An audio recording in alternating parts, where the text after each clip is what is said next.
It's hard that after the war, the history books, they tell of their defeat in 45. They all came out of the woodwork on the day the Nazi died. They say the prisoner of Spandau was a symbol of defeat. Whilst Hess remained in prison, then the fascists they would beat. So the promise of an Aryan world would never materialize. So why did they all come out of the woodwork on the day the Nazi died? The world is riddled with maggots. The maggots are getting fat. They're making a tasty meal of all the bosses and bureaucrats. They're taking over the boardrooms and they're fat and full of pride. And they all came out of the woodwork on the day the Nazi died. So if you meet with these historians, I'll tell you what to say. Tell them that the Nazis never really went away. They're out there burning houses down and peddling racist lies. And we'll never rest again until every Nazi dies.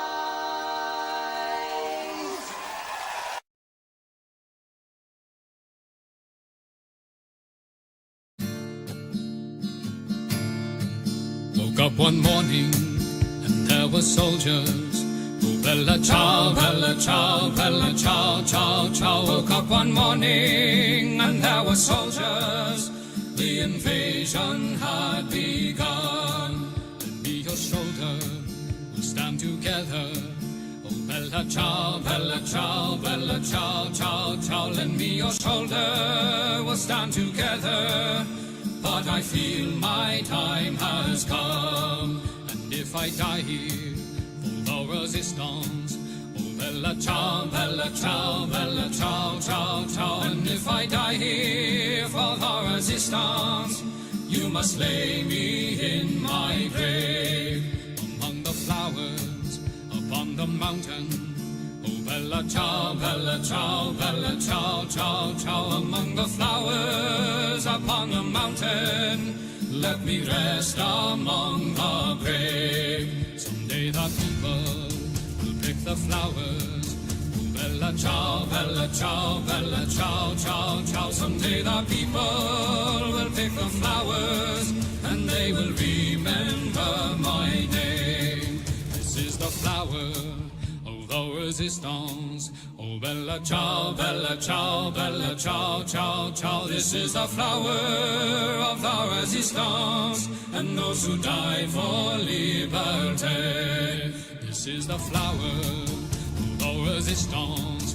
Oh bella ciao, bella ciao, bella ciao, ciao, ciao. This is the flower of the resistance, and those who died for liberty. This is the flower of our resistance, and those who died for liberty.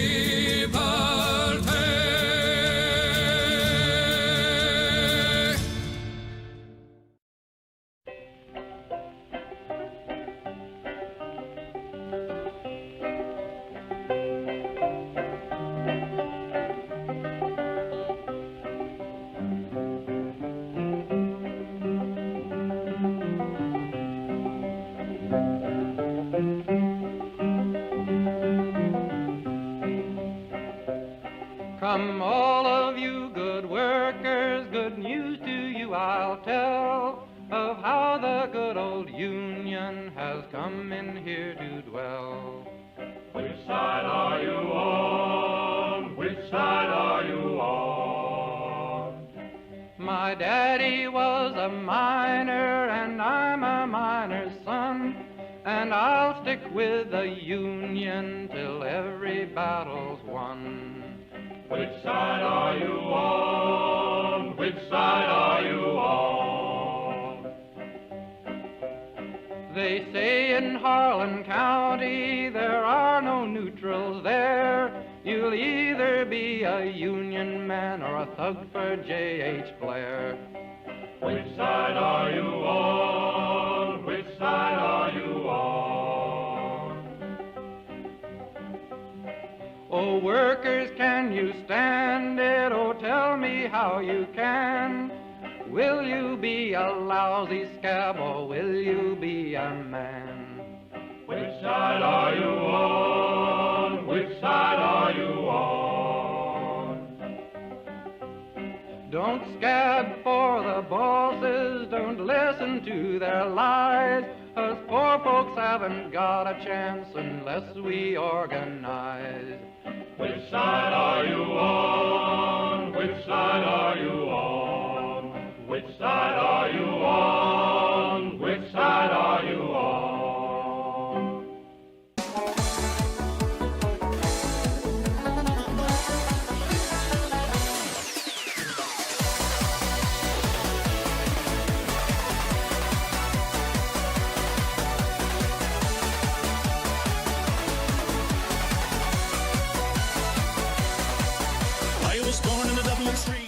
Hello there, hello there, hello there everyone. How are we all? I'm very well, I thank you for asking. We're going to be doing question time with No Justice and then happy hour afterwards, hopefully. But before we got going, I felt it was only appropriate to sort of briefly reminisce, or not even reminisce because I wasn't alive, but to mark the anniversary, the 54th anniversary of Bloody Sunday, the day upon which 54 years ago the British Army, the British state, murdered 14 innocent people in Derry. John Duddy, age 17, Michael Kelly, age 17, Hugh Gilmore, age 17, William Nash, age 19, John Young, age 17, Michael McDade, age 20, Kevin McElhenney, age 17, James Ray, age 22, William McKinney, age 26, Gerard McKinney, age 35, Gerald Donaghy, age 17, Patrick Doherty, age 31, Bernard McGuigan, age 41, and John Johnston, age 59. Killed by the British state. As long as I have breath in my lungs, they will not be forgotten.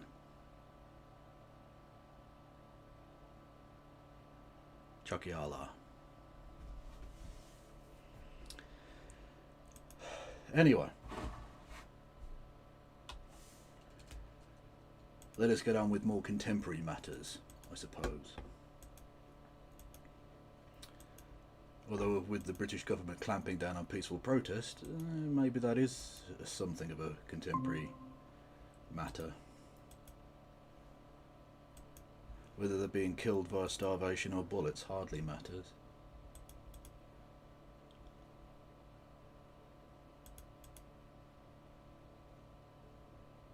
How are we all anyway? Why is no one in the chat? What's going on there? Is it just because I went via starvation or... shut the fuck up, Logan. I did not give you permission to speak twice. Anyway.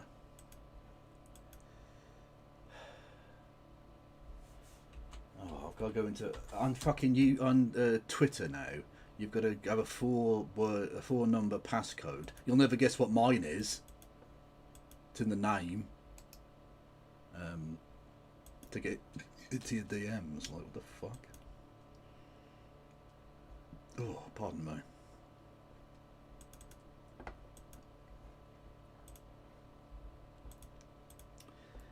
Anyway, how's everyone?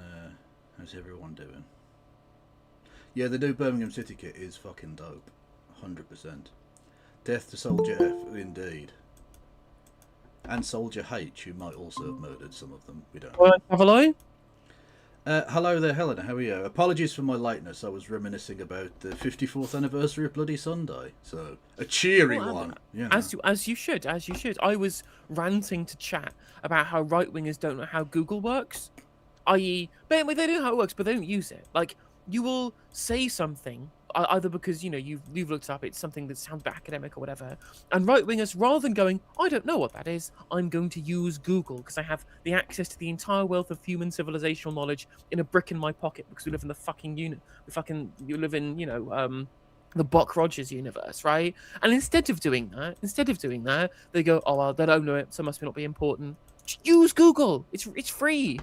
I told you, right wingers' entire bit is that they develop to the age of about 10 emotionally, and in some cases, quite literally, the entire knowledge base, and then they just stop. They go, I've worked everything out now, I don't need to learn anything ever again, and they just cease developing. And It's that's so it. true. Yeah. They're It's so true. They're maldeveloped, undeveloped adults, basically. They're partially developed humans, and that's all. That's why, because it was in the context of people getting mad at Hannah Spencer being the Green Party candidate, going, huh, what would a plumber know about politics? Anything. It's all online. Like, Yeah. of course, the plumbers of old also were politically educated because they got elected through trade unions into councils where they learned about politics during the Attlee era or whatever it is. That's the Labour Party's history. But even without any of that, because the Green Party don't have that kind of base of kind of education that the institution of the Labour movement has, anyone can do it. You can just go online and learn these things. It's how I did it. How would anyone who studied PPE know anything about politics? Because they don't seem to. True. I mean, Just because it's in the im- fucking name. Boris Johnson is considered enormously clever because he can quote bits of fucking Greek. I'm sorry, the classics does not teach you how to do good transport policy. It's nonsense. Nope. It's bigoted, classist nonsense.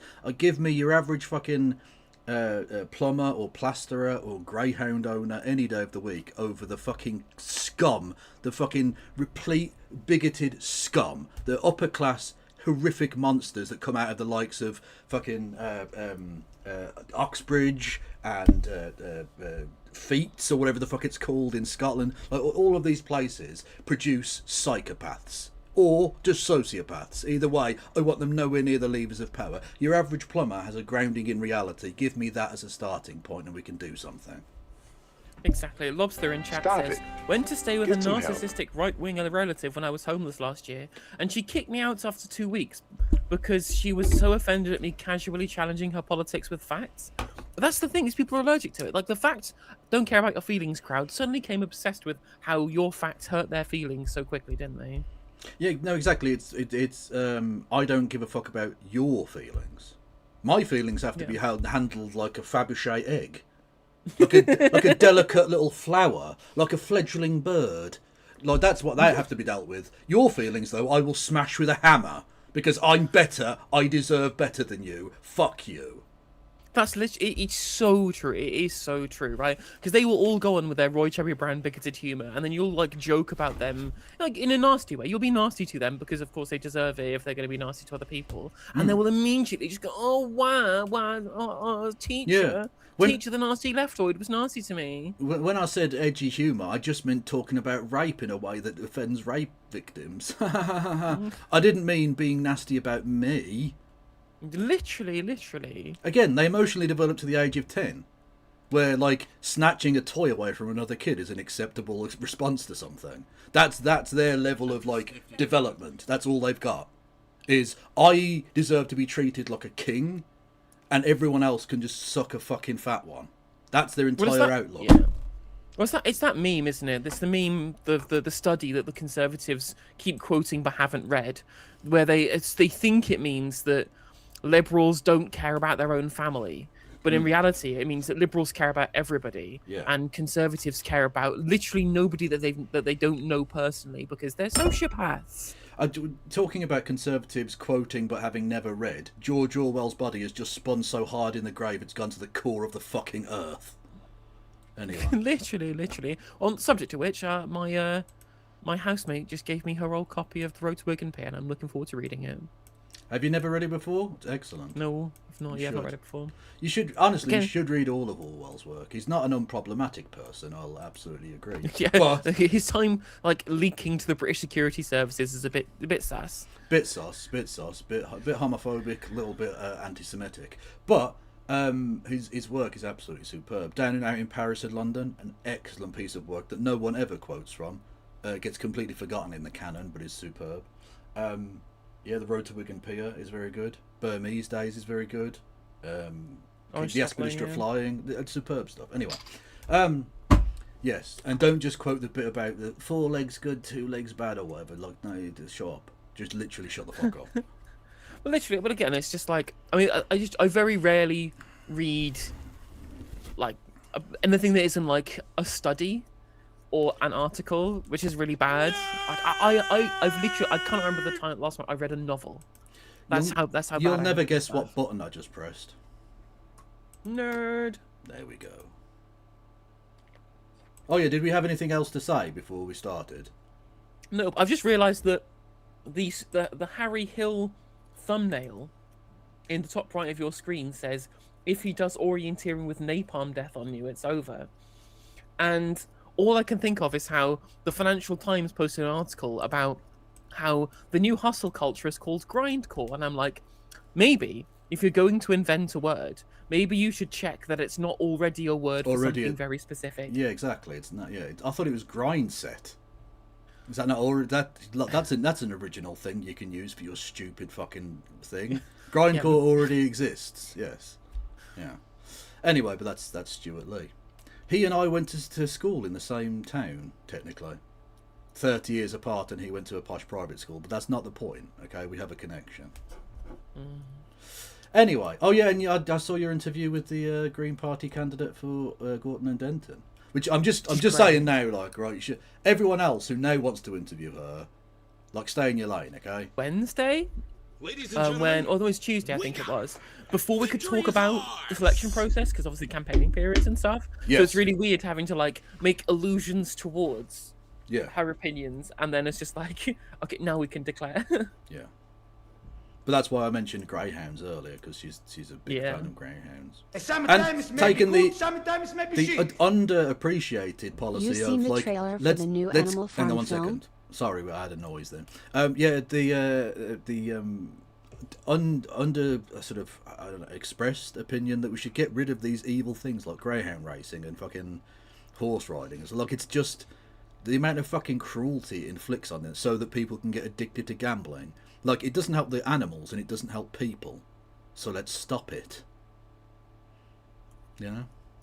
Anyway. I agree, and I like to stuff about betting shops as well. It's a real pet peeve of mine, because again, obviously, having had gambling problems in my youth, right? It's like 15 years ago. I obviously have a lot of sympathy for people who get affected by it, but just second of all, it's just such a symbol of social decay that it really fucks me off. Well, the fact that it's the only shop on the high street now is just gambling shops. That's the problem. Yeah. I don't mind people having a flutter, particularly. Like, I don't think that gambling can or should be removed because it already was illegal and it didn't stop it from happening. You know. No. Like the legalisation or the decriminalisation of drugs or prostitution. It's not a matter of accepting that it's an awesome thing. It's saying there's a reason why you should keep it above ground rather than driving it below ground. You know. So that's getting rid of the kind of the ridiculous propensity density of the number of betting shops and nothing else on the high street. I think would be a good thing. I agree. So thank you, Jenny Jordan, for the 200 bits. You're annoyed by your chronically online trans siblings today, calling Hannah a gender critical by proxy because of an Ed Pool interview where she said that people are sometimes too quick to declare someone gender critical, immediately proving her point. She goes to trans rights protests and campaigns for us. Yeah, the pit crew mafia really need to rein themselves in. Yeah, people need to chill out a bit. When I said this, I said exactly the same thing that Hannah said on my stream, right? I'm a trans person saying this. I think people are too quick to do it by proxy. Most people just don't fucking know. They need to spend some time speaking to a trans person. They change their opinions. It's really easy. Yeah. Just don't be a dickhead about it. Quite so. Have you seen the trailer for the new Animal Park film? I have not. I didn't even know there was one. I assume they're going to make it not about the thing it was supposed to be about. They're going to completely miss the point because, money gets money. And thank you, Olga Woggle, for 10 gifted subs. Much love. I honestly will suck you through a hose pipe. And thank you, Olga Woggle, for resubscribing for 59 fucking months on Twitch. Much love too. Wow. Dedicated. Dedicated, and shows how long I've wasted on this platform. Really. I mean, you could have spent your time doing heroin. Something that, so you could have done something that contributed to society, and instead you've just drifted money away from people. I can't believe it.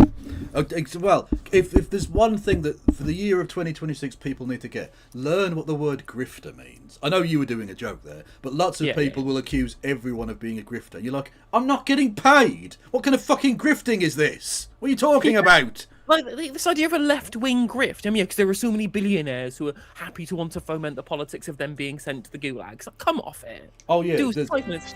you know that Get leftist some help. Tufton Street that definitely exists. Yeah. Jesus Christ. Thank you, King of Silver River, for resubscribing 13 months. You're only 46 months behind. Orgle Wargle. How bad do you feel? Silly. No, I'm only joking. Yes. Anyway, so, question time. From somewhere. I don't even know. Who cares? King's Lynn. For tonight's question time, we've come to King's Lynn in Norfolk. Our audience, as every week, reflects the broad electoral picture and voting record across the nation. And as always, is just a room of white people with like one black dude. Apart from that week I told you about, didn't I, with Tariq Ali said when he turned up and there were like a dozen Kurds. Just purposely to shit on him. Welcome to Question Time on the BBC News. And when we say Kurds, we don't mean like the nice cool Kurds. We're not talking YPG Kurds. We're talking like, oh, because Saddam Hussein's bad, we need America to bomb Iraqi cities. Kurds. You know. Channel, iPlayer and Sounds.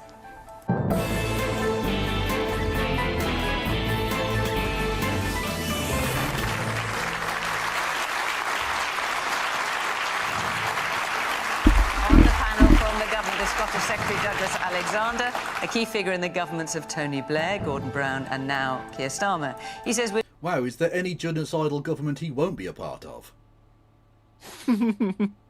living through serious times, but with serious leadership in Downing Street. James Cartledge is the Conservatives' Shadow Defence Secretary, a former mortgage broker. He entered Parliament in 2015.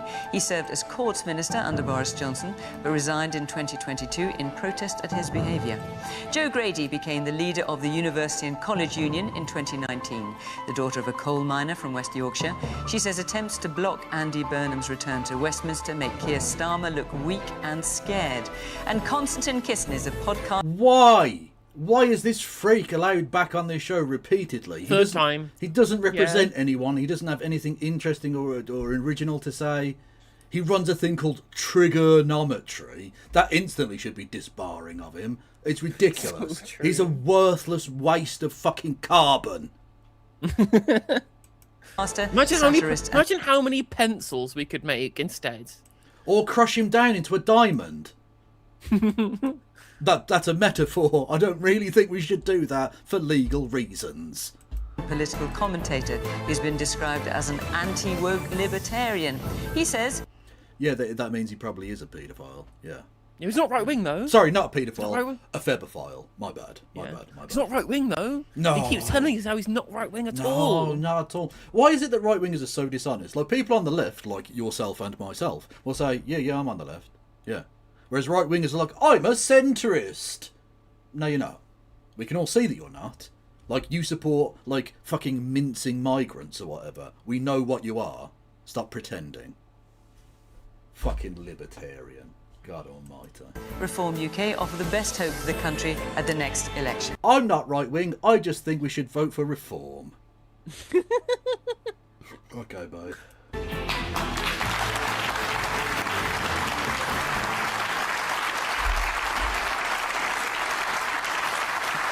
Good evening. Welcome to our panel. Welcome to our audience here in King's Lynn. Very nice to see you all. Thank you for coming along. And of course, welcome to you at home. Join in the conversation. Always pretty lively on social media, or just sit back and watch the programme. Right, let's get started with our first question, which is from Steve Dolby. Who should Keir Starmer prioritise cozying up to? Donald Trump or Xi Jinping? Of course, Keir Starmer currently on a visit. Did you see the amazing quote from Xi Jinping about Britain? It was fantastic. No.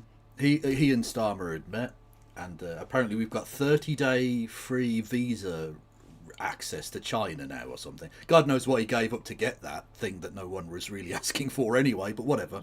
And he was all like, China is a really important ally or not ally, partner, and blah blah blah blah blah.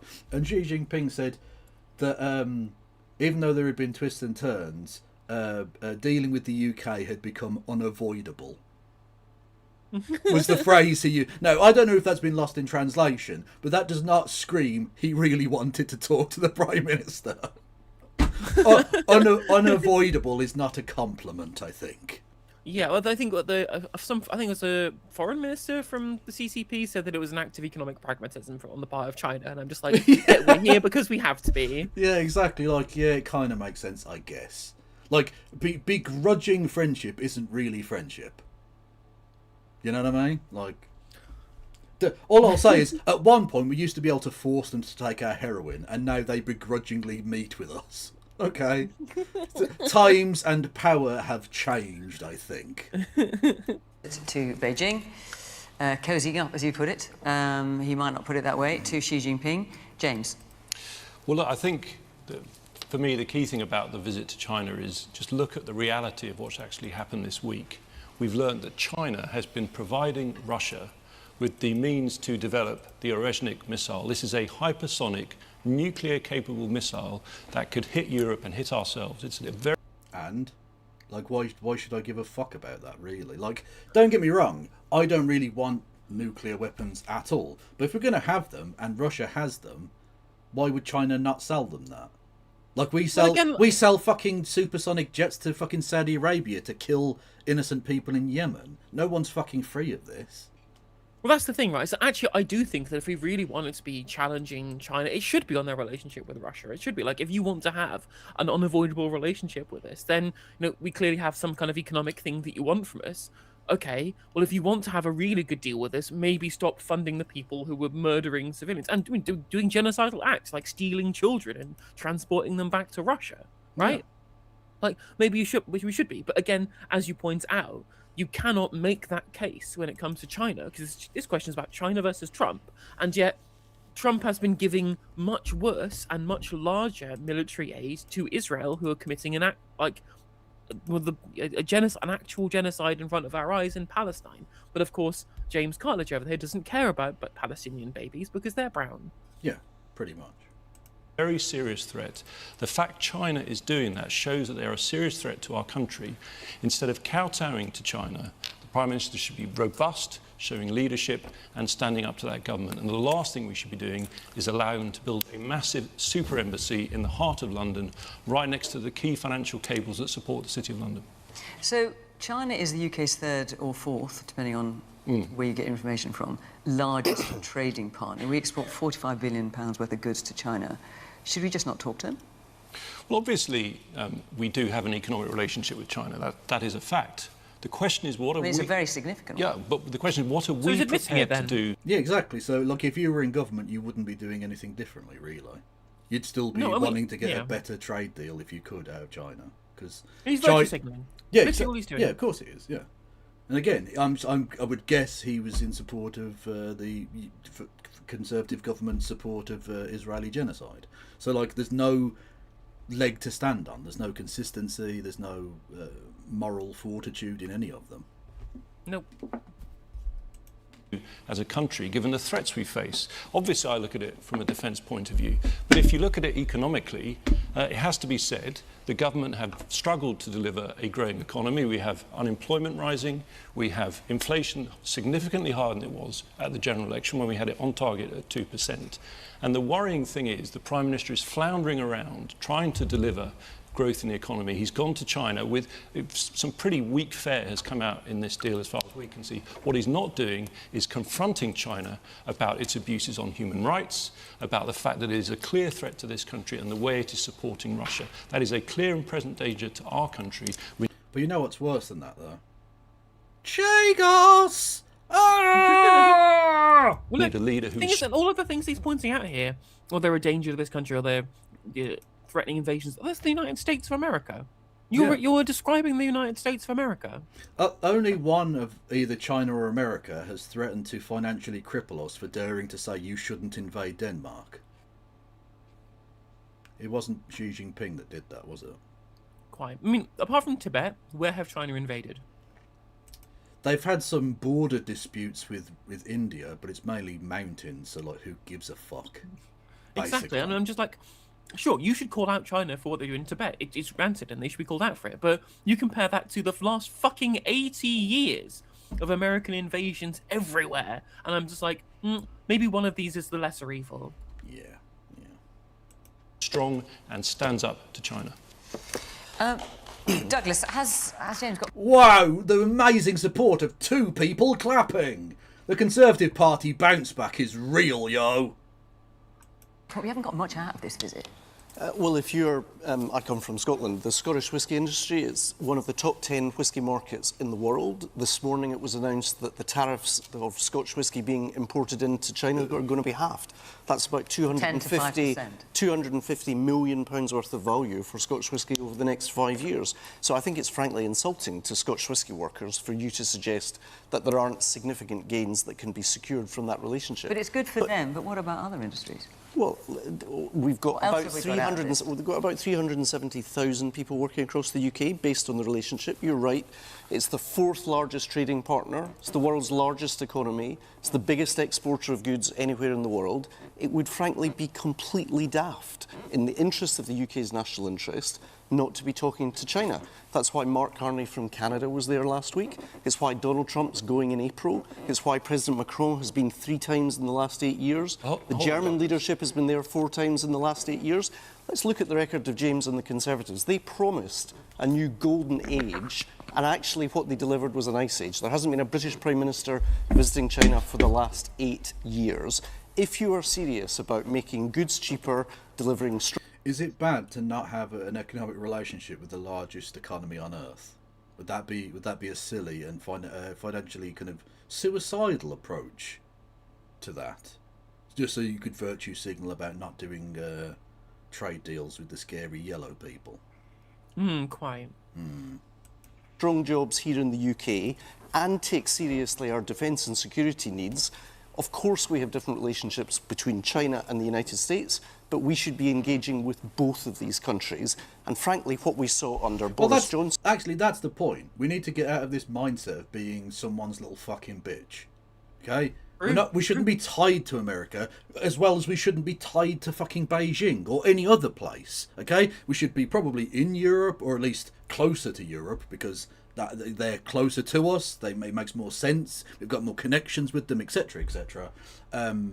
But we should also do deals with America when it suits us, do deals with China, do deals with fucking whoever for our own interests, and with an ethical key in mind, of course. Like, it would be in our interest to do deals with Saudi Arabia for oil and stuff, but Saudi Arabia's government, pretty fucking bad. So you add in an element of ethics to it and all the rest of it, but we do that, rather than just saying, well, we're America's little bitch, so we can't talk to China. Why? It's so fun. You're absolutely right. You're 100% correct. You're 100% correct. And I think at least when it comes to our relationship with Europe, they see us as equals, right? Yeah. Europe, it is all partnerships of equals. It is mutual benefit. That's what's great about trading with Europe. Well, with Western Europe, let's be honest, we don't treat the Balkans or Eastern Europe that way. But yes. No, we don't. We should treat them better. But of course, that's that's anything either in the Alps or to the west of the Alps. Yes, fair enough.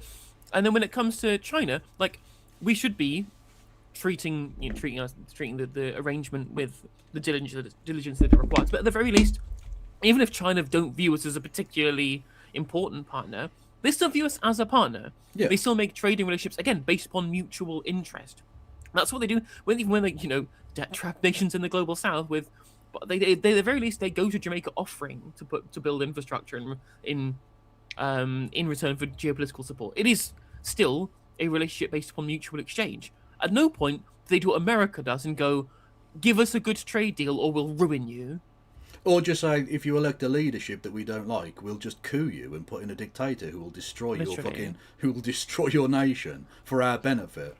Yeah, they've not created, literally, like, the phrase banana republic comes from the fact that they, back in the 50s, they got the government of Jacobo Arbenz overthrown in Guatemala for the United Fruit Company, which is now, is it Chiquita, I think?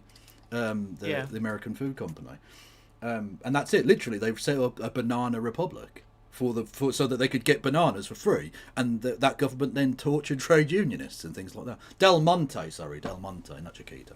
And China doesn't do that. Again, Tibet is the one big blip there, let's be honest. But other than that, they don't go around fucking overthrowing democratic socialist governments for brutal fascist dictatorships. So that alone is a point in their favour. You know? Johnson, who actually approved the embassy that you're now complaining about, the Prime Minister of the government in which you served, the reality is he trashed our international relationships, and I personally, in these deeply troubling times, do feel a sense of relief that we've no longer got the clown show we had in Downing Street, but we've got serious leadership for serious times. So, with respect to insulting workers in the whisky industry, would you like to apologise? I am talking about a country. Would you like to apologise? Don't be fucking faux about it. That's silly.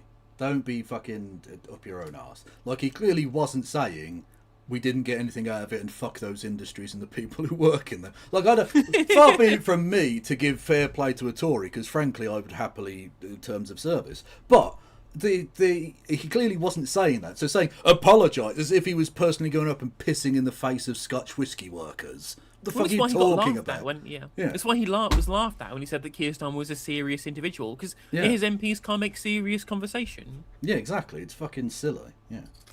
Week has been found to be providing the key materials for Russia to develop a hypersonic nuclear-capable missile. They've already hit Ukraine with that missile. This is incredibly serious. We need to stand up for ourselves and our allies. Okay, and how did they develop the what do you call it, the fucking dome in Israel? Did they do that all on their own, or did Britain and America sell them the components to allow them to do that? And also worth pointing out, if we're going to talk about allegiances with Russia as being disqualification from a trade deal, do you want to tell us, just tell us, Mr. Cartledge, who might have been meeting with the fucking campaign organizer for Donald Trump in 2017? Could it have been two very powerful Russian oligarchs in Oleg Deripaska and Konstantin Kilimnik? Could that be the case? Could it be the case that Donald Trump is the one going, here, Russia, just have half of Ukraine. That'll end the war and make me happy. Maybe it's going to start being in the pocket of Russia. Why not look Trumpwards for 1 second? Yeah. And let's be honest, the Russians have been pouring dark money into the Tory party for years. And everyone knows it, and nothing's going to happen about it. Yeah, they're in the fucking House of Lords. Yeah. Literally, a former fucking KGB's son is in the House of Lords for the Tories. Boris Johnson, when he got back from Moscow, went without any fucking security supervision to meet with a former son of the KGB. I don't know about you, but that screams ethical probity, and that's fine. It's wonderful. Yeah. So totally above board. Totally. Yeah. You know how serious it is in Ukraine, Douglas. We need to confront China. We need to stand up to them, and it starts with. Well, what do you? Are you saying don't talk to the Chinese? Let's talk about the embassy. Are you saying don't talk to the Chinese? You've had your answer, Douglas. I'm asking you a question. You said about the embassy and about Boris. When Boris approved China having an embassy, of course China's going to have an embassy. We didn't know they were going to have these so-called dark rooms down in the. So let's talk about the embassy. Let's talk briefly about the embassy, and then let me bring the audience in. Right now, they got their hands up. 7 buildings in London from which it runs its diplomatic service. If you talk to MI5 or MI6, they would prefer China to be in 1 building rather than 7 buildings. And as far as the cables are concerned, again, please don't insult MI5 and MI6, who have been very clear that there are mitigation measures that can be taken. Oh no, I'll insult them. They're scum. Yeah, no, fuck them. Yeah. The fact that your government wanted to allow them away with the duty of candour under the Hillsborough law is a sickening betrayal of the Hillsborough families. Just saying. In relation to this particular site. Let's hear from our audience. Yes, woman there in the grey top. No, he wasn't saying Ukraine was nuked. He was saying that the hypersonic missiles, which can be nuclear capable, but in this case weren't, were used against Ukraine. Yeah. We're a small country, I think we'll all acknowledge that. And I think there has come a time where we do need to look at what superpower we're going to essentially look at. You know, I think I'd rather be looking at China right now than I would America. At least China, we know what's going on with them. America, it seems like Trump especially, every day something wacky comes out, you know, whether that's buying Greenland or the stuff happening with ICE. So personally, I'd much rather be in China's bed at the moment than America's. Why have we got to be in bed with anyone? Why can't we fucking chuck both of them when it suits us? Surely. Again, like, yeah, that's true. I mean, getting into bed with is where, but having a relationship with, would I rather have a relationship with China or America? It's the former. Yeah, I think so, yeah. James, your central point is that China's making some components that are being used in Russian munitions. How many Western-made components are also being found in Russian munitions in Ukraine? It's fair. A lot of British companies, the British government under both Tory and Labour have been happy to look the other way, as British arms companies via, you know, shadow fucking second companies have been circumventing sanctions regimes. Yeah, we know that. We literally, we were still selling weapons to Russia when they were fucking annihilating Chechnya. Oh, but they're brown, so it doesn't matter. Yep. I am incredibly proud of the way that in government we provided Ukraine key weapons which helped them to defy. Is that what he asked? Did he ask you about your record on supporting Ukraine, or did he say how many British-made components have been found to be used against Ukraine? And also, like, his act on Russia, again, pretty fucking empty when you know how much Russian money's in the Tory party. Yeah. The Russian but do invasion. you want to answer his question? We did not supply the Russian side. Let's be absolutely clear. No, yeah, you, the government, don't make guns. When we say British components, it's how many components did you allow to be sent to the secondary companies that then circumvented the sanctions regimes because they were based in other countries to be used by Russia to fire at Ukraine. Okay? And it was the Tories who were going, oh, well, we can't take away a bunch of the assets of Russians in this country. We can't confiscate oligarch stuff because that would break the property rights. And I'm just like, that's how fucking libertarian brained you have to be to go like, I know it's in the interest of our geopolitical region to try and push back against this imperial power, but have you considered what we do to capitalism? But then they actually did do it. Like the Chelsea example I will bring up time and time again. They essentially stole Chelsea Football Club from Roman Abramovich, a man with deep connections to the Putin regime and an evil piece of shit, who should never have been allowed to own anything in Britain ever, because he's a monster. Either way, they stole it from it, and technically Chelsea were a nationalised industry for about 2 weeks until he was sold to an American. So if you can do that for Chelsea, why couldn't you do that for the cunts putting shit into the rivers, you pricks? And again, like, it's not like that just affected for, like, FDI. Like, foreign direct investment didn't plummet because one thing got nationalised, right? Yeah. This idea that if you nationalise anything, it will just completely kind of be deleterious for how people's opinions of the UK economy, like the supposed sanctity of the UK economy. No. People, most business people understand that if something fails, the government has to step in. Yeah. Basic stuff. But the Conservatives are so against government intervention, and against apparently the Labour Party now, they will refuse to nationalise things that should be nationalised on the grounds that it might make us look bad for FDI. Or they'll do the bare minimum of nationalising the franchises, but we still have to hire the trains, so we're still fucking subsidising cheap rail fare in Belgium. Awesome. Clear about that. We provided them with anti-tank weapons. That helped stop that first column, which was heading for Kyiv early in the war. If they'd got there, we would have been in an absolutely terrible situation. So I'm proud of what we did. And what it shows is what happens when countries are strong. And yes, we may be, nowadays, less powerful than we were, but we can punch above our weight. And in my view, there's a big difference between China and the US. China is a dictatorship. The US is a democracy. It remains... Where state agents of the state are murdering people every day. Cool, they're stealing ballots from fucking Fulton County. They're trying to stop the fucking midterms. Trump is violating the Constitution. He is acting like a fucking king. Yeah. But, you know, it's a perfect democracy, whereas China, bad. Our closest, it remains our closest military ally, and we need to stand closely with them because the they're not threats even we face are government. very They're still serious. getting laughed at. Yeah. They're not even government. They're still getting laughed at. Because the British people are not stupid. You can see that our relationship with America has not been fantastic for us in the long term, but certainly in the short term. And so now him doing this Atlanticist bullshit gets laughed at because it's absurd. It's look, everyone can see that it's ridiculous that we've tied ourselves to a sinking ship led by a fucking madman who's like, fuck it, let's go over the cliff. Who cares? Maybe we should get off that ship.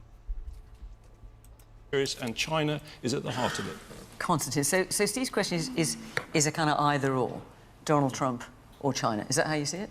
No, if we were a serious country, we'd be cozying up to everybody. It doesn't mean we would go into with our eyes closed and ignore the fact that China is a communist dictatorship. But we are going to trade with China. We're going to trade with other countries in the world. And by the way, on the spying point, all the major powers in the world spy on each other. part of the thing. We should just get better at spying and defending ourselves against Chinese spying. That's my view. It's so annoying that he's making a good point. It's so annoying. 100% correct. Everything here is correct. That's really, really annoying because he's wrong about virtually everything. But now he's just like, everyone spies on everyone. Let's get better at stopping people from spying on us. Even the guy who says communism is worse than fascism is out here saying, yeah, maybe we should trade with the Chinese Communist Party. Jesus Christ. Oh, it makes my skin crawl to agree with this creature. But in terms of what let's just talk about what we're actually talking about here. The reason we're having this conversation is, of course, the American administration went to Davos and said something that many sensible people across Europe have been saying for a very long time, which is that Europe and Britain, unfortunately, are engaged in the process of what they call civilizational erasure. We are making... There you go. That's better. Honestly, I feel so much calmer now he's talking shit again. Normality has been resumed. Oh, the yin and yang of the universe has been leveled out. That's good. It's like, it's funny, really. Like how the question was about trade relationships with different countries and geopolitical relationships. You go, yes, actually, this is a point. But have you considered about racism? But have you considered white replacement? Weaker. We are making ourselves militarily weaker. We're making ourselves poorer. We are at a point in this country very close to the point where we can't produce our own steel anymore, virgin steel, which you kind of need if you're going to... Well, you're half of virgin steel, aren't you? He's a virgin. I'm suggesting he's a virgin. Have a military, and if you're going to contribute to things... We should nationalise it then, shouldn't we? Or is that too communist for you? That's communism. We don't want to do steel Marxism. Please. Like the war in Ukraine. And what happened is European and some British leaders got their knickers in a twist about that fair, if undiplomatically stated criticism, and they decided to run to communist China because President Trump really offended them. This is... Motherfucker, you think this trip was planned after Davos? You think this fucking trip of the Prime Minister to China was arranged after the thing that happened last week? And also, like, the idea that this was in response to people like Donald Trump doing fucking white replacement theory, and not about the fact that he tried to invade Greenland. Yeah. Yeah. Right? Come on. I mean, I have seen more grown-up behavior in a nursery. It's absurd. Don't be silly. You are not allowed anywhere near nurseries for legal reasons. We know. The United States is the most powerful country in the world. We speak the same language. We share a culture. We share a history. We share an ethnicity, for God's sake. We watch it. Excuse me? We share an ethnicity? I'm sorry, I didn't realise that I was German. Or I didn't realise I was from Norwegian. the Caucasus. Or Greek. Or He's literally Jewish. From fucking Russia. He's literally or Russian. Italian. Like, what the fuck do you mean? You know, most of the people there aren't WASPs. That's not a thing. Like, that hasn't been a thing since the 1910s or something. What the fuck are you talking about? We don't share. There is. Well, exactly. You don't share a fucking ethnicity with virtually any Americans. I share them with a marginally a larger number, but still a tiny fraction. The fuck are you talking about? We don't share an ethnicity at all. Also, dickhead, you do realise that lots of other languages are spoken there. Spanish is a very widely spoken language. Korean, Japanese and Chinese on the West Coast are very widely spoken languages. Well, the problem is, of course, is all of his politics have been subsumed from right-wing cultural talking points. He's, yeah, again, all of it's been whatever the Heritage Foundation or Christopher Rufo have pumped into Twitter via a bunch of paid hired hands into establishing white nationalism. Because that's what he's talking about here. When he says share an ethnicity, it doesn't mean Slavic or white Anglo-Saxon Protestant or whatever it is. He means white. He means white people, yeah. All he means is the skin colour white. And I'm sorry, and that's how you can, that is not, that is, yeah. And that's how you know it's an American talking point. Because the white people of Europe don't act that way. As I just pointed out, I'm not German. I don't consider myself German. The Germans would not consider me German or themselves British or Irish. Whereas in America, they're just like, we're a big melting pot of white. That's the thing, is that you hear both the Europeans and Americans talk about European federalism a lot. And the thing is, in Europe, it is a geopolitical bloc that they want to create. It's why they're like, it's a liberal European federalism. The only people who talk about it in America are fucking white nationalists, because they believe that Europe is united by skin colour, which is hilarious. The idea that, yeah, I know, we can just unite, I know, Serbia and Croatia. Or we'll just unite, you know, the Netherlands and Germany. I'm sure that will go very well. Yeah, I'm sure that historically has gone How- through. These people have just got on because of their skin colour. Yeah, it's not like the entire history of Europe and the oceans of blood that have been spilt between these nations have anything to do with the fact that they're not a united set of peoples. Well, literally, the Second World War was based upon, you know, a set of white people declaring themselves the best white people. Well, that that's- everyone else was inferior. Yeah, it's a very American talking point they do, where they'll refer to that as a, quote, brothers' war. Because they consider Germans and Britons and French and Russians or whatever to all be like the same thing, because they're all white. That's not how they saw it, and that's not how they see it now. It's just Yeah. Americans who see it that way. Yeah, like we nowadays see white Jews and white Slavs as being part of what, or he does at least, part of whiteness. Yeah. That's not what the Nazis thought. They did No. not think. They thought these people, despite them being of the same skill, were ethnically inferior, and that's why they tried to exterminate them. Yeah, yeah. But, you know, white Americans had to try and forge a nationality out of nothing. And that naturally, because that didn't develop in any way over the course of time, like most nationhoods do, they've come up with this weird mashup of like, oh, well, you can be Norwegian and German and Irish, and that's all the same. Yay. Yeah. But no blacks or Hispanics.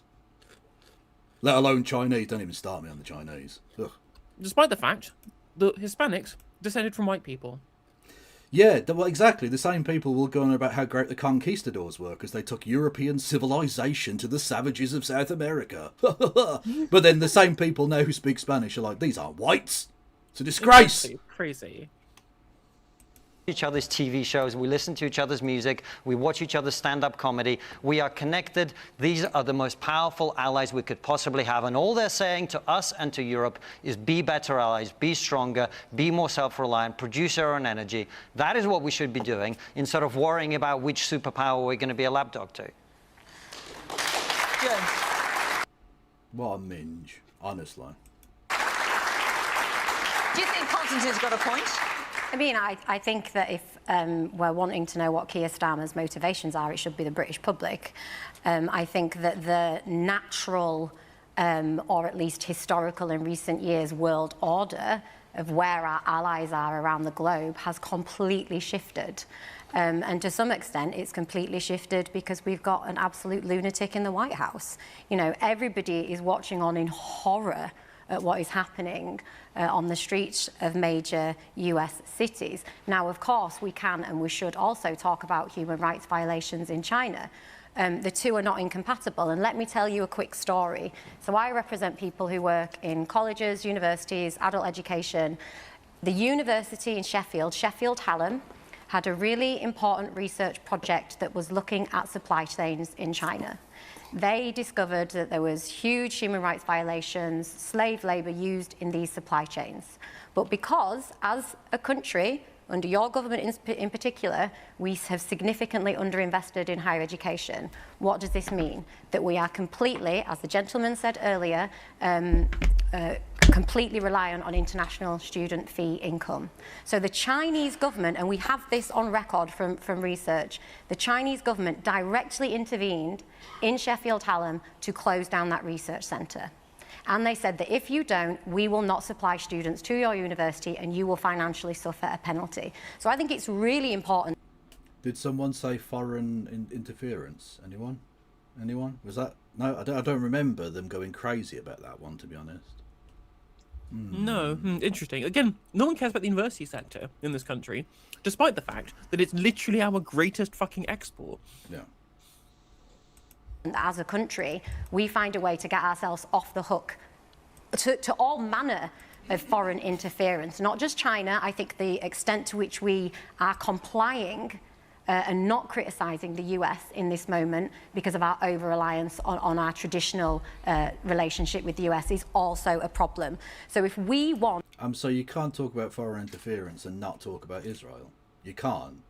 It's ridiculous. Quite. Do you know they've set up a Reform Friends of Israel now? Of course they fucking have. Yeah, of course they have. What a surprise. It's funny. We're gonna stomp the Uni Party by taking in all their politicians and recreating all of their special interest groups.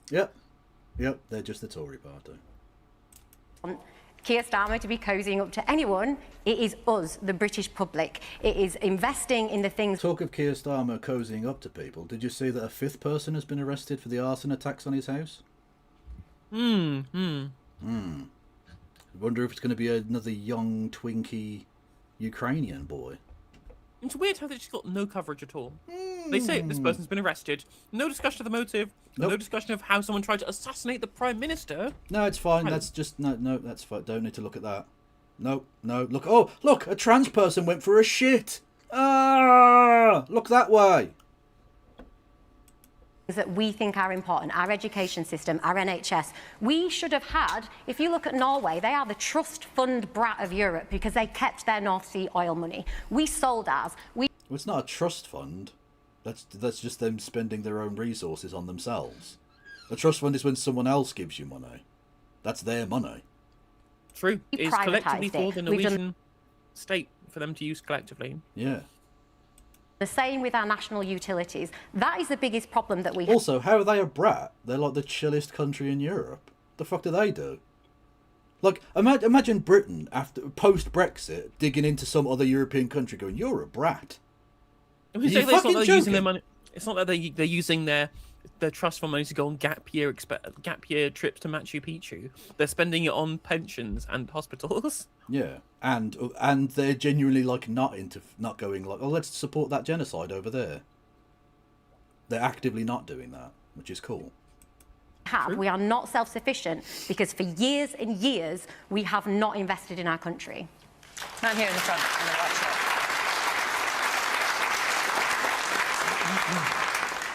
Is that not an argument, perhaps, that rather than cozying up with one power in particular or another, that we could look to strengthen ties with the superpower on the continent, the European Union? So the Lib Dems have just entered the chat. So that's exactly what we're doing. That's why we had the UK-EU summit last year. It's why in higher education we've rejoined the Erasmus Plus scheme to allow... And there goes all of your 3 votes you got back from Reform by being inordinately racist. By fucking echoing Enoch Powell, you won 5 voters in Essex from Reform and you just lost them. Well done. British and European students to be able to live, work and study in their respective countries. It's also why, frankly, we had to repair the damage. It wasn't a cheap point, it's just a statement of fact that under Boris Johnson and our predecessors, they trashed our relationship with Europe. Remember, it was Liz Truss who was asked, is Emmanuel Macron, the President of France, a friend or a foe? And she couldn't answer the question. So there's been a huge amount of careful, diligent diplomatic work done to rebuild our relationship with Europe. Speaking of awesome French people, as we weren't, I suppose, because it was Macron, but did you see the based as fuck firefighters of Lille yesterday? This was beautiful. No, I didn't. Yeah. So the police, being cunts, were doing some cuntery, and the firemen were not having it. So they literally rushed the police and fucked them back into the tunnel. Go on, lads! Firefighters for the fucking win. See, firefighters actually do things that are necessary. They put out fires when they happen. Police don't do shit except fuck you over and take away your rights. Go on, firefighters! Yes! I am so proud to be descended from one. Beautiful stuff. Anyway. I don't like to praise too many Frenchmen, but if you're going to be that based, you know. We're going to have annual summits every year with the European Union because you're right, it's really important we trade with China. China's our 4th largest trading partner, but geography still matters in trade. And actually the closest large trading bloc is not the United States with 18% of the trade, but the European Union with more than 38% of our trade across the United Kingdom. Yes, except Europe is declining. Europe is now something like 9. Unlike the United States, apparently, which is just going from strength to strength. Percent of the world's GDP. I'm not anti-Europe. When he says declining, he just means relative to like the geopolitical power of China and America. Is it still growing? Yes. Is it still powerful? Yes. Does it still command so much power? It forces corporations to stop their anti-competitive and anti-consumer practices. Yes, it does all of those things. And it's not stopping anytime soon. Yeah. The idea that none of these countries are in recession, they're still growing, they're still powerful. Just because China has a large-scale productive base and America has a big military doesn't mean that Europe can't do things economically. It's nonsense. Yeah. I think we should have a positive relationship with Europe. Geography matters in terms of trade. Of course geography matters. What I'm saying So is our that market is nearest and declining. largest power economically is the European Union. Yes. That might be ideologically and in terminal inconvenient, decline. but it's a fact Why of is it geography. ideology? I voted Remain at the referendum. Stop arguing about ideology. It's a matter of fact. Europe is declining as a market. The United States is the most powerful country in the world. We have to be allied with them. That doesn't mean we have to be nasty to the Europeans, although I wouldn't mind if they didn't send us so many boats with illegal immigrants on them. You can always fuck off back to Russia if you want, mate. Also, the idea that Emmanuel Macron is personally sending us boats full of migrants. He is, yeah. No, he makes rafts in his spare time to give to migrants at Calais. It's not like he's using his police force to literally steal firewood from them in the middle of winter or anything. So one of the deals that we've done in China, incidentally, is to deal with components for engines that are being used to bring people across the channel illegally. That strikes me as categorically in the British national interest. The woman with the glasses and the black top, yeah. Yeah, I was just going to agree and say, you know, we don't just have to look at China or the US. I think we just have to say that it's neither of those, but we need to strengthen Europe, but also Canada. You know, Mark Carney was the only one that actually spoke sense and actually talked about the middle powers, and we need to bring the middle powers together. And only by doing that, we actually think have a show of strength. Man further behind you in the white. Yeah, fair play. When it comes to cozying up, I think that was the original question.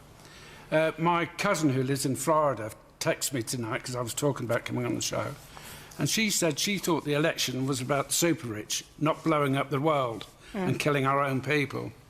What, the election in the States? Yes. Right, OK, so she's... As he gets prepared to invade, Denmark, Venezuela, possibly Canada and Mexico. Is there anyone else? Panama. Is there anyone else he's threatened that I've missed? Iran? Yeah, Iran. Oh, well, yeah, definitely wants to take Iran. Funding the genocide in Israel, naturally. Funding the genocide in Yemen, naturally. Yeah, no, he was about protecting, not killing people and being anti-war. This is your anti-war candidate, everybody. Thanks, Jimmy Dore. The President of Peace. Yeah. He's not happy with the way it's turned out. A man here in the front. General consensus appears to be that Mr. Trump is not a very good man and he's a bit deluded. But there's a lot of Americans actually who still believe he's the right man for the job. I'd say in America that's not necessarily the general consensus at all. Yeah, I've got a brother who lives there. He's not a fan of Donald Trump, but to be fair, and he said he probably won't get in again. But there's a large amount of people who still believe that Donald Trump is the man to take. Okay, but there's like a larger number of Americans who think that aliens are real and have abducted people. Yeah. Or that the Earth is flat. Yeah, there were people who but sincerely believed in Mobutu Sese Seko, right? Like, come on, let's be real here. There are tens of millions of Americans who think the Earth is 6,000 years old. I don't give a fuck about American opinion particularly. You know. Charge and run their country. And do you think Keir Starmer is right to go to China? Obviously... Do I think that... Keir Starmer is right to go to China this week? I think that we have to have allegiances with everybody, but we have to be wary of where those allegiances lie and what those allegiances are capable of. OK, man there with a grey shirt and a black T-shirt. That's it. Yeah, no matter what you think your opinions are on Donald Trump, he is still one of the biggest leaders in this world. You know, you could say... I don't know what his waistband's got to do with it. That's an unnecessary comment. Okay? He's a Looney Tune, lunatic, whatever. He is still the president of one of the biggest countries in this world. So I believe that we should be treating him with respect no matter his opinion as much as the person... No, that's no. So we still have to deal with him, yes, clearly. But we don't have to respect him at all because he's not worthy of respect. Nope. And so I didn't respect fucking Dementia Joe either. Yeah, exactly, yeah. Genocide Joe. No, of course I don't fucking respect these people. As well.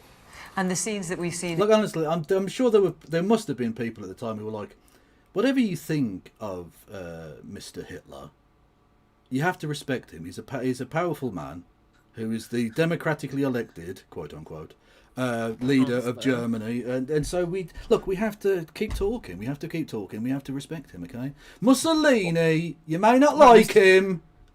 That's a very nice little speech there from Mr. Chamberlain. Look. It's not just Brummies that thought this. Leave us all alone. me and Nev, okay? In Minneapolis these last few days? What's your response to those? Oh, well, I haven't really seen much about... Well, I have seen a lot about it. My opinions on it are my opinions on that.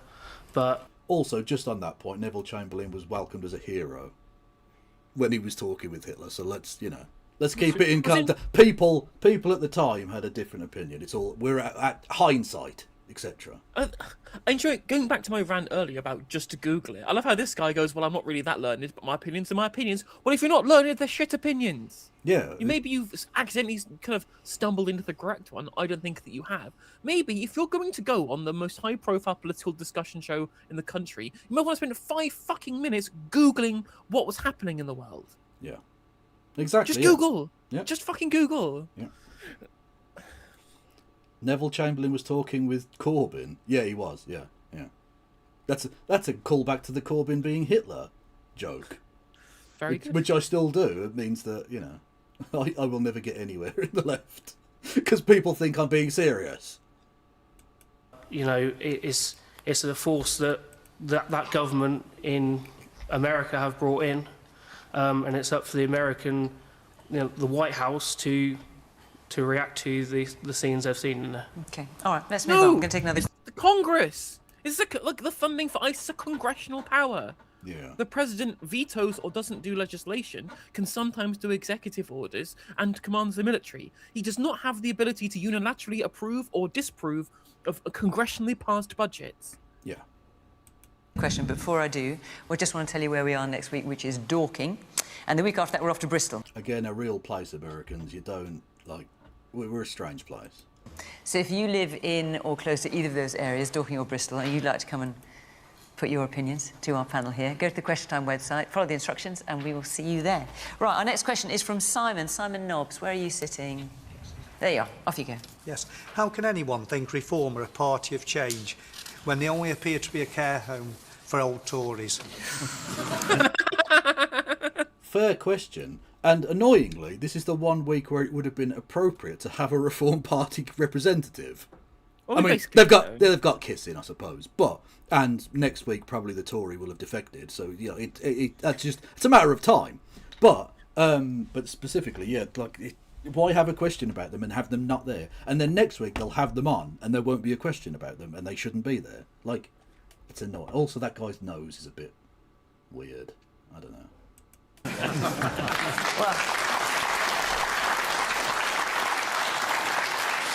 I think it's clear where you stand on the issue, Simon. Constantine, care home for old Tories. Well, it's interesting. You introduced me as a Reform supporter, which I'm not. I was asked a question about which party seems to be looking to address the issues that I care about. And you said Reform, so you're a supporter of Reform. Well, exactly. It's so funny. You go, well, they support all the things I mentioned. Oh, well, I guess if the entire population is made up of idiot podcasters, then Reform will win handsomely at the next election. Yeah, why lie all the time? I'm not right-wing. I don't support Reform. I just believe all of the right-wing things that Reform support. So, so you're a right-winger who supports the Reform. Just fucking deal with it. Literally, he does this all the time. Yeah. In his interview with Jimmy the Giant, he's all, I never said this. And just you said something incredibly approximate to it, right? Yeah. The meaning of the two sentences, there's no difference in the meanings. But he's one of those fucking irritating right-wingers who spends all of their time trying to pore over the minutiae of arguments rather than actually have a realistic discussion. So irritating when they do it. That is, of all the parties on offer, Reform is doing more of that at the moment. I was just quoting you, actually, Constantine, saying you said they offer the best hope for the country the next election. I've never said that. Oh, God, he's pre-watch! Blatant pre-watch! Oh, my God. He's literally doing the thing. I never said that. Yes, you did. Yeah, you did. What the fuck, man? It's so embarrassing. It's the Jordan Peterson argument of...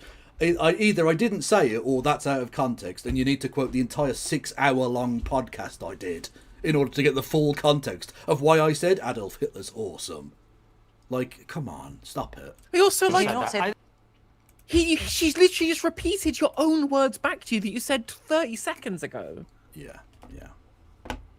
It's not to say I disagree with it, but we're so far away from the next election. How can you know which party offers the best hope? They are talking about the issues that are important. They're talking about net zero. They're talking about economic stagnation. They have a sensible understanding of the transatlantic relationship. No, he's... What? It's sensible. Literally, he goes over there and wanks off Donald Trump every other week. Rather than going to Clacton and doing his fucking job. They're talking about economic stagnation. No, they're talking about migrants. Right. They're talking about asylum seekers over and over and over again. But we never talk about asylum, so we never talk about immigration. It's never happened. Never. Never. In favor of all that. If Keir Starmer comes out as being pro-dealing with illegal immigration, which he isn't, if he comes out against net zero, which he isn't, I will vote for him in a heartbeat, and I will vote for any other party. I'm not a party person. It's so I care about the... His major concerns are asylum seekers and net zero. I care loads about ensuring that people fleeing war and persecution are treated like shit, and that we give loads of money to the petrochemical companies. It's almost like he's a paid actor. But don't call me right wing, even though I only believe right wing things. Ever. Literally. Country. Now, as to your question, I think you're talking, of course, about the defections from the Conservatives to Reform. Have Reform had a good transfer window, essentially, is your question. Mixed bag. You know, they've signed a couple of duds, in my opinion. They've also got a couple who? of... Well, let's, you know... Come on. That's quite nice. Oh, like you. Beautiful. Positive. I mean, listen, if we've learned anything so far, we're only 50 minutes in, is you don't hold back. I do not hold back. Come on. Look, who are you talking about? Not the last time, the penultimate time, previous time, or whatever, the 2 times before I was on Question Time, I remember arguing with Jake Berry, who was then a Conservative minister, who was telling me that net zero is brilliant and wonderful. He's now a member of Reform, which doesn't make a lot of sense to me. However, if you look at Suella Braverman and Robert Jenrick, we had Robert Jenrick on my show yesterday, that episode will go out on Sunday. Very impressive people. He literally opened up the migrant hotels. And on top of that, and funny to go, oh, I'm doing a podcast. You can watch it on YouTube. Fucking chill. Ooh, podcast. Podcast. Oh, Robert Jenrick podcast. In many ways. And Suella Braverman and Robert Jenrick are people who resigned or were forced out from the Conservative government as ministers precisely for trying to do the sorts of things that Reform voters want, particularly dealing with illegal immigration and mass immigration. They were forced out. I mean, Suella Braverman, when she was on our show, said, you know, I said to her, it must have been the civil service that hampered you in this process. She said it was not the civil service, it was Rishi Sunak. So what happened under the Conservative government is they have a portion of the current Conservative party who are people who are very compatible with Reform. They are all going to move over to Reform, and Reform have to take them in because they have to salvage what they can from the corpse of the Conservative Party to be able to win the next election. Oh, come on, no they don't. Yes and no. There are obviously still going to be parts of the country that would potentially vote for a Tory. So I think there are, again, as I think the point I made to you about the same dynamic on the left with the Labour Party. Yeah. I think there are bits and pieces that can be salvaged from, as he says, the corpse of those political parties by their respective replacements in the future. But by and large, yeah, they're soiled goods who need to be thrown away. I think the big kind of point of inflection really is that whilst a lot of the left-wing members of the Labour Party who have been pretty oppositional to the leadership, who maybe might be welcomed in the Greens, the Clive Lewises and Nadia Whittams of this world, none of them have been in cabinet. Of all of the political failures of the response of poor governance, none of them have had any access to the levers of power to change anything. Whereas the people being accepted into Reform are all people who are literally in the fucking government. They were cabinet members of the worst government ever. Right? Yeah, former chancellors, former home secretaries, former immigration ministers, all of which have been complained about by the Reform Party and then accepted in by the Reform Party. Yeah. Yeah, they're ridiculous. So is there no cabinet member at all? Like, what about if Ed Miliband wanted to join the Greens? No, absolutely not. No, I would not accept Ed Miliband. I thought you were impressed by Ed Miliband. I mean, I am. But I don't think you can be sitting around the table in the way that he is in the government, which has done so many awful things, and then not be damaged goods at this point. Notwithstanding the fact that I like him and I think that his policy prospectus is okay, you can't politically allow that to happen. Yeah. Like, even if you thought that he would be a good member of the team, they're so politically damaging. It's so politically damaging. No, that's fair enough. No, I was. And of course, he ran on austerity. He did. Sorry, in 2015. Yeah, as leader, he was pretty whack. And as if that was the thing that actually got him was the fucking eating a pork sandwich wrong, rather than, the austerity thing. Well, also, like, in 2015, the reason why the election went the way that it did is that the Conservative key voter base, which is homeowners and pensioners, they all saw their economic status increase from 2010 to 2015. They all saw their houses go up in value, their mortgage rate stayed low, they increased their pension provision because all of those things were protected on the back of lots of dead poor people. And dead poor people don't vote, whereas rich homeowners do. Yes. You happy with all those defections? Well, I think let's get to the substance of this. Right? The biggest issue for the country at the moment is the economy. People are feeling the pinch from the cost of living. It's a big challenge. Unemployment is now rising, has been every month since the general election. And yes, they've defected to Reform. Reform is a party which, like all the others except the Conservatives, is currently pushing for more welfare spending. I actually think this is pretty much the most serious domestic issue. We're having a huge increase in the welfare budget. Many, many people who are not working, who we need to get into work. It's absolutely essential. And if we can do that and cut that spending, we can use it to cut taxes and drive economic growth instead of the very sluggish economy we have right now. So on the substance... Can I just point out the reform, Representative Reform you came in on this programme? The sluggish economy that you had, that was created under you for 14 years? I'm not saying that what the current government's doing has been significantly better at generating economic growth, but you both were bad at this. Why would we guarantee economic growth by electing the people who are in charge of all of that period of low growth for 14 years? Indeed. Answer on a postcard. You know what also spurs financial economic growth? Giving us money in the form of bits and subs and super chats. True. And that is you technically spending money, but are you donating to the stream? You are increasing GDP. Literally, and it allows both of us to invest in local businesses by buying their goods and services. I can invest in local game stores by buying Magic the Gathering cards. Exactly. Which itself is financially viable, because then you go to various places around the world and play Magic. That's true. I'm engaging in remittance chat. Maybe you shouldn't be doing it.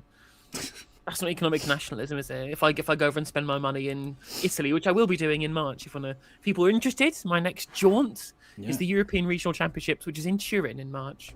Nice, up in the mountains. Let's go. I get to go and visit all of the places I remember from the Italian job. Yes, true. You know, there was supposed to be a part 2 of the Italian job originally, which they never made in the end. Yeah, where they managed to get off the bus. You know that scene at the end, infamous, one of the most famous scenes in cinema. The bus then crashes down the hill, gets stolen by the mafia, and then the whole story is they have to steal the gold back from the mafia, which would have been fucking dope, but they just didn't make it for whatever reason.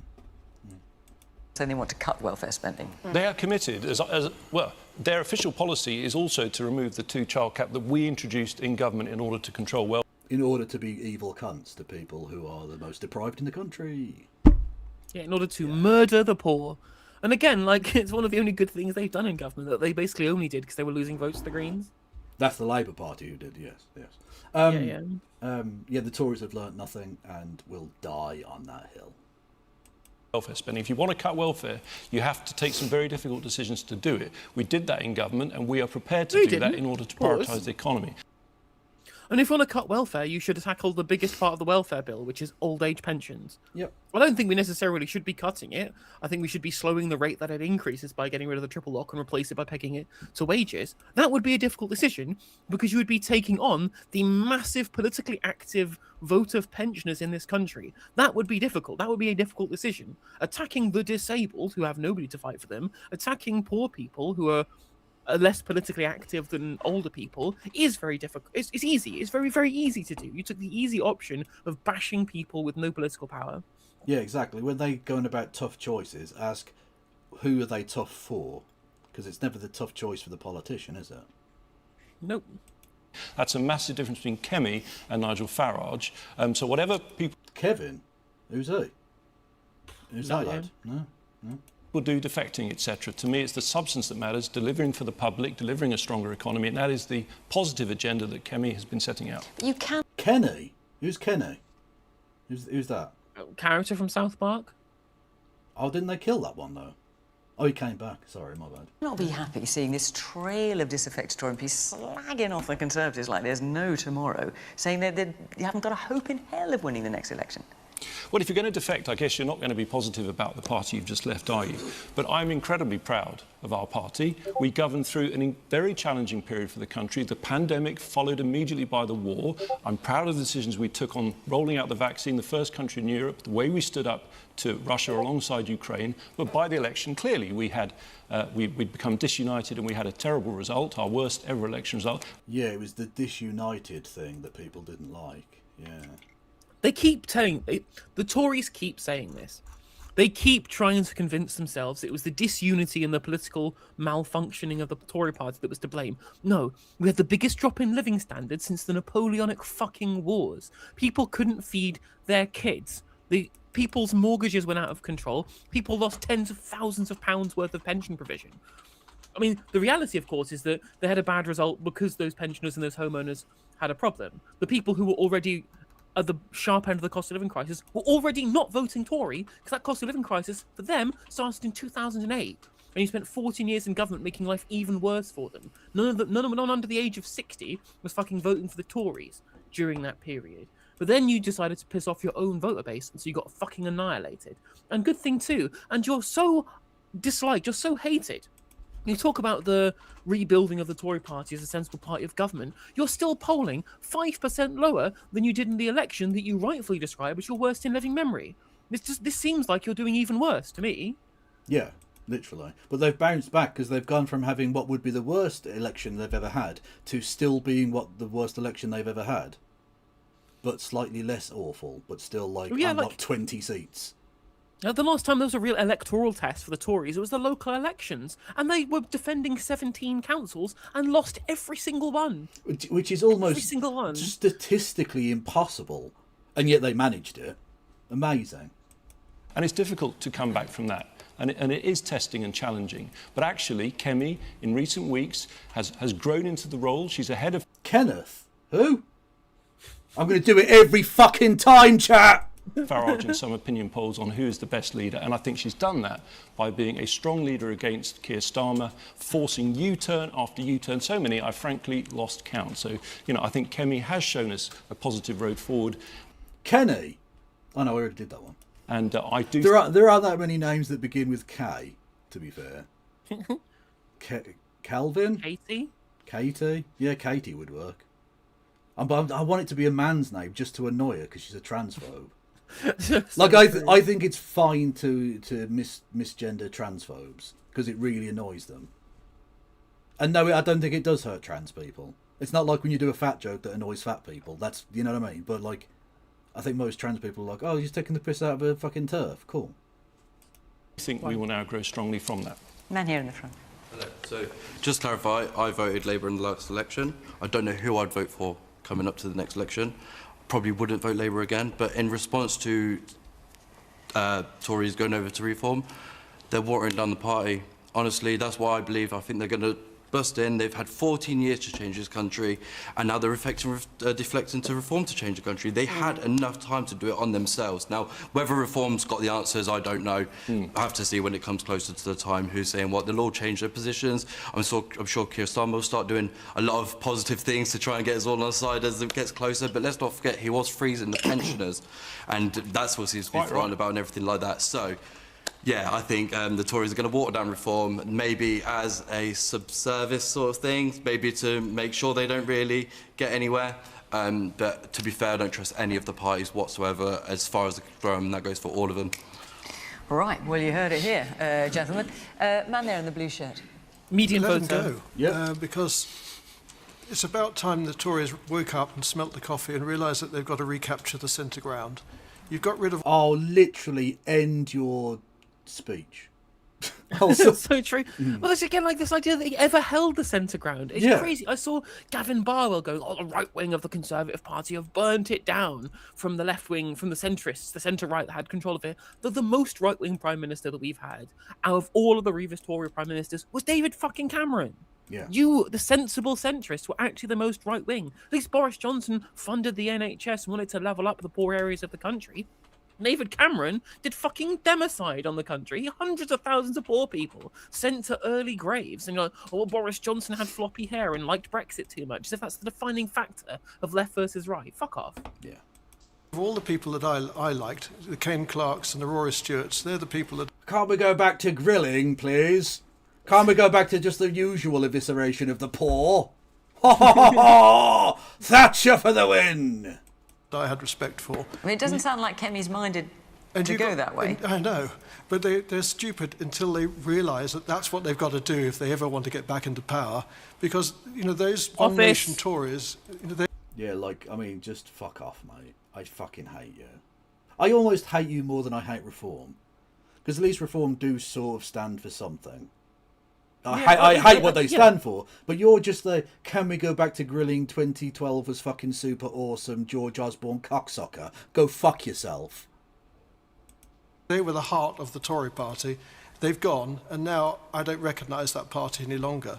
Unless you recapture the centre ground, you're done for. Do you know where to place your vote then? I voted Labour. I thought I was going to get the Blair-Brown government again, which I thought was... You see what I mean? He's just a Thatcherite scumfuck. That's all he is. Literally looking at Keir Starmer and going, oh, this guy's a little bit too left-wing for me. I'm like, he's a bit woke. He's a bit woke. Fantastic government. This one doesn't seem to know what they're doing. They have no experience of business. They're trying to kill the goose that... I mean, literally, mate, if you died, I would smile. Fuck off. That lays the golden eggs rather than feed the goose.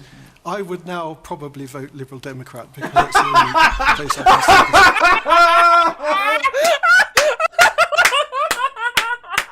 The Liberal Democrats, the fucking heirs to Thatcher. Go on. Go on. Oh my god, it's incredible. Oh, it's just genuinely incredible. Like, the one Liberal Democrat voter in the country here goes, I really liked Rory Stewart and I really liked Ken Clark, but they don't know how to do business in the Labour Party, so I'm going to vote for the Liberal Democrats. Well, you know what you can do? You can kayak your way into an early grave, you cunt.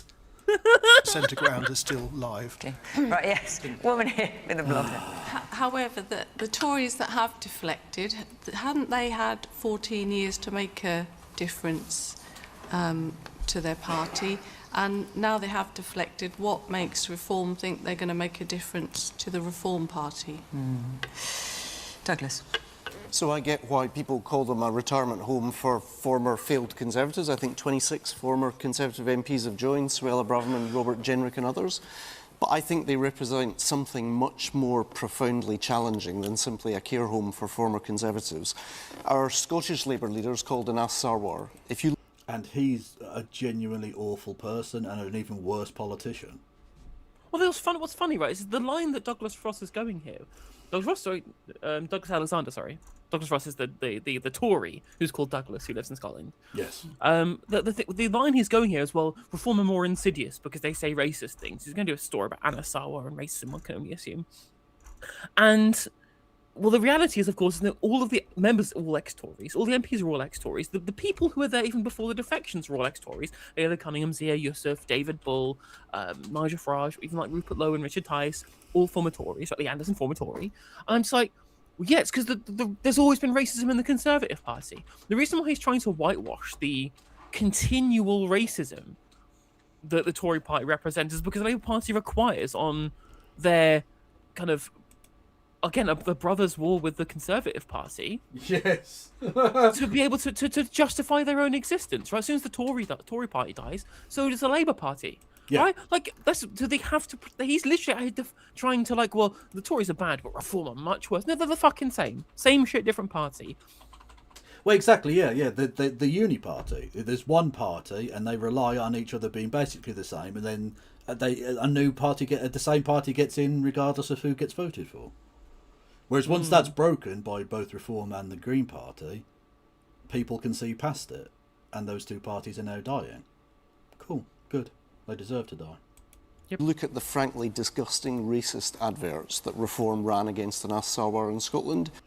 I don't know. I really thought it was more like an Island of Strangers type situation, Douglas. I'm like, look, literally the fucking candidate in Jack Straw's seat for the Tories in '97 drove around in a van saying, Jack Straw's a Jew, don't vote for him. Like, the idea that somehow the Conservative Party haven't done racist advertising is insane. Like, come off it. Come on. You're all pretty fucking racist. Like, does anyone remember David Blunkett as Home Secretary? The original hostile environment? Anyone?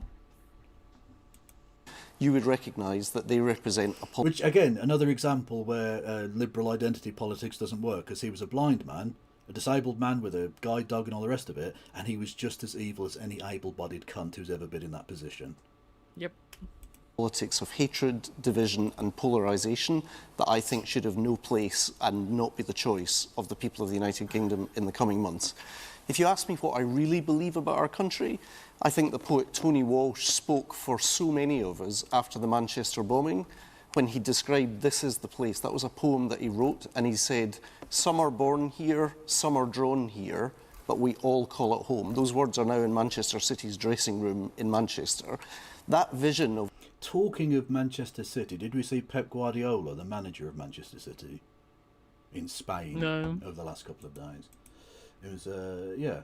It goes to show you can use your position for good. You don't have to be a cunt.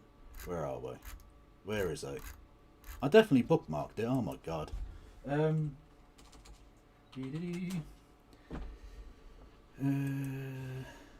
are we? Apologies. Here we go. See, you don't have to stay quiet. With Bona nit, salam alaikum.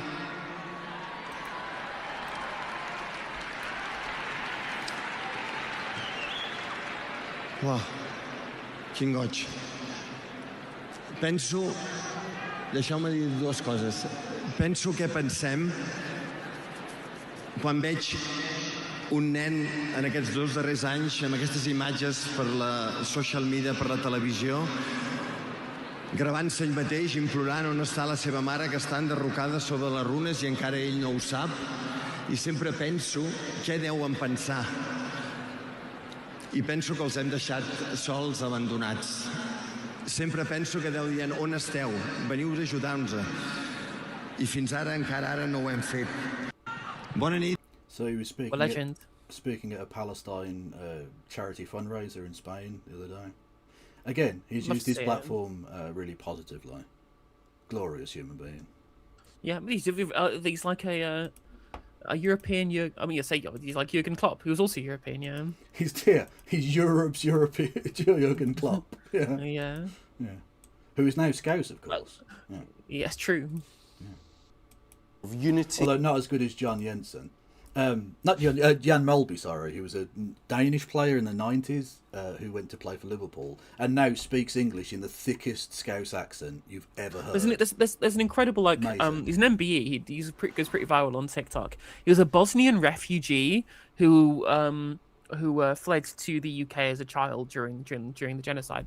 Yeah. And he grew up in Newcastle, and he's got this like Slavic Geordie accent. It's amazing. That's amazing stuff. Beautiful. Yeah. It's the best thing you've ever heard, right? Beautiful stuff. It's so good, and it's just, and again, it makes me so, it makes me so kind of proud of like the culture of this country. Yeah. That, again, we've just had so many regional accents, so many different kind of idiosyncratic parts of like our country that stood the test of time for so long. Yeah. And the idea people say that people migrating here dilutes this country, when they'll go to these parts, these areas of the country, these accents have been developed over centuries of existence, and they won't come and they dilute it. They come and they accept it. They take it on. They'll grow up with these Scouse accents, and they add something to it as well. Undoubtedly, yeah. Like, who was the Arsenal player? I might have been Hector Bellerin or someone who now speaks English like a roadman. It's amazing. Like he's not even like a working class lad or anything. But you hear him talk English and he's like, "What's up, bruv?" You know what I'm saying? Amazing shit. Yeah, so when Nick Griffin said you can be Welsh and you can be can't be a black Welshman, and I was like, who's the athlete? Colin something or other. Oh, for fuck's sake! Yeah, there was the two of them. There was the white lad and the black lad. We could just go Robert Earnshaw, Welsh footballer, black lad. Ethan Ampadu. The thickest, the guy Benji Webb from Skindred, the thickest Welsh accent. Yeah, absolutely. The pride of coming. So good. You're sorry. So good. Again, I was just commenting. Oh, this is funny, right? Speaking of learning languages in different accents, my friend Nathan, who spent 5 years in a mission in Cameroon, that's where he learned French. And so when he goes to France, people look at him really funny because he's a white lad speaking like a black lad. Yeah. Literally, yeah. People took across, they're like, "You're taking the piss, mate," and it's like, Yeah. "No, I'm just speaking French." I'm like, "You're speaking French like a black man." Yeah, exactly. It's Well, really there's that. Oh God, he might even be on YouTube. There's a bit of not Stuart Lee. Fuck's sake, the other leftist comedian guy, Mark Thomas. No, Mark Thomas. The other left. Anyway, going on about playing pool in a bar in Barbados, and a white guy goes up to him and with a really thick, Bayesian accent, goes, "You want to play pool?" And he went, "You can't take the fucking piss in here, mate. It's not Hackney. What are you doing?" But of course, they're from there. That's how they speak. Yeah, it's like Joshua De Silva and people like that. Yeah. Together speaks well to the kind of country that I want. Mark Steele, thank you. Yes, I knew it was there somewhere. Want to live in. That is in direct contrast to what we get from Matt Goodwin, who's just been selected for the by-election in Manchester, who says of Tommy Robinson, in some respects, we're quite similar. We're better than that, and we deserve better than that. I don't know. In some ways, he's quite similar to Labour, Island of Strangers, etc. Yeah, like don't pretend you're somehow above that.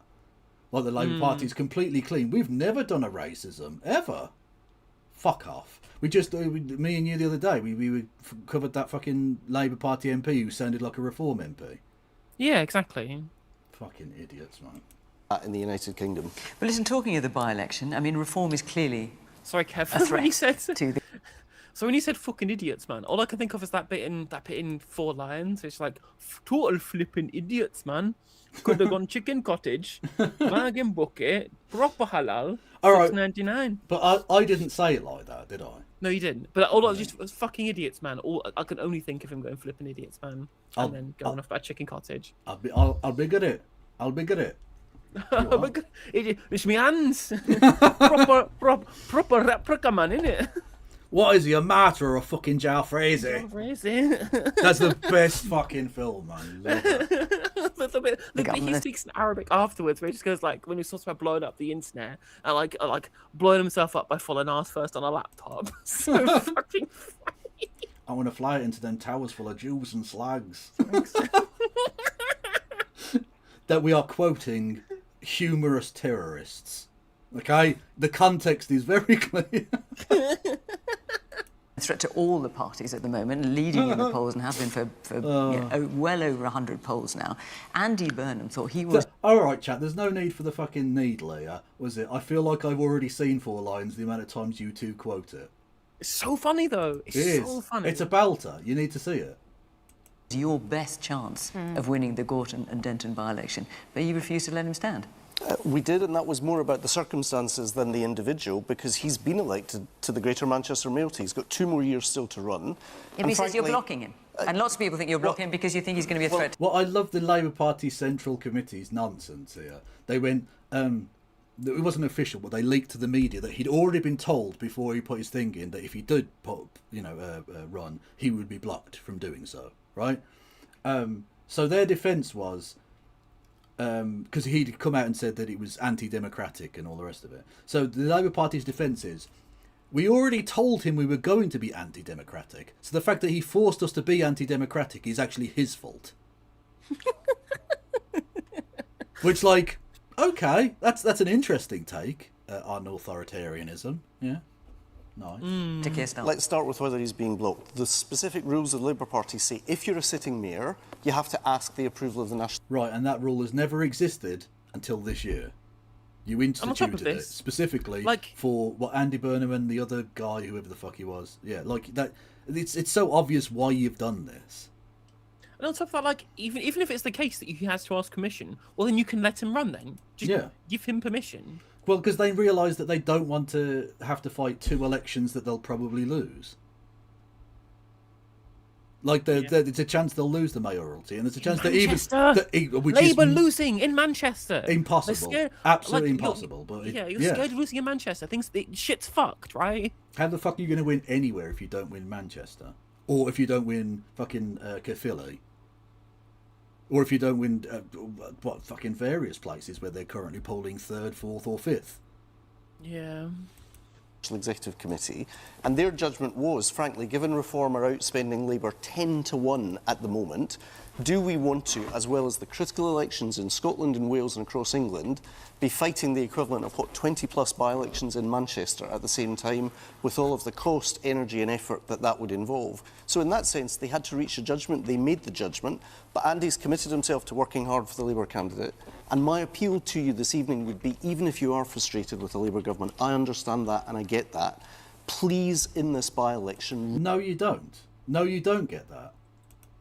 I'm sorry, you're a member of this government. You don't fucking understand it. You're happy to fucking go along with it.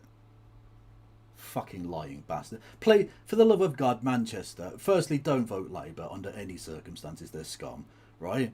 So all vote for the home county's div, the fucking Islamophobic piece of shit carpetbagger who's just gone up there. Vote for the normal motherfucker from Manchester. Literally. For the love of God, it's not even that difficult a choice. Please don't let me down. Like, vote for the candidate that can tell you which pub is best to go to in the constituency when you finished canvassing, as she did in our interview earlier on yesterday, which you can watch. Or at least vote for one of the parties that knows which constituency it is and campaigns in the correct one. Unlike Reform. You see, Lee Anderson was in the wrong fucking constituency. Honest to God, is he the thickest human being that's ever gone into Parliament? He's got to be on that list, right? Yeah, for sure. Recognise how we need to stop Reform from bringing that politics of polarisation and division to the heart of Westminster. Let's remember Sarah Potchin, who was elected by just 4 extra votes over the Labour candidate in Runcorn. She's the woman who complains that when she watches adverts on television, she saw too many, black and Asian faces. We don't need that kind of politics tearing our country apart. Well, maybe as the party that can't win in Manchester, you should step aside to stop that from happening. True. Or maybe run your best candidate. If it's so important to beat Reform, so important, why don't you stand the guy who gets fucking 60% Assad majorities for the mayor? Yeah, the one of the 70 million people in this country, the one that could win that election for you is the one you have outright banned from doing so. Literally. Well done. We need to come together, yes, focus on the economy, but make sure that we work together rather than not only have a retirement home for failed Conservatives, but bring in a much darker form of politics in this country than we've seen before. I'm not sure if it's much of a pitch, though, is it? You might not want us, but at least we're better than that. Well, we recognise people want change, but the reality is change takes time after those 14 years. I know you don't support the decision to block Andy Burnham. No, I think the decision is really embarrassing for Labour. I think any team needs its best players on the pitch, and by any measure, Andy Burnham is one of Labour's best. With Reform growing every day, the very concern that Labour says they're worried about in Manchester, Labour would be stupid, I think, not to platform somebody who clearly connects with working class people, as Andy Burnham has, who marvellously represented the city of Manchester during the pandemic when the Conservative government wouldn't fund our regions properly, and who has shown, that you can nationalise buses, you can put the very kind of engines of our city to work for people. Man in the black sweater there in the middle. The Labour Party didn't win the last election. The Conservatives lost it. And what a mess. True, the man that looks like boiled ham is correct. I mean, yeah, literally, they were a government by default. Again, and it's why it's such a unique maelstrom of situations that makes them as hated as they are, because people voted based upon a mystery box because they didn't say they were going to do anything, because they didn't want to get elected on the promise of anything. So now everyone can imprint what they wanted from the government, and they're doing nothing for nobody. And not only that, the people who would always vote Labour at every election have been told that they're scum and they should fuck off and the door is open and they can leave. So they've just created this unique maelstrom of situations that means that there is no one left. Yeah. There's no one left that likes Labour. True. Can they white balance this man's face? Because it's looking a bit weird. Yes, we are in now. What I say is, why don't we give reform the chance? Yeah, why not? Why not, Gammon boy? Yeah. What? Just let your fucking. I know. Let. If you're gonna take that attitude, let the monster raving loony pie. Let Camp Binface take over. Actually, I'm if fine you're, with if you, that, yeah. Like, if your only metric for replacing the government is literally anybody else who cares, give them a go, then why don't you make that argument for Monster Raving Loony Pie or for Camp Binface? You might as well. They're just as politically efficacious as reform. Yeah. And was it making London Bridge Phoebe Waller Bridge? Was just a funny thing to do. That would be fine. Yeah. True. Let's do that.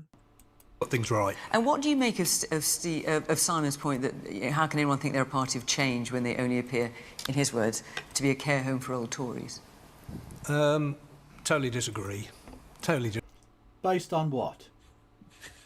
Like, they do this. Like, I'm entitled to my opinion. Yeah, but surely there's a reason you have that opinion. I'm trying to tease out of you. I'm trying to get from you why you believe the thing. But that's what I believe. Now, you've already told me what you believe. Why do you believe it? And you find out there isn't a reason. There isn't. There just isn't. They've never iterated their beliefs. They make kind of blank reactions to things without thinking and refuse to educate themselves further than that. Again, despite the fact the entire wealth of human knowledge is in their fucking pocket. Yeah. It's just Nothing bad can it's happen. so It can dispiriting only good happen. as someone who believes in humans and believes in humanity to just watch humanity to take a look at the fact that they have the entire wealth of human civilizational knowledge in their pocket and not utilize it. Yeah. I'm just like, yeah. Disagree. Reform needs somebody with them to with the experience. Experience of being shit. Yeah. Literally experience of being shit. What we need is the experience from the people who fucked it up the first time. Yeah, brilliant, fantastic. What a wonderful fucking. Again, just they just believe things. They don't actually believe them for a reason or for any effective kind of outcome. They just believe a thing, and that's it. Nothing you could ever say, no evidence you could ever provide to this man would make him change his mind. Which means he doesn't really think. Yep. Somebody from Westminster, but so we need to get rid of of Westminster because it's not working, by replacing it with people who have experience at Westminster to make it work.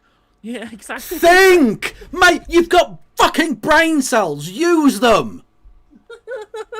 Oh! Before a lot of those joined them, personally, I thought that Reform wasn't the party to take over, but I think they've got another 2 or 3 years, whatever it is, to become that party that will run the country. Okay. So okay. It's funny. His position was we need something different, but when they were actually different, I didn't want to vote for them. But now they've become the same. I think I will vote for them.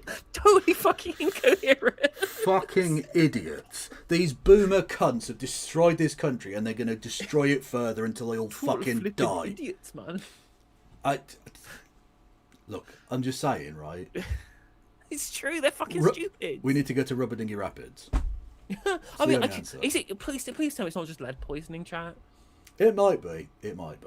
Yeah. Because have you seen that? Have you said there's an insane graph I looked at on stream the other day. So that people do surveys of consumer sentiment, like how people feel about the economy as consumers, and basically in all of British history, it's broadly been the same. You stratify it by age, and the lines are different sometimes, but basically above or top of each other, right?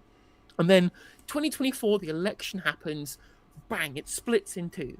And everyone below the age of 50, consumer sentiment slowly increases as wages start outpacing inflation. And yet, if above the age of 50, it fucking tanks. It's literally gone to like the fucking floor. And that's never happened in this polling's history.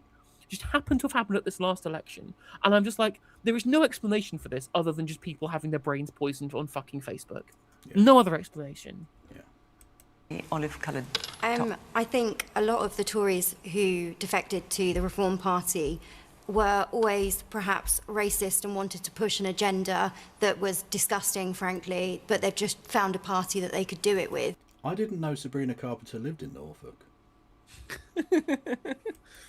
I honestly think general consensus, particularly amongst young people, is that we've lost our humanitarianism, and the only party that is showing any semblance of that is Green at the minute, frankly.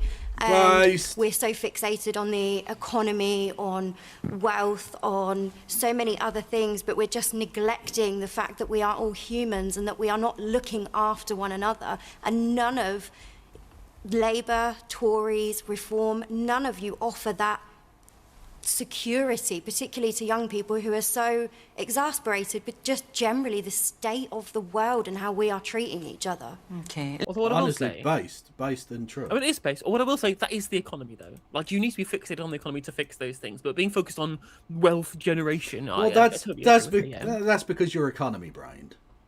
It's true. But like, if you like, the whole point where our economy is fucked is that we don't prioritize the interests of normal people. We have done it for mega corporations, right? Yeah, exactly. Yeah. Listen, they're not here to defend themselves, but I expect the Conservatives you refer to would deny that they are racist and would take issue with that. Yes, Constance. Yeah, but why are you doing the... Well, Israel would deny that it's doing genocide bit. Like, yeah, but they are doing genocide, and the Tories are racist. Yeah. Can I make just a couple of points? First of all, the gentleman mentioned that the Conservative Party need to tend to the centre ground. They tended very well to the centre ground, which is why they got thrashed in the last election, losing millions of votes to Reform. Yeah, that centre ground Prime Minister Liz Truss. Yeah, Liz Truss was so centre ground. Rishi Sunak, he couldn't have been more centre ground. What the fuck are you talking about, mate? Well, he cut the bin taxes. He got rid of the 7 bins. The 7 bins! Reform and millions more votes to people who simply didn't come out and vote at all. So Rory Stewart is not going to save the Conservative Party, I'm afraid. As for, I'm... Okay, that's true. Rory Stewart will not save the Tory Party. That is correct. Not in the business of giving the Labour Party free advice, but I will give some. And perhaps as an immigrant myself and someone who voted Remain at the referendum, I can say this without being shouted down. Who the fuck is going to shout anyone? What are you talking about? You're whinging before you've even said the thing, you fucking bitch. Again, it's just all of it grievance. Again, for all people who moan about grievance politics, that's basically how half of their political analysis works. All just, oh, well, I've been cancelled. Despite me being on this panel show, but I'm sure I'll be cancelled soon. Triggered, trigonometry, 2016 politics forever. Fuck off. Honestly, I'm surprised he didn't come out tonight wearing a Pepe shirt. So true. Yeah, whiny The bitch. attempt- That's exactly who he is. Yeah. Just a whiny to bitch. paint your political opponents as being intolerant and bigoted is something that never worked, but people tried it around the referendum. You called half the country racist, that didn't work. Then you called people... I mean, it did work. It only worked against Jeremy Corbyn. Yeah, exactly, yeah. Racist again, that didn't work. The Reform Party, like every other party, has a mixture of people within it. It has a man in it at a senior position called Zia Youssef. They candidate for the... Oh, a little bit of liberal identity politics. We can't be racist. There's a brown. Jesus, honestly, it is just 2016 in this man's head. It literally is insane how all the right wingers have all adopted standpoint epistemology now. Yeah. I thought that shit was stupid from the start, but now right wingers are in some kind of cultural ascendancy. They're all doing standpoint epistemology to be able to make their points unfalsifiable, just like liberals did in 2016. Yeah. The Mayor of London is a Muslim. I mean, what are you talking about? All of this politics of division that you talk about is what you did to this country. Let me finish. This is what you did to this country. Under your government, under the Blair government, you brought more people into this country in 10 years than had come between 1066 and the Battle of Hastings and 1950. You brought more people into this country in 10 years than had come in a millennium. And then the Conservative government came in and repeated this and went further. When I came to Britain in 1996... Pause. Are you telling me, Constantine, that more people came to this more people came to this country during the era of commercial air travel than did before the era of commercial air travel? Yes. Is that what you're saying? Yeah. Wow, I'm so surprised that so few people came to this country when they had to spend fucking days on a boat to get here, And rather than almost- were able to hop on and fucking EasyJet. And almost certainly would have died of cholera if they tried it. Yeah. Mad. Oh, see the loo, but continue with the thing. Yeah. Also, the population sizes of relative during the course of that 1,000 years it should be taken into account, I feel. 55,000 people a year net came to this country legally. Today, that is the number of people who come here illegally every year. How do you know how many people arrive here illegally, Constantine? I think he might be making up those numbers, my man. Or someone on the right did, and you've all just taken it as gospel. Is what you've done to this country. So when you talk about the politics of polarization, you did this to this country, you created it, and you're going to reap the whirlwind of the next election. Let me answer you, Constantine. Because Constantine, we have a fundamentally different view. Clearly. So Rishi Sunak is no political friend of mine. He was the Conservative leader of the country, as you know. When Fraser Nelson put it to you that Rishi Sunak is absolutely English, I said he's what British. did you reply? I said he's no, British. you said he's a brown Hindu. No, that's How not what I is said. he I said English? he's British. I said he's How British, is he English? just like me. I'm not English Those are the either. words you used. What I said we is can hear the code. there's a difference between A British... brown Yeah, exactly. Konstantin Kisin is racist. Yeah. Hindu. May I be allowed to say what I said? There's a difference between saying you're English and you're British. I am British. My children born in this country are not English, but they're British, and that is the distinction I made. So Rishi Sunak is not... So at what point would they become English? How many generations of your family having been here would it take for your stupid racist mathematics to work out, and your great-great-great-great-great-grandkids would be English? Or is that impossible? Is English like something that can't be attained somehow? I mean, again, he thinks it's fucking ethnic determination, right? Yeah. Yeah, he's just a racist prick. Yeah. English. No, I don't think he is. I think he's British. He's a I respectfully disagree. If he you said, live here if you actually listen and to you're the Prime Minister, if you I listen think to he's Rishi English. Sunak himself, he said prior to being elected as Prime Minister that he identifies as a British Indian. I can hear the So code. I'm quoting him. Well, you've clearly got a different What's his ability. colour got to do with it? It's not about his colour. You He said brown himself Hindu. yes, You he's a said British brown Indian. Hindu. Yes, he's a British Indian. So why did you mention his colour? I'm glad you came here with prepared sound Why bites, did you but they don't mention- work anymore. It's not a prepared soundbite, it's a quote that you said. I'm just so sick of this fucking... Can we... Like, the whole... basically, we've all accepted here. What he said, the dumb shit that he said about immigration was all correct. None of that's been challenged. Yeah. And the Labour representative, you know, what Kissian said is dumb and he's a fucking idiot, right? But none of the actual kind of meat of his policy prescription has been challenged. Everyone's just accepted immigration is bad, migrants coming here is bad, asylum seekers are illegal and that's why they're bad. Rather, we've gone, we also agree with this, but have you considered that you said racist things? And I'm just like, sure, but you're not actually meaningfully addressing the fact that he just said a bunch of nonsense about migration. Because they want to chase the votes of racists. Yep. Yeah.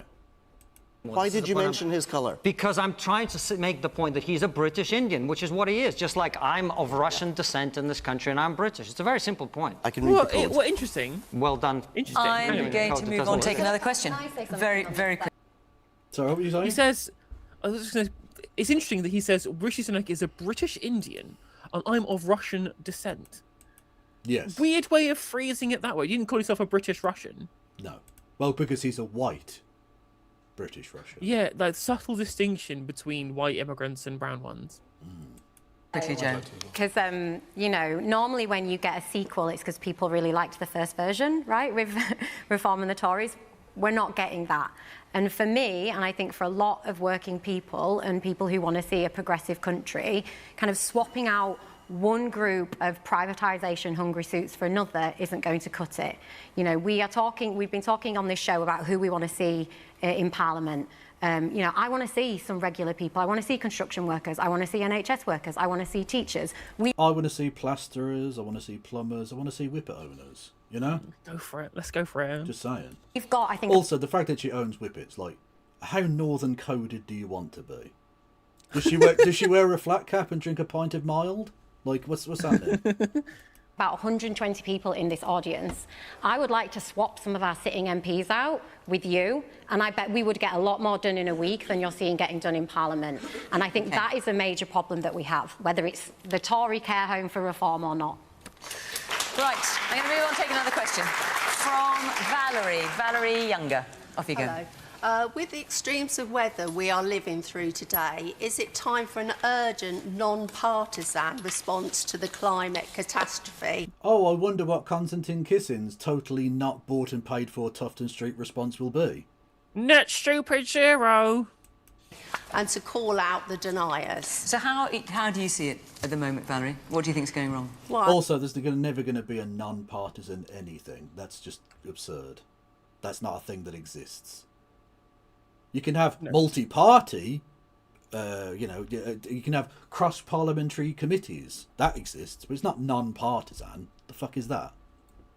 I think everyone's a little bit scared that actually it's been watered down, our efforts to... What, commitment to net zero yeah. are you talking about? I think so. OK. Douglas, an urgent and non-partisan response. I mean, Labour's committed to net zero by 2050. Yes, and historically there has been a bipartisan consensus, and I think that's something of which the country should be proud. I take a pretty basic view of this. If you deny climate change, you're not disagreeing with political opponents, you're trying to disagree with physics, chemistry and biology. Science is a pretty... No, facts don't care about your feelings, okay? But they do care about Constantine's feelings, okay? True. Unforgiving judge of this, and if you look at what we're doing in terms of global surface temperature rises, we have no alternative but to be taking action. And that's why, frankly... Oh, yes. Would she invoke a 3-line whippet? Honestly, my chat's the fucking best, man. Love it. That's so good. That's so I good. do think for all of James's talk about Kemi Badenoch, it's frankly irresponsible to imperil the cross-party consensus that has been put in place based on clear and unequivocal science. There may be votes in it, but the reality is I don't think it does a service to the country when we know that... What's so frustrating, right, is he goes... is a cross-party consensus and there are voters who disagree is the worst way of framing that. The reality is the voters overwhelmingly support climate action, overwhelmingly so. Environmentalism is the most popular ideology in the country when surveyed. We are one of the most climate-conscious countries in the Anglosphere, in the Western world. We have such a growing political consensus amongst voters for climate action. Which you would imagine would be the case given that we're a fucking island very susceptible to rising sea levels. You'd think so, And so to try and claim that this is a Westminster thing that some of the public are against, rather than a public thing that bought and paid for political operators oppose, in the form of the Tories and Reform, who are way out of step with public opinion, is the worst. That's the craziest framing. That's so bad. Yeah. There is not only scientific evidence of it, but actually huge economic opportunities if we're sensible and smart about it. We've been talking about China. Look at the amount of money that China has invested, not just in solar energy, in wind farms, but also battery technology for electrical cars. The truth is, there is... And building railways? Anyone? Could we do that as well? James Speak asks, isn't coastal Norfolk literally falling into the sea? It is. Yeah. My parents, my mum literally owns a little shepherd's hut nearby the coast in Norfolk. And Norfolk's very low lying and flat. Like it will be in the sea very soon. Whereas Birmingham is going to be a tropical mountain paradise. Yeah, like the people of Cromer are definitely going to be needing to do a Ben Shapiro sometime soon. Yeah. My housing prices are going to go up because there's going to be the only bit of land still above water. So, just saying. Huge economic opportunities if we manage this transition in a sensible way. So both for reasons of economic prosperity, but critically for reasons of recognising the science, we have to try and protect and maintain that cross-party consensus. And you were part of that cross-party consensus, James. Certainly in 2022, you supported net zero by 2050. What's changed? Because you don't anymore. Well, I mean, look, the first thing to say is when we're in government, our emissions were halved. Everyone who so lives why have you in this changed part of your the world, mind? That's what I don't understand. Because you were all for it, to the point and that, now you aren't. That Douglas made. Let me just respond to the point that Douglas made. Huge increase, massive increase in offshore wind in East Anglia, and huge progress in renewables. The problem is energy has now become so expensive. It's a particular challenge for our industry and our businesses. Right, but it's not green technology that's doing that. It's the fact that we have these absurd pricing regimes.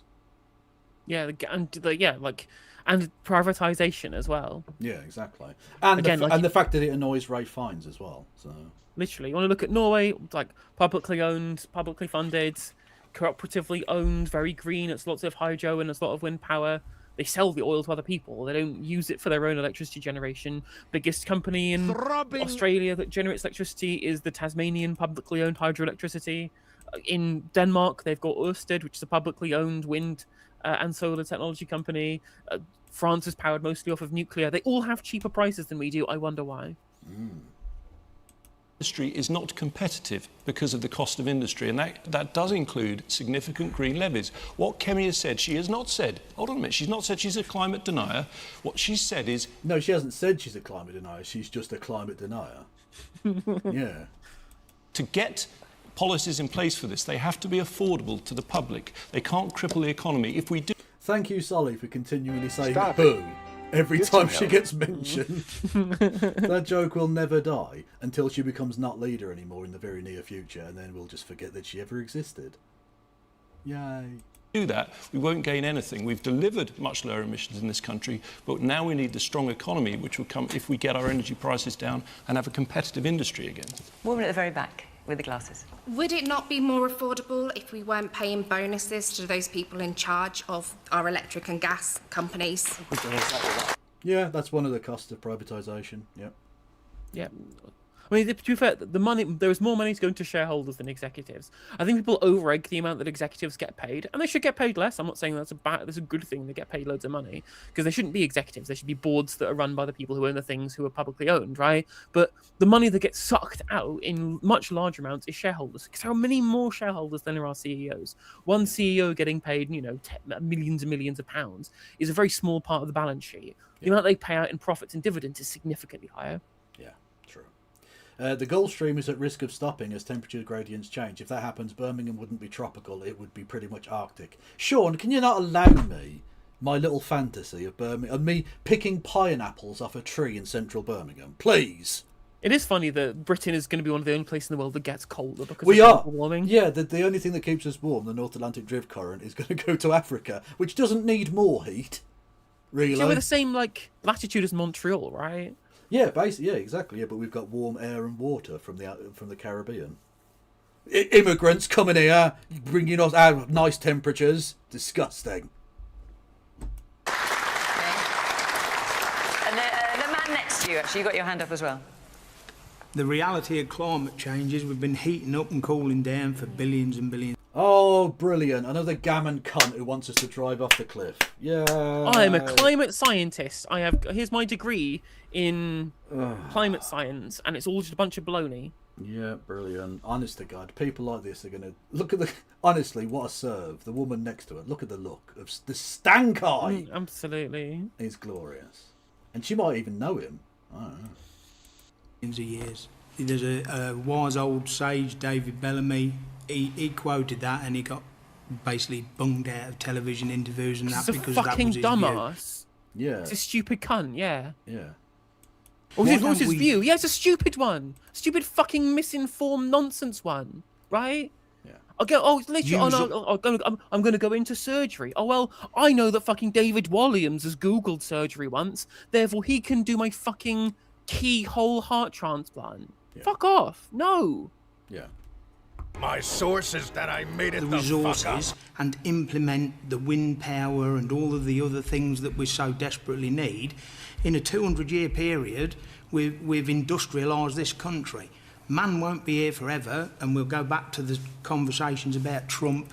Okay, so let's just kill the planet, because humanity can't last forever. So let's make sure we can't last 1,000 years.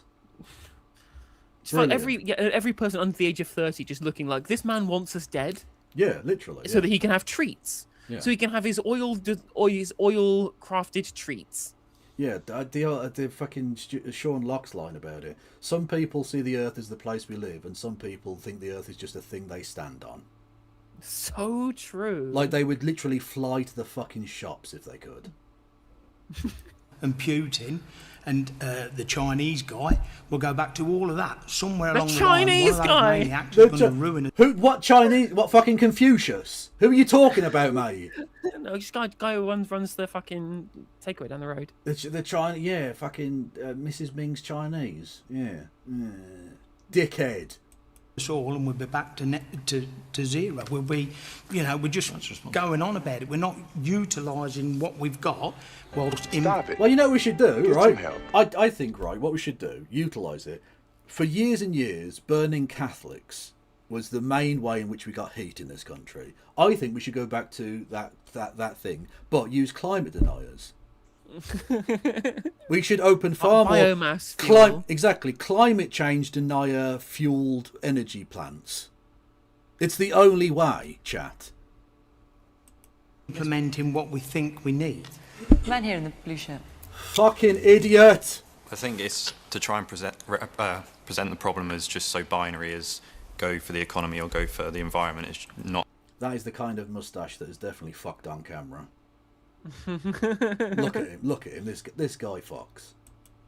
Honest. I think we need to be realistic and say how much can we really influence in the world in terms of our net zero, but also we need to balance that in terms of not throttling the economy and going too far the other way. I think there's a lot of work we need to do in terms of energy infrastructure to make sure that those new wind farms and things can get connected to the grid properly. But I think we need to be realistic. We can't influence the world as much as places like China and India can. So do you support the government's efforts to reach net zero by 2050, broadly? I mean, it's such a difficult thing to say yes or no for something like that. Probably yes, but it's not as simple as just saying net zero bad or good. It needs to be reasonable and it needs to be controlled. It can't just be something that we cut off all fossil fuels and just expect it to carry on and not, We're not just affect cutting anyone off all badly. fossil fuels. Yeah, no one is doing that. No one is suggesting. Not even the Green Party are like, we need to get rid of our fossil fuels tomorrow because that would crash the economy. That like you just wouldn't work. You have to have a transition to a green economy. That's the thing that's going to happen. Can I just first of all ask Douglas and James, what percentage of global carbon emissions is Britain responsible? Who cares? Oh, Jesus Who cares? Christ. Why is this relevant? It's like saying, well, how many of the world's fucking murders was Jack the Ripper responsible for? Yeah. Also, right. In reality, he's caused far fewer deaths than Benjamin Netanyahu, so we should just go free. Yeah. Well, technically, he did go free, but you know, by the by. So did Benjamin Netanyahu, though. So you know. Yeah. Yes. Also, the thing that this little, Tufton Street talking point doesn't take into account is that all of our carbon emissions are essentially just done by China because all of our shit gets made in China. So we don't produce that much, so we don't produce as much carbon as we would be if we produced all of the things we actually need. The fact that we import them from abroad means that we just get to claim that carbon was done by China and India, when it isn't. It's being done for us. Outsourced, yeah. Yeah, we've outsourced all of our carbon emissions because we don't fucking make anything. Historically or in present Currently. terms? About 1%? About 1%. 1%. So if we reduce our carbon emissions to zero and destroy our economy even more than we already have, we will reduce that's an implicit. Yeah, how would that destroy the economy? Can I just ask? He doesn't know, but it will apparently, because that's what the Shell and Centrica lobbyists have told him to say. Yeah. Carbon emissions by 1%. That's what we're talking about. Now, that's okay. Cool. Yeah, let's do that. Okay, and let's put pressure on other countries to do the same, and then we can get it down by 100%. Near enough. Look, we're always going to produce some carbon, but the Earth can take some carbon. It just can't take the amount we're currently pumping out. That's what we're talking about, right? And the promise of net zero was, well, it doesn't matter that it's 1% because Britain is a global leader. We will inspire the world if we destroy our industry and hand it over. We already have destroyed our industry, and it had nothing to do with net zero. It had, that's ironically, to do with the economic policies you've put forward. Yeah, literally. We have no industry because of Thatcherism, and you're out here wanting to elect somebody who not only is a cold, hard Thatcherite, who praised fucking Liz Truss's mini-budget. True. Thank you, Bilderberg and Matt H, for resubscribing on the Twitch machines. Don't forget you can give us both money and help us live. There's no funny there. We need money to live, and so that would be very nice if you could assist us in this way.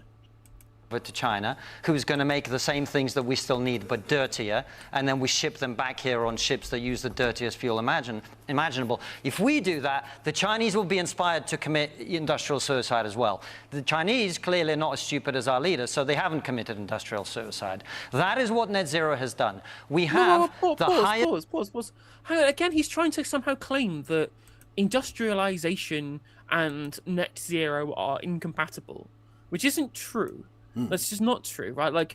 Just because during our industrial revolution we powered our industry with fossil fuels doesn't mean we always have to power it with fossil fuels.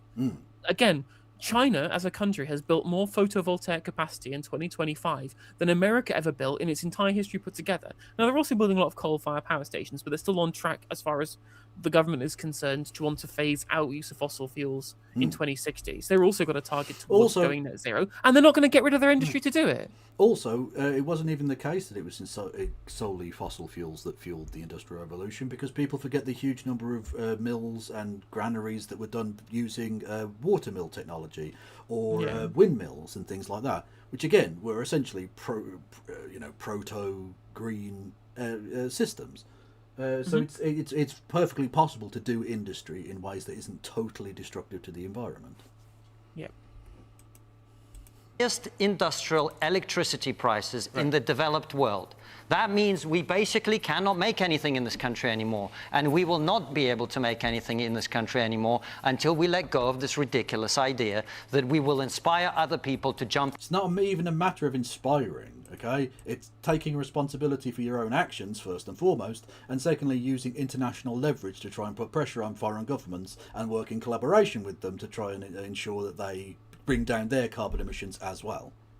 Just saying, oh, well, even if we got rid of all of our carbon, it wouldn't make that much difference. Okay, but how about we just have clean air? Well, That'd be nice. Yeah. His argument here is that without reversing neoliberalism, without implementing capital controls, without some kind of protectionist economic and industrial policy, somehow we'll just magic industry back to this country. That for some reason, all these international industrial corporations who are now beholden to, because of the economic ideology of neoliberalism that he openly supports, they would just somehow decide we're going to come back to Britain with no incentive to do so because the energy is slightly cheaper and not because the labour is way cheaper in the Philippines and in Bangladesh. They're not going to come back. Yeah. No, they're not going to come back. Why would they? Yeah. Because you're not going to implement any other kind of protectionist or industrial policy platform to incentivize them to come, or building it nationally owned in the interest of the country. Off a cliff like lemmings because we did. It doesn't work. It's not going to deliver prosperity. And James talks about we need a strong economy and we need net zero. Those two things are incompatible. No, wrong. They aren't. Based on what? But where did you get that from? My source is that I made Again, it the fuck up. Look across the fucking channel at France, where the vast majority of their electricity is generated by nuclear power, right? Which is not a fossil fuel technology. They froze their electricity bills with a 4% increase, whilst we were staring on the barrel of triple our electricity bills until the energy price guarantee came into place.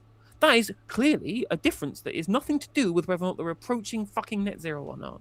True. You can't have both. So either you choose to make your people prosperous, That's not what I said. or you choose to pursue. That's not what I said. If that's not what you said, then forgive me. I thought what you said is we need both of those things, and I'm saying we can't have both of those things. We're going to have to abandon completely the idea of net zero. We can. No, we're not, and we're not going to. Well, reform might do, I suppose, but we'll wait and see.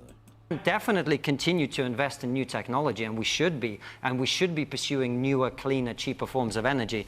But the number... Why should we be doing that? Apparently you just said it doesn't matter whether we get rid of 1% of the carbon, so let's just have dirty fuel.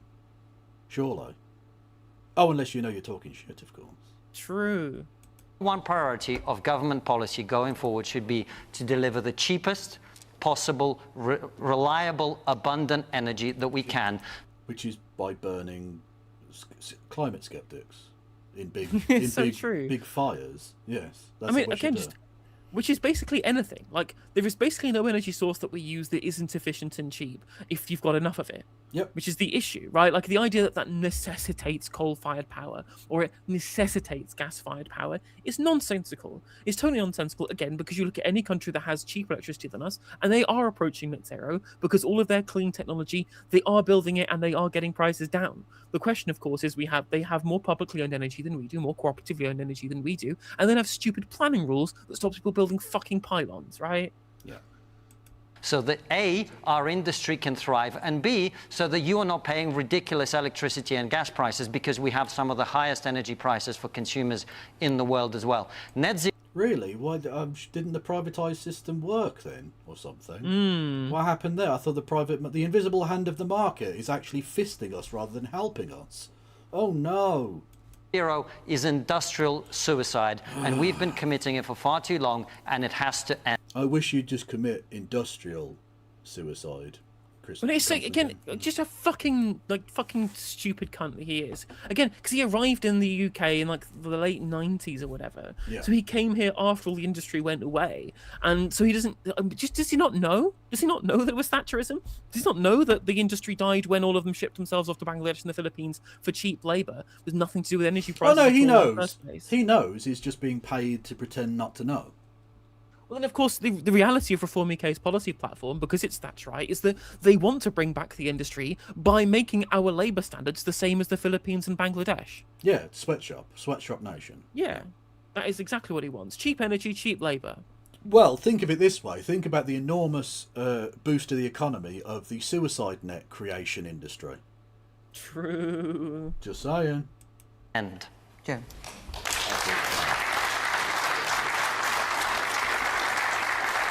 I think there's a few things to say. I mean, one is that we have very high utility bills because foreign companies own our utilities and charge us sky-high fees.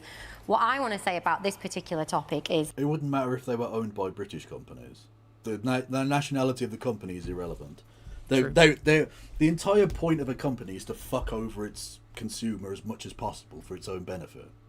There's no national, like, the fact that it's based in Britain or based in fucking Singapore doesn't make any difference to that. Well, to be fair, like, not every company is necessarily want to fuck over their consumers. If it was a competitive market, maybe they would want to compete to get the best product. This is not a competitive market. This is a captive market. Yeah, it's a monopoly. It's a monopoly, yeah, absolutely. Like, there is one water company. Yeah. That's not a competitive... Why is that... Like, how can you possibly make the argument that competitiveness will drive standards up and prices down when there literally is one company? I can't, like, get my fucking water from America. Yeah. Climate change... And given Flint, I wouldn't want to, but you know the point I'm making. ...is real, right? If you have lived in a flood area or you've been affected, you know that it's real. Extreme weather is real. As I say, this has huge consequences for us, but it's also having huge consequences globally. Over the last 10 years, there was 250 million people displaced because of extreme climate emergencies. Yeah, whoa, hang on a minute. Whoa.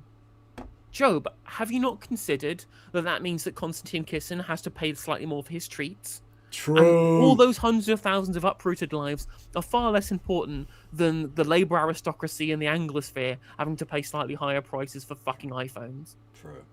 But I think they support climate change just because if the coastline recedes on both sides of the channel, we'll get doubly as far away from France. True. What's interesting, though, is it reminds me of the speech that Konstantin Kisin said in Oxford University. Talk about how people in the global south couldn't give a shit about saving the planet. And it's like, just so manifestly wrong. Yeah. Because they actually care way more, because they're the ones who are going to be affected by it. Every poll shows people in India, people in South America, people in Africa, they are all very concerned about climate change because they live in really hot areas that are going to get even more hotter and are going to be even less fucking hospitable in a climate change world, or they live by the coastline, because that's where most people fucking live. Humans have always built settlements near coastlines, and their houses are going to be underwater. And they don't have all of the massive wealth that the extractive aristocracy of the global north has to be able to build flood defenses. They are entirely beholden to countries in the global north, in the first and second worlds, in decarbonising themselves to try and halt climate change that no one in the global south is fucking responsible for. True. I think we don't have to say that a strong economy is incompatible with actually trying to improve what we do to the environment. We know from research that we've done as a union that if we want to properly invest in our economy and to train people in the skills that we need for a green economy, we need £1.75 billion of investment. We need that to train people for 1700,000 jobs. So there are options that our government can take. We can start investing in education. We can start paying the people who deliver that education properly. We can build new industries for people to work in. At the minute, we are having this debate about it's one versus the other. We're having a debate that we can't afford to possibly do that. We can afford to do these things. We're one of the richest economies in the world. But our money is going to pay shareholders dividends to investors in foreign countries. And our government isn't investing properly in the sectors that we need to rebuild and restructure our economy to the things that we need. We can do all these things. Yeah, she's a bit shit, Libby, but I think she's on the right path. Yeah, 100%. She's got the she a bit confused, but she got the spirit. Yeah, no, she's generally, she's dancing in the right area. Yeah. We just need some ambition and some political belief in Westminster to do them. Man in the blue shirt with the glasses. Supporters of net zero and saving the environment. Why are they introducing a paper mile scheme for electric vehicles, which is going to stop you? True. The Labour government are fucking useless. They have no idea what they're doing. Yeah, 100%. I mean, I kind of undeniable about this. The issue, of course, is that electric vehicles aren't the solution. Public transport is the solution. And there's going to be a significant drop in taxable revenue for the government if people stop driving regular road vehicles and start driving ICE vehicles and start driving electric vehicles instead.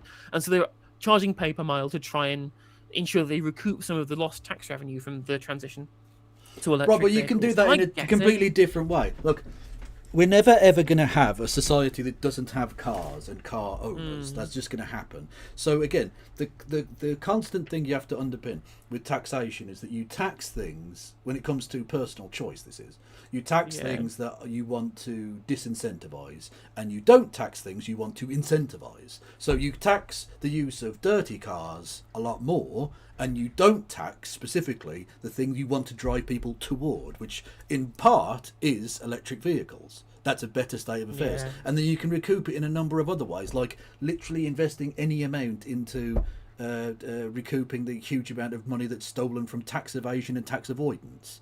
Yeah, true. Or taxing the fucking wealthiest, Yeah. Or just not spending an absolute mega fuck ton on all of this industrial shit to do with fucking the military. We don't need a military budget that big. That's ridiculous. I agree. People from wanting to buy one, but also get rid of their electric ones and go for petrol or diesel. Because as many people have observed, we do need to sustain the taxation that pays for your schools, for your hospitals, or indeed for your roads. And the reality is, as we transition to electric vehicles, the revenue that previously came from petrol vehicles is going to come down. So it is appropriate that over time there's a transition in terms of taxation as well as in other areas. Also, I don't like the taxing by mile as a concept either. Yeah, me neither. I mean, yeah, like for the biggest users of electric vehicles are going to get taxed more and be even less incentivized, right? Like if you had a tax system that made it, well, if you drive your electric vehicle all the time, or you drive a vehicle all the time, if you swap from petrol to diesel, that's going to save a load of petrol. So we want to incentivize this, right? Yeah. Actually, the people who buy their cars and then don't use them very often, they are not just only underutilizing their product. They're underutilizing a product that used a bunch of fucking emissions to create in the first place. Yeah. But the point that has been made more broadly is, are we going to negotiate our way to net zero, as Constantine seems to suggest, out of charity or a sense of benign goodwill? The reality is we can compete our way to net zero. Why are the Chinese cornering the market in electric vehicles, in photovoltaic panels, in wind farms? Because They've got competitive energy because they, no, let me finish the point. Because they recognise, if you like, the 19th century was defined by coal, the 20th century by oil, the 21st century is going to be defined by electrics in terms of data centres and everything else. So okay, but like coal and oil were used to create electric. That's a really silly way of putting that. Yeah. Like, yeah. I know what he means, but he's just clearly not a very well-educated person on this topic, which is fine. That's not his brief, but like, you knew this was possibly going to come up as a topic. Yeah. You know. it would be irresponsible economically for us not to be investing appropriately in this transition. And on energy prices, James, you talked earlier about Ukraine. The reality is wholesale gas prices in Europe are still about 75% higher than pre-Putin's invasion of Ukraine. So rather than making cheap points about net zero, recognise the geopolitics is still driving energy prices across Europe. With respect, and the gentleman right at the back said this, he said, why don't we make more of what we've got? The most insane policy of all is that we currently import oil and gas from countries like Norway, who are drilling them from a basin that we have. Okay, so he's going to say we need to drill more British oil, but that British oil isn't coming to Britain, it's going to be sold on the international markets. Shut the fuck up. And on top of this, I'm like, who sold the British basins to Equinor? Who sold the British fucking oil and gas deposits to private companies from foreign states? It was you! Yep. It was you! It was the Thatcherism! We could have had this publicly owned, as was pointed out by Joe Grady earlier, and had a massive multi-trillion-dollar fucking sovereign wealth fund, and we didn't. That's you. You did this. Have denied ourselves We've been access importing to, oil and gas for because decades, James. Why are you has shutting down closed our production? the North Sea. These are our natural resources that we own as a country. We should make the most of them on the transition. No other country in the world would do that. It makes us poorer, and it doesn't reduce emissions because we just import that energy from elsewhere. Which we would still do regardless of how much North Sea oil we pump out. Exactly. And on top of this, we want to stop importing it at all, which is the whole point of net zero, so that no one needs to use it. So we're not constrained by international oil and gas markets, and we are only constrained by what we make ourselves, which is what net zero and green technology is supposed to do. And it's so annoying to have Kissing and this Tory wanker, who is so obviously in the pocket of like fucking massive oil companies, arguing as if they're in good faith. Yep. Which they definitely are not. Exactly. We need it for our economy and for our prosperity. So, James, first it's of all, a totally irresponsible the oil that's policy- produced in the North a Sea is policy- sold into the global market, so it doesn't Correct. affect the global price of oil. Secondly, the reality is there has been changes made most recently in terms of tiebacks and the requirements that have been asked in terms of the North Sea. What you said but doesn't make any thirdly, it sense. is a fact that gas prices are about 75% higher. Do you accept just that? said oil is sold into the global market, so it doesn't is. affect the global price. If we were producing it, there'd be more available, and that would affect the price, of course. We've got to, look, we produce a trickle. If Britain didn't produce a single drop of oil, it wouldn't make any. OPEC, with the fucking click of its fingers, can drive prices up or down massively. We can't make any difference. Exactly. We like, are a if grain we- of sand on the beach. We are nothing. Like the OPEC point, that's so perceptive, Kevin. Like if we increased our production at all and the price went down to a point that OPEC Plus didn't want it to reduce, they would reduce their production in tandem. Yeah. This is a cartel. Yeah, it literally is, yeah. And that's just accepted. Like, no one even talks about OPEC, but they can just, well, not magically, they can just dictate the price based on what they produce. And they will. They've shown they absolutely will. Yep. But the key thing... They've been deliberately ramping down production because they know that the crossover point where American oil and gas becomes profitable for them is higher than for the OPEC Plus countries. So by driving the price down, they make American oil companies lose money whilst they still are making a profit to hurt America geopolitically.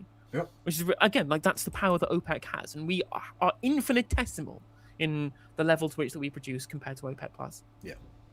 It's those jobs, many of them in Scotland, Douglas, and as you know, they're jobs we're turning our back on, and all we are doing is importing from elsewhere. And We should be under making the your most of government, our it's energy 70,000 resources. of Very them went quick question. Very quick question, if I may. For our consumers. If this is a global issue, why do we have the highest industrial energy prices in the world? Because Europe's gas and oil prices are significantly higher than the United States. But why in part don't reflection they of have taxation. higher gas prices? Why are we the worst at this? Sorry? Why do we have the Privatisation. highest? We Yeah. in Britain have the highest. Well, even though Yeah, but like, because Douglas Alexander believes in privatisation, he's not going to make that point. Yeah, exactly, 100%. It's privatisation that's the problem, and again, it's the fact that we just haven't invested in capacity enough. Like, there is a planning issue here as well. It'd be good if they had an actually left-wing progressive party represented ever on this show. Quite. no, we've got gas in the North Sea that we could be producing turning off. and employing your Well, constituents. partly because we didn't build the power stations under James's government that were promised by Nick Clegg and others in terms. Okay, and why is that? Say the P word. Say it. Power of stations nuclear don't power produce gas, stations. they consume gas. No, but they produce electricity and the economy's moving towards electrics, not least electric We vehicles. approved... We're not producing our own energy. This is why I said you guys should be in Parliament. All right. But you don't... Let me take two more points, and I want to move because I want to fit in one last question. The woman here, we haven't had anyone from the front here. Yes, hang on, let me just get a microphone to you. Off you go. Yes, I mean, another reason why the bills are so high is because of the green levies that are put on people's bills. And I mean, the thing is that if we actually had a net zero economy, we wouldn't need green levies. No, you wouldn't. I didn't realise that until quite recently. You know, disproportionately, poorer people are more affected And that's by why that. we're You know, it should cutting come out of your- general taxation. That's I why don't we're think it's cutting fair. your energy bills And I by don't think you're being honest as a £150 from government, April. Still far right. behind the election. telling people. You think this Labour government aren't being honest? Mm. That's, well, Quite. for shame. That. Man in the check shirt, sort of in the middle there. Yes. You talk about high energy prices, but we're always going to need fossil fuels at one point, regardless how much green energy you have. But for as long as the energy prices are amalgamated with fossil fuels and green energy, they're always going to be expensive in this country, and that's the biggest problem. Okay. He gets to vote. I mean, he's kind of sort of made a point about marginal price of gas being what drives high prices, and he's right. But of course, the reality is that once you actually get rid of the gas part of the mix, the prices will go down. Okay, all right. I suspect we'll come back to this subject. I'll be amazed if we don't. Let me take our last question, which is from Gail Redding. Where are you, Gail? Ah, there you are, right in the front. Does the panel think banning social media for under 16s is a good idea Right, don't and care. will work? Right. Don't care. I'm going to finish there. I need the loo anyway. Fair enough. You can raid into me if you want to, because I'm staying. Can you keep up. going? Yeah, Sick. I've got a happy hour straight after this. Well, in which case, everyone, when I raid in, go and follow Kevin. That's an order. Thank you. Yes. And everyone go and follow No Justice of the MTGs on the various platforms. Free Palestine, and Sudan, and Kurdistan, and I'll see you all tomorrow. Bye. Bye-bye. Yes, we've got a happy hour with Christy at the top of the hour. So I've got to kill, 10 minutes, I guess? Or something, 20 minutes? Although I will nip off briefly at 5 minutes to go for a piss, so I can deal with, I can do a full show with Christy without it being... needing to interrupt. Fuck, they came not play me all these mutants. Hello there, No Justice in the No Justice Raiderinos. How are we all? When did we shift to Kev? A second ago. Don't forget you can hit the follow button. It's free and sexy. Leave us with this. What is this?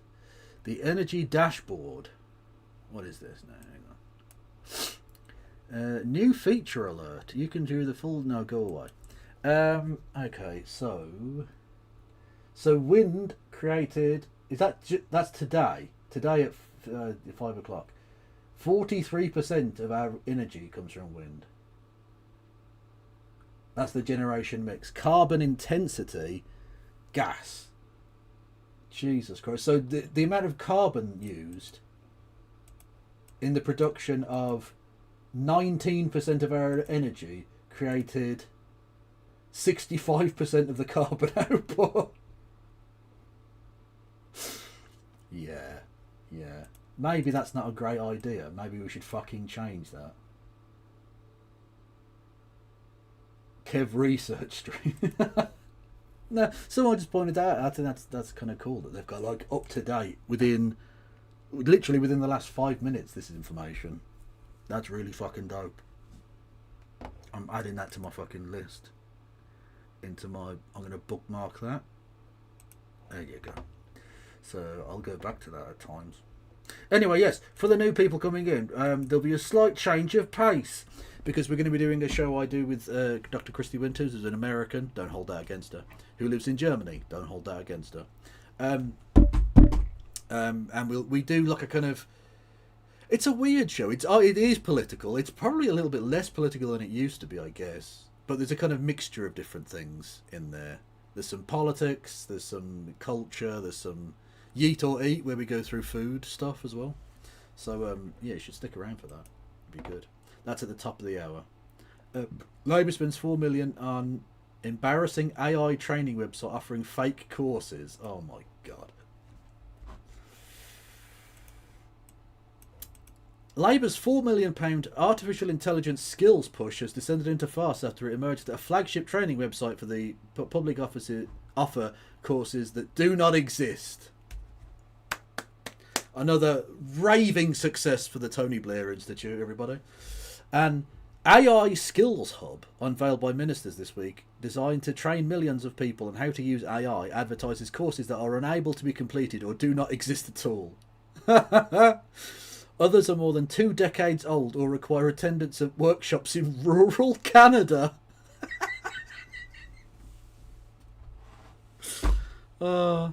Procurement documents show that the government has paid PwC £4.1 million to build the Skills Hub, organise what courses are provided and research skill gaps.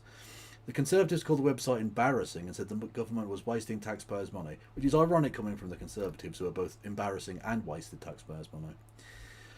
Labour said this week that the website would upskill 10 million workers by offering them free online courses as part of a push to modernise the economy and protect workers from the threats of AI taking their jobs. However, instead of providing its own courses, it simply provided links to existing pages from tech companies and education providers, many of which lead to nowhere. Brilliant. Honestly, AI is so fucking shit. AI is the worst. Honestly, I think is the worst thing about modernity, frankly. The fact that Palantir is so enmeshed in the NHS is really scary. That's a fucking terrifying thing. I hate AI. It's so worthless. Journey, thank you, Journey Jordan. You haven't got the piss tube installed yet. What? You mean I haven't got a catheter in? But no, I haven't.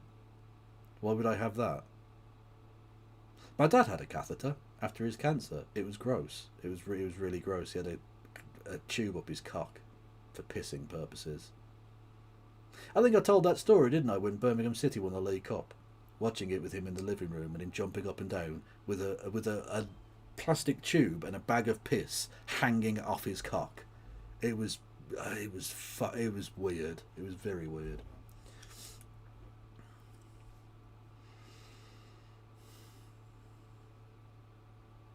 You'd need training courses to learn how to fix the problems AI causes. True. Can we have a course that like teaches politicians to stop listening to AI freaks?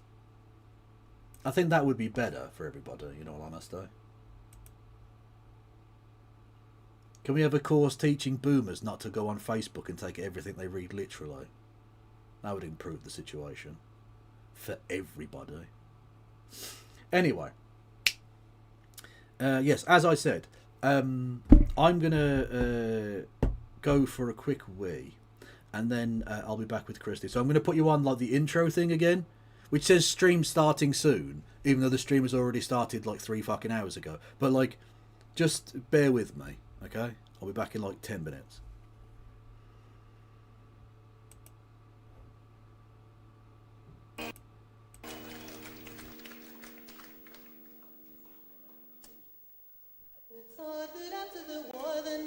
Vanished without a trace, but battalions of fascists to dream of the master race.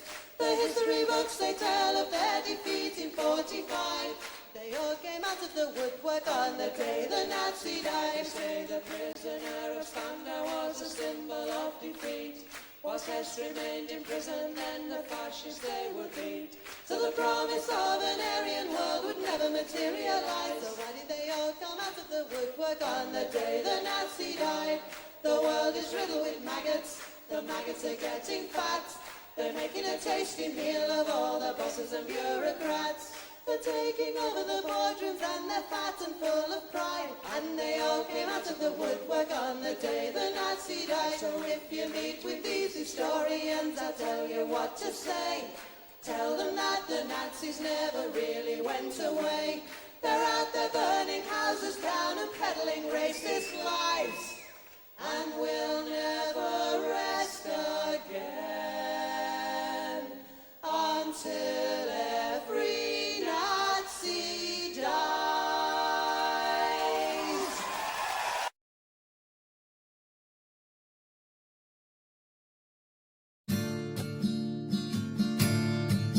Woke up one morning and there were soldiers. Oh, bella ciao, bella ciao, bella ciao, ciao, ciao. Woke up one morning and there were soldiers.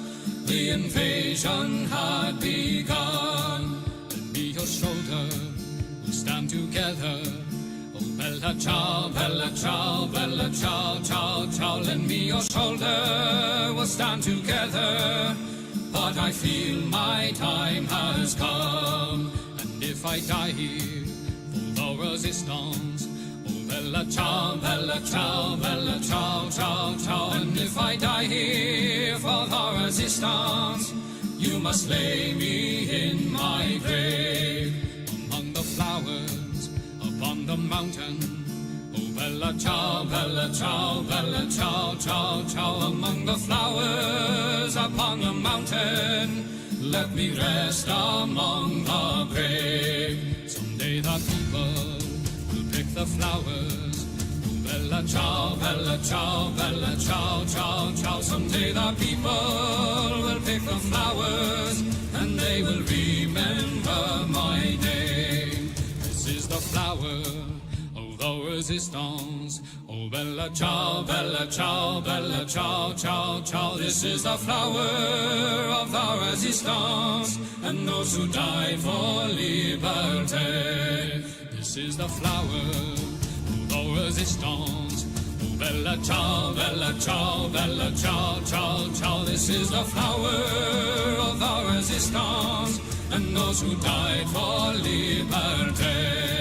This is the flower of the resistance and those who died for liberty.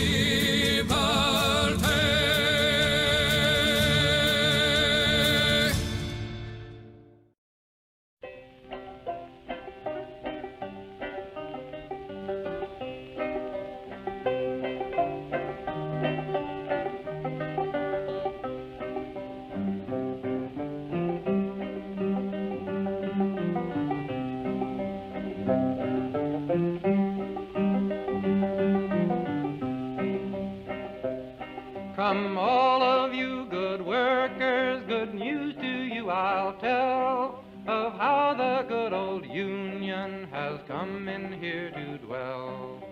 Which side are you on? Which side are you on? My daddy was a miner and I'm a miner's son, and I'll stick with the Union till every battle's won. Which side are you on? Which side are you on? They say in Harlan County there are no neutrals there. You'll either be a Union man or a thug for J.H. Blair. Which side are you on? Which side are you on? Oh, workers, can you stand it? Oh, tell me how you can. Will you be a lousy scab or will you be a man? Which side are you on? Which side are you on? Don't scab for the bosses, don't listen to their lies. Us poor folks haven't got a chance unless we organize. Which side are you on? Which side are you on? Which side are you on? Which side are you on?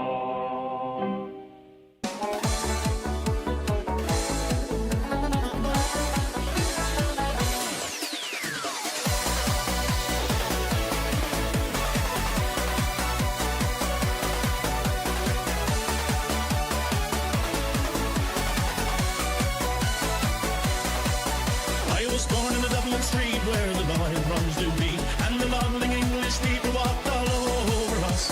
And every single night when they tell come home tight, he'd invite the neighbours out with this chorus. Come out, you black and tans, come out and fight me like a man. Show your wife how you won medals down in Flanders. Tell her how the IRA made you run like Galloway, from the green and lovely lace of Gillishandra.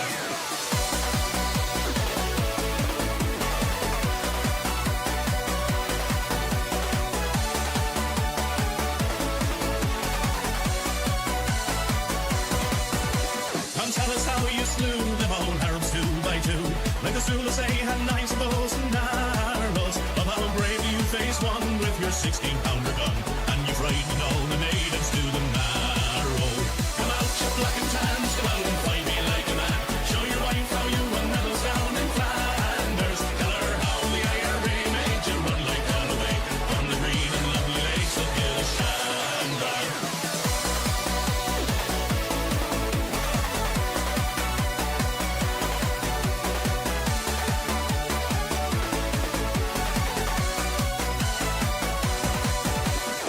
us hear you tell how you stand a brave Parnell and taught them well and truly persecuted.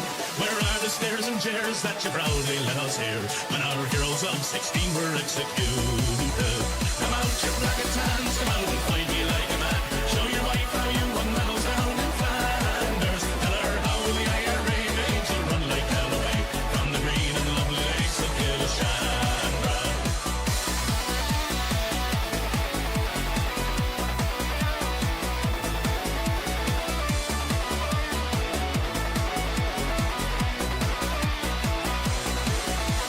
Ding dong, the witch is dead. Witch all with the wicked witch. Ding dong, the wicked witch is dead. Ding dong, the witch is dead. Witch all with the wicked witch. Ding dong, the wicked witch is dead. Oh, come out, you pretty sons, come out and fight without your guns. Show your wife how you won medals up in Derry.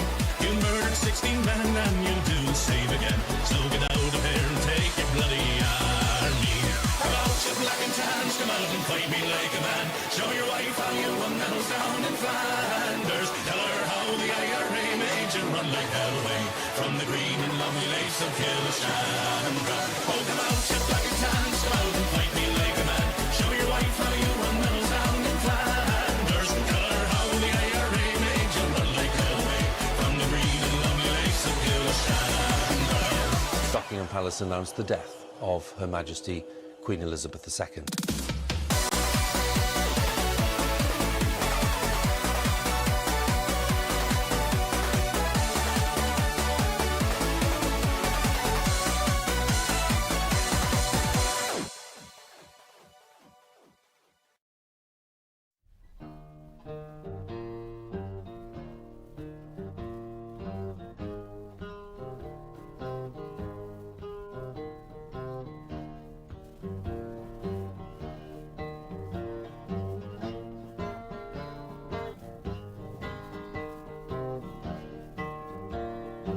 Do that again. I didn't understand it that time.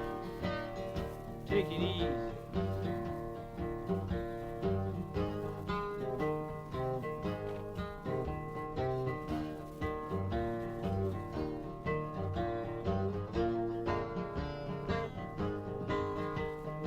Yes, Mr. Hitler.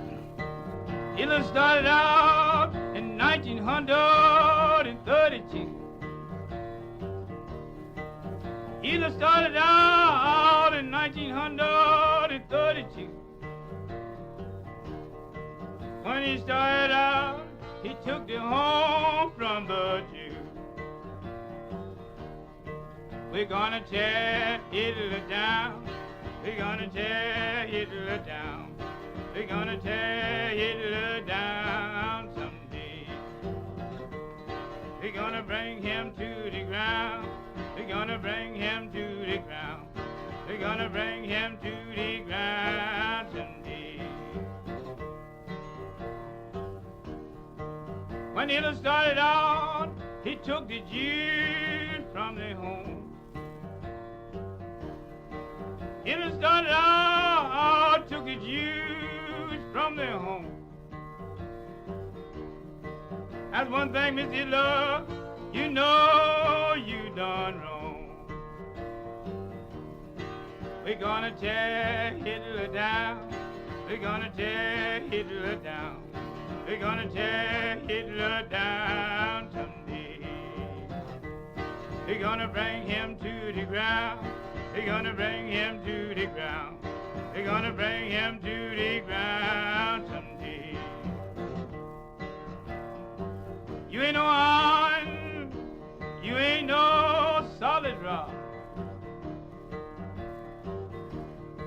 You ain't no iron, you ain't no solid rock, no you ain't. What we making people say, Miss Hitler, you is got to stop. We're gonna tear Hitler down. We're gonna tear Hitler down. We're gonna tear Hitler down someday. We're gonna bring him to the ground. We're gonna bring him to the ground. We're gonna bring him to the ground someday. It's Hitler.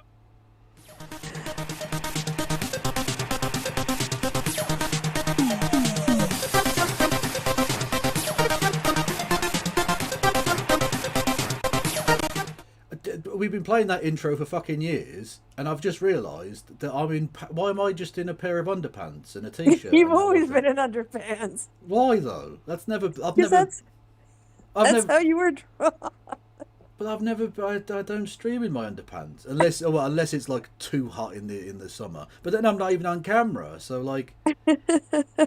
Anyway, it's Kevin Logan happy hour, Dr. Christy Winters. Yeah, well, the Kevin and Christy happy hour, the Christy and Kevin happy hour, the KK happy hour. The KKK happy hour, yes. No, that's one too many Ks. It's just 2 Ks. It's a very big difference. I think you're splitting Ks on that one. Anyway, how have you been, Christy? Yeah, pleasant. And how have you been? Also fragrant. Also, yes. Although I did just go for a massive shit, so like that was. Well, you sent me that link and then you disappeared, and I kind of thought, yeah, he's probably gone for like keep your plunger handy level of shits. Oh no, I mean literally, I just laid down a baby, a weight of a newborn baby, and honestly, women, I don't know what you're complaining about. It didn't hurt that much. Yeah, but you've got the gapiest anus of everybody on this stream right now. I'm not sure I do, Christy. I'm just saying. That's a callback. I know. I know yeah. it's a callback to last time, but like I'm just saying. I reckon you've got a gapier arsehole than me. Yeah, I prefer malleable. True. Anyway, the most malleable arsehole on the street. That's you. Anyway. Yes. Should we kick it straight into the wheel? Yeah, let's go for the wheel. I set up the wheel whilst I was doing a different stream because I'm so fucking talented. Anyway, I'm going to put on the wheel intro that isn't a fucking intro because it isn't anything. It's just a black screen. It's nothing. It's a holding. Yeah, I'm going to have to go one of these days. Maybe this weekend I'll actually get time and have energy, and I'll come up with a new. What did you say? Punk jazz fusion? Did I? That was a joke I forgot within 5 seconds of saying it. I have no and idea. I remembered it. Yeah, because you're better at this than me, Krista. Yeah. And by this I mean like being an adult or whatever. Being a responsible adult. I try. Oh, you want to hear a random thing? I do. We're still a black screen, by the way. We're still on that. Okay, so yeah. we still have stuff to fill. Yeah. I got an invitation to be an external reviewer on a bid submitted to the Norwegian Research Council. What? Yeah. What is this now? What? I was like, at first I thought it was like a phishing email. Fair enough. I thought it was spam or something. But they had a website and it looked legit, and I clicked on it and it actually goes to the Norwegian Research Council. They have a proposal that has to do with qualitative data, and apparently my name came up and I seem to be credible enough. So Chris is now the Queen of Norway or something? Yeah, I'm going to get crowned. Yeah. And actually, unlike most things, they will actually pay me a small amount, like not nearly as much as, not minimum wage when you figure out all the work I'll have to do with it, but an honorarium, we'll call it, which is more than I've ever gotten usually for these types of requests. So I was ready to do it for free, and then I scrolled down the email and went, wait, what, you're going to pay me? See, this is the problem with socialism. It's a waste of taxpayers' money. They could have got it for free, but they're paying for it instead. It's a disgrace. They're paying people to do their work. What kind of capitalists are they? Disgusting is what it is. It's communism or something, probably. I'm going to make more money off this than Melania will make in most theaters tonight. Well, yeah, because no one's going there. Did you see that the city of Boston, she didn't sell a single ticket? Not one I've seen person. many places where she sold like 2 or 4 in an entire cinema. Embarrassing. Quite. Embarrassing. Also, I didn't Amazon realize is literally laying off people, 16,000 workers, but they blew $75 million on blowing Trump. Yeah, literally. And I didn't even realise that they renamed the Kennedy Center the Trump Kennedy Yes. Center, which is Well, that's so gonna change. embarrassing. This is why people are cancelling their shows there. Look, I know they both technically got shot, but only one of them effectively. Yes.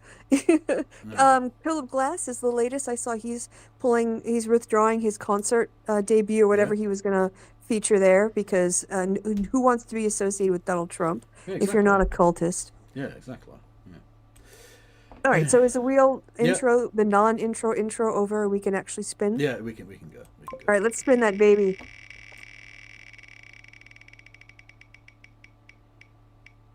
What does the wheel have in store for us tonight?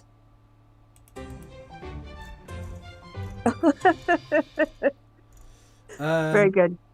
Well, you say very good. That's what you titled it. Like, Yeah. Oh, did you also notice that I put a little hash mark where the line starts for the next round of videos, so you don't scroll too far back? no. Okay, well, I had not noticed that, Christy. No.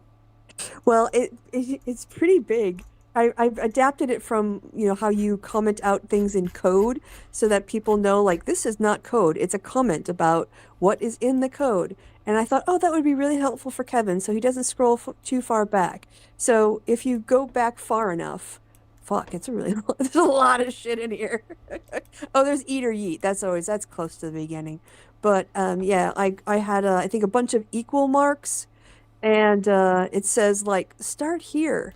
I thought I did. All right, I'm just saying, right? I don't know what's happening in this. They might be. Are they riding a horse or something? I'm not sure. Oh, sledding or sledging. Oh, new list No. starts here. No. But the first video on the more posts by is suggestive. Oh, okay. Yeah, that is. Yeah, okay. All right, what I need more equal signs. I realized it's not obvious enough. I'm adding more equal signs to the line message. Go ahead, play. Christy, I'm just going to ignore that, right? That won't make You any won't difference. you won't be able to ignore it, Kevin. It's going to be so massive. Gigaday. Giggity. Street sign, University of Georgia. Go Dogs.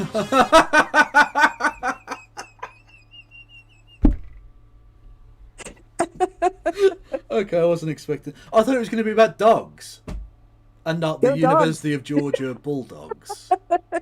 No, okay. Fucking jeez. Okay, that was Go Dogs. I was expecting a pro dog. The bonk noise it made too. Oh no! Oh god! I do hope they're okay. So that's how we're starting this week. Okay, thanks, Wheel. It's a good way to start. Yeah, no, we got a chuckle out of me. Definitely. So what have you been talking about for 3 hours?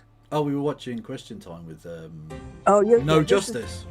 You're gonna need this as a palate cleanser then to emotionally regulate. Oh yeah, because do you know who was on there? Konstantin Kissin of Why? the Trigonometry podcast. Oh, okay. Uh, Oh, you know what? I actually have a link to them on the bad site because they had a video that I couldn't find literally anywhere else, and it was it's on the wheel. Okay. You know what I mean by for sure? Well, doesn't that just mean yes, affirmative? No. Oh no, you don't. Okay, you don't know what's the memes that's been going around the internet. Because I'm old, Christy. I'm old and stupid. Yeah, clearly. Yes. All right. So I'm catching you up with the culture, Kevin. I'm bringing you up to speed with the culture. Well, thank you, Christy. I appreciate that enormously. That's what I'm here for. Yeah. Keep you teaching us youthful. old timers. Yeah. Oh, Macron with his black eyes. Yeah. Sometimes it's too slow, for sure, and needs to be reformed, for sure. Which sometimes is too slow, for sure, and needs to be reformed, for sure. That the rule of the game is just the rule of law, for sure. For sure. For sure. Which sometimes is too slow, for sure. It needs to be reformed, for sure.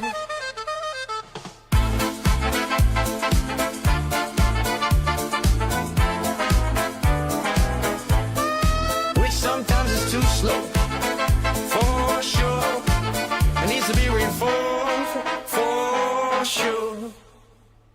It was beautiful, Christy. Thank you. So many people have taken that part of the speech, and the whole for sure thing has become a massive meme. It might not even be the only one, but yes, there's a lot of stuff floating around of him in his sunglasses saying for sure. Well, technically, I was correct because he was using it in the way that I interpreted it.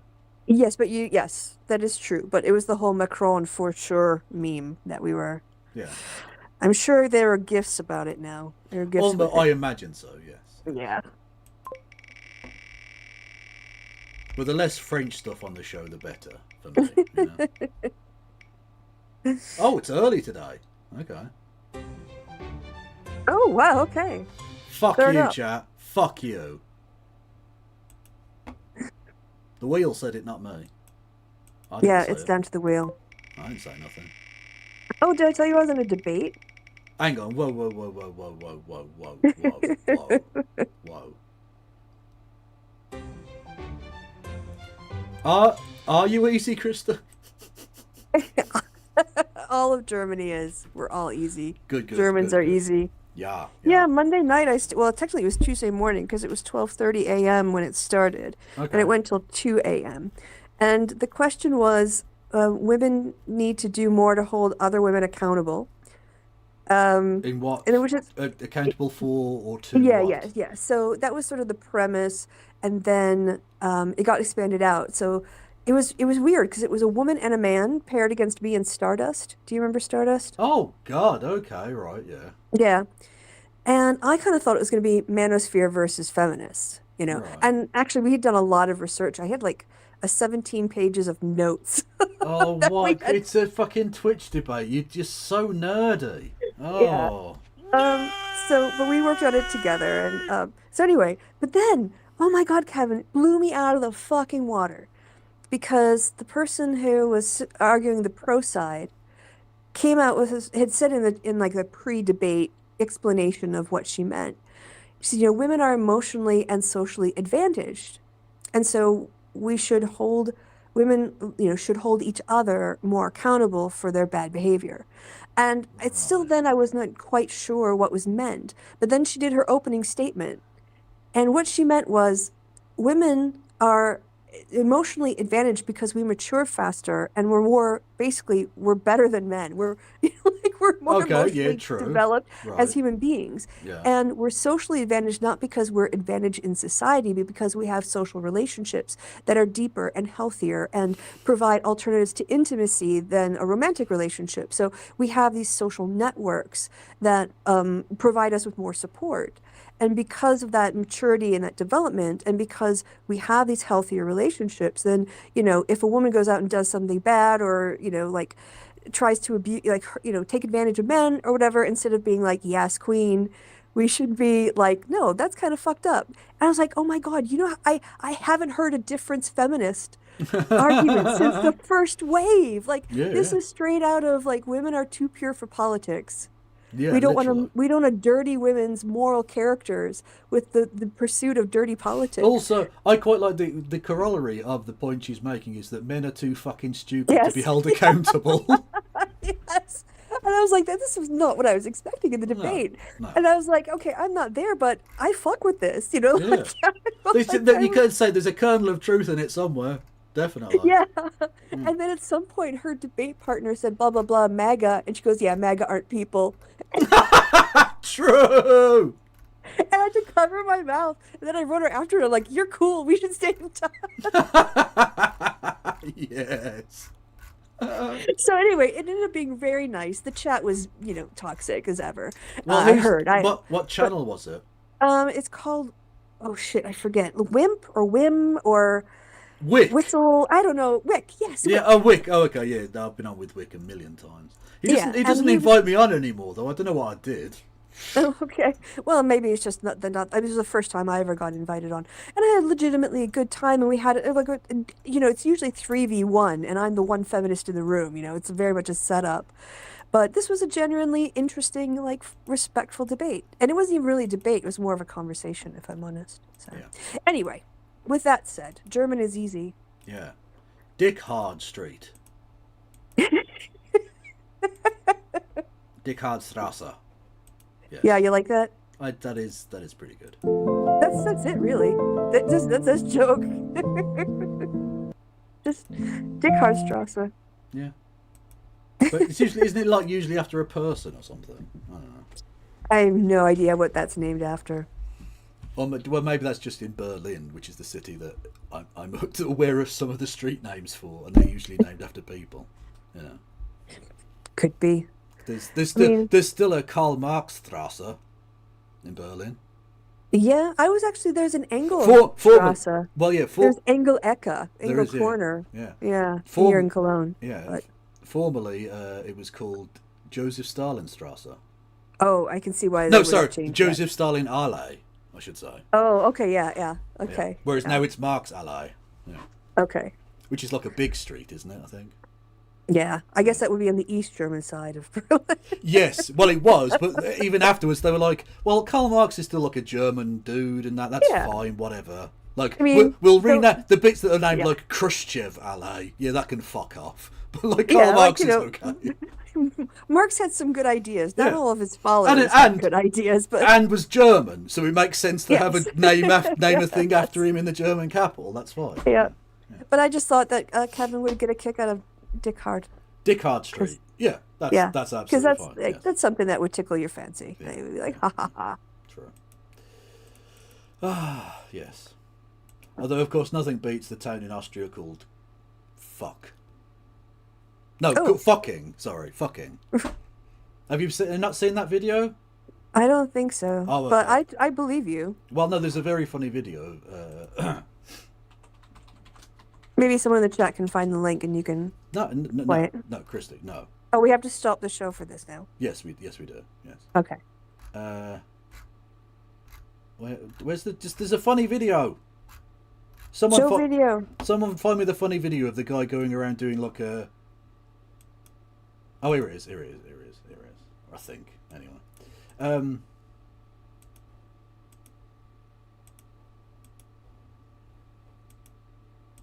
Oh, it's muted. I will now show you fucking a beautiful village situated on the doorstep of the Austrian Alps. Behold the fucking church. Of course, Catholic, with the priest currently away taking up a missionary position in Congo. Here we have the fucking school, where the fucking children learn everything there is to know about fucking. Ihr geht's in der Schule? Ja, zusammen. Zusammen. I must say, I more and more enjoy fucking children. They are really polite and so innocent. Oh my God! No. He just means he likes the children of the town of fucking. That's he loves fucking children, Christy. Come on now. Wow. It is a real place, though. And he really went there. And did that joke. Which is on yeah. the internet forever. Yes. Anyway. Germany's easy. That is true. Facts.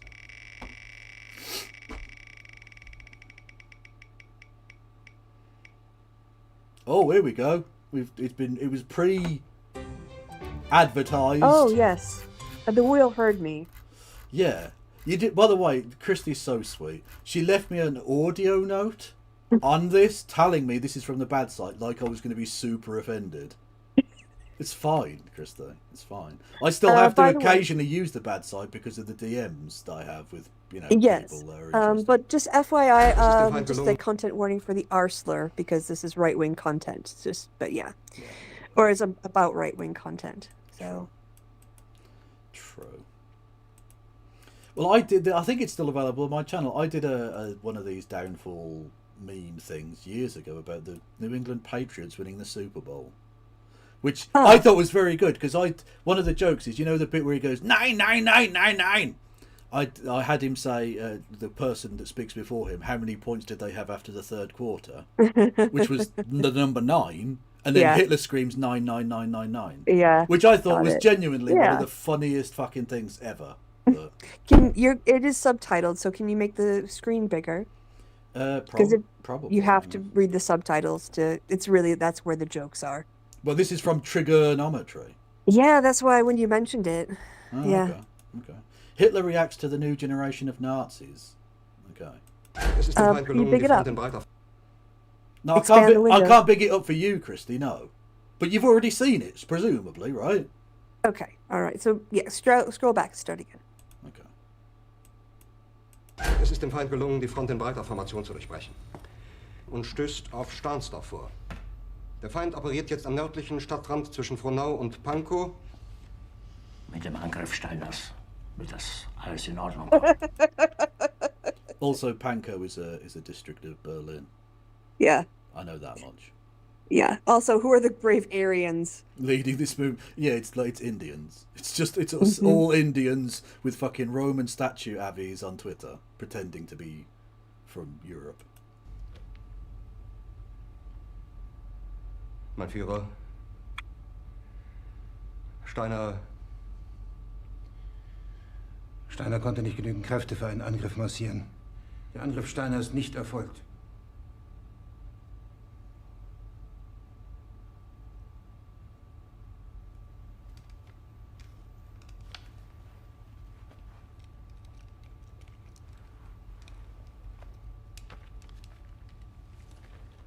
Es bleiben im Raum Keitel, Jodl, Krebs und Burgdorf.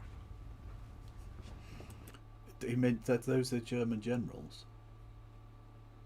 Well, it's I mean, it's the whole thing about the Aryan movement now is quite diverse. Yeah. The white supremacist movement is very there's a lot of DEI going on. It's quite woke. Yes, it is quite woke these days.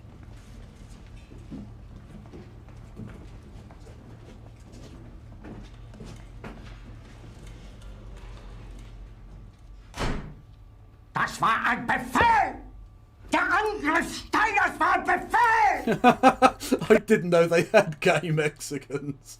Is a great line. Yeah. Das sind Sie! Das hier ist Wagen! Sie mein Befehl zu widersetzen! Also, he didn't let Germany burn to the ground. He ordered it. Mm. Oh, weit ist das also gekommen. Der Militär hat mich belogen! Jeder hat mich belogen, sogar die SS! Mein Führer, ich kann nicht zulassen, dass die Soldaten, die für Sie verbringen... Ihr seid Feiglinge! Verreiter, Versager! Mein Führer, was Sie da sagen, ist ungeheuerlich. Die Generalität ist das Geschmeiß des deutschen Volkes! Sie ist ohne Ehre! Yeah, fair point. Fair point. Well, Adolf, if you just stayed inside the borders of Germany, you would have, Yeah, you just made Germany great again. Yeah. Kev, you've never watched Downfall? Yeah, of course I have. Yeah. What are you talking about? No, I know. I'm just giving you what the German is in that, because the bits I recognise anyway. I could have told you about Steiner. Mm. Yeah, he was one of the few armed. He wasn't even a general, was he? Untersturmführer or whatever. But he was fighting against the Russians, right? Yes, he was. Well, he was on the German side, and Hitler was obsessed with this Steiner counterattack, and Steiner had no interest in doing that. He was trying to break through to allow more Germans to escape to the west. He had no interest in defending Berlin at that point. Yeah, because he could see 5 million Russians coming. Mm-hmm. So yeah. Anyway, yes. So that was from the bad side. Yes. Yeah.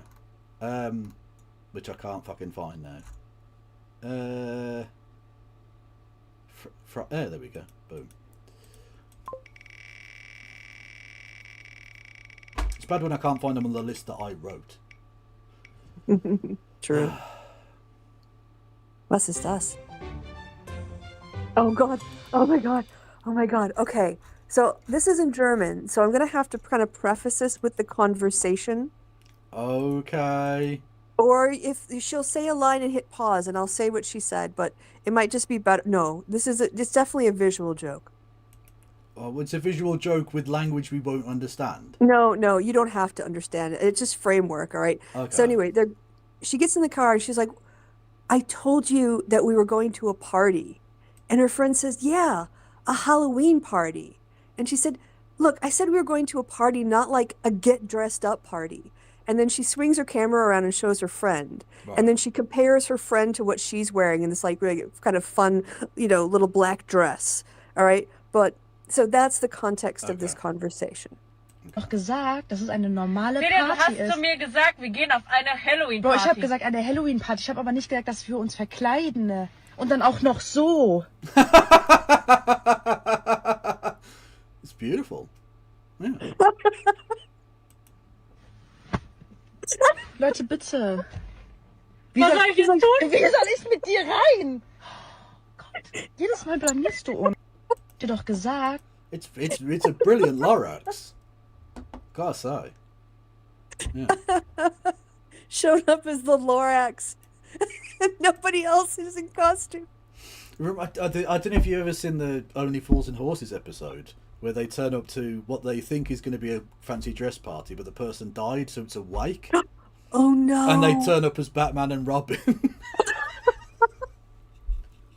And they're like spraying silly string, and there's just everyone in black suits and dresses. It's very funny. Oh, now I want to have a fancy dress party for my wake. Yeah, exactly. I've always said this. If you're gonna fucking do a thing for me, have a party.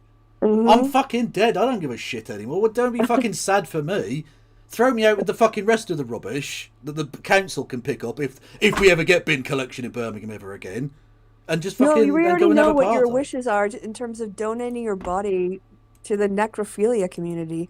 Well, that's more of a kind of philosophical concept than anything, but... Okay, you haven't filled out your card, your donor card. Because I for don't that, know, have yeah, you? because I don't know that there is a database of reliable necrophiles that could take advantage of my generosity. Yeah, Make it, put it in your will. yeah. Not crypto. Cryogenically freeze me until there is a database of necrophiles. Oh no. Yeah, this is it's a rough one. This was suggested by a person they may or may not wish to out themselves on the platforms and things. Mhm. Where are we? He was on. Did someone send it to me on Blue Sky? I think. Let me have a look. Yeah, and they wanted us to take a look at this. Sure. Okay. Hopefully it isn't too long. Why don't do adverts, YouTube, you pricks? It's very annoying. It's doing adverts. Anyway, it's about the torture of trans people in British prisons. Oh no. Oh, it's 45 minutes long. Okay, we'll do a bit of it. We'll get the gist of the story, and then because we don't do like a fucking 6-hour show, lads. Trans people have to be murdered before society begins taking things seriously. Will it ever? Or are we truly condemned? These are the questions I found myself asking over and over again in the 5 months it has taken me to make this video, going through multiple breakdowns and periods of what I can only describe as a white-hot rage. The sort which, when left alone with, has you wondering, how many of the people responsible could I personally get to in order to give them a physical copy of the Universal Declaration of Human Rights? Oh. Yeah, that's definitely my reaction to things as well. I want to give them a very, very significant talking to. And nothing else. For legal reasons. Where do you think I was going with that? But yes, contrary to what many people seem to believe, prisoners are people and thus still have human rights. That is what makes it so horrific that we have a system in the UK which not only allows them to die, but will actually torture them to death, especially if they're marginalised, as illustrated very clearly by the state-sanctioned murder of trans man Tony Azic. Yet, as I quickly discovered, Tony was not their first victim, nor their last, as we'll see today. Sodexo and HMP Bronzefield are still trying to drive trans mask folk into taking their own lives. HMP Bronzefield, also the prison where the hunger strikers were very nearly starved to death as well. So, okay, a real hellhole. Including people who have not faced trial yet. But first, a quick content warning for the following: transmisia, ableism, racism, genocide, Israel, state violence, sexual assault, medical violence, infant death, and suicide. If our work has helped you, please consider supporting us via Patreon so we can keep the channel running. You can also help us by liking, commenting, and sharing our work on social media. I'd also just like to take this time to remind our viewers that statements made throughout our videos are the opinions of myself, the host, based on the evidence I have available to me. They are not and should not be taken as unquestionable fact, which is why we reference everything, because we're fallible. Thus we strive to give you, the viewer, the ability to check all evidence yourself in order to make up your own mind, which is what the reference numbers in the top left corner are for, being numbers that match up with the reference list found in the transcript linked down below. As such, we encourage all viewers to do their own research to reach an informed conclusion about the topic.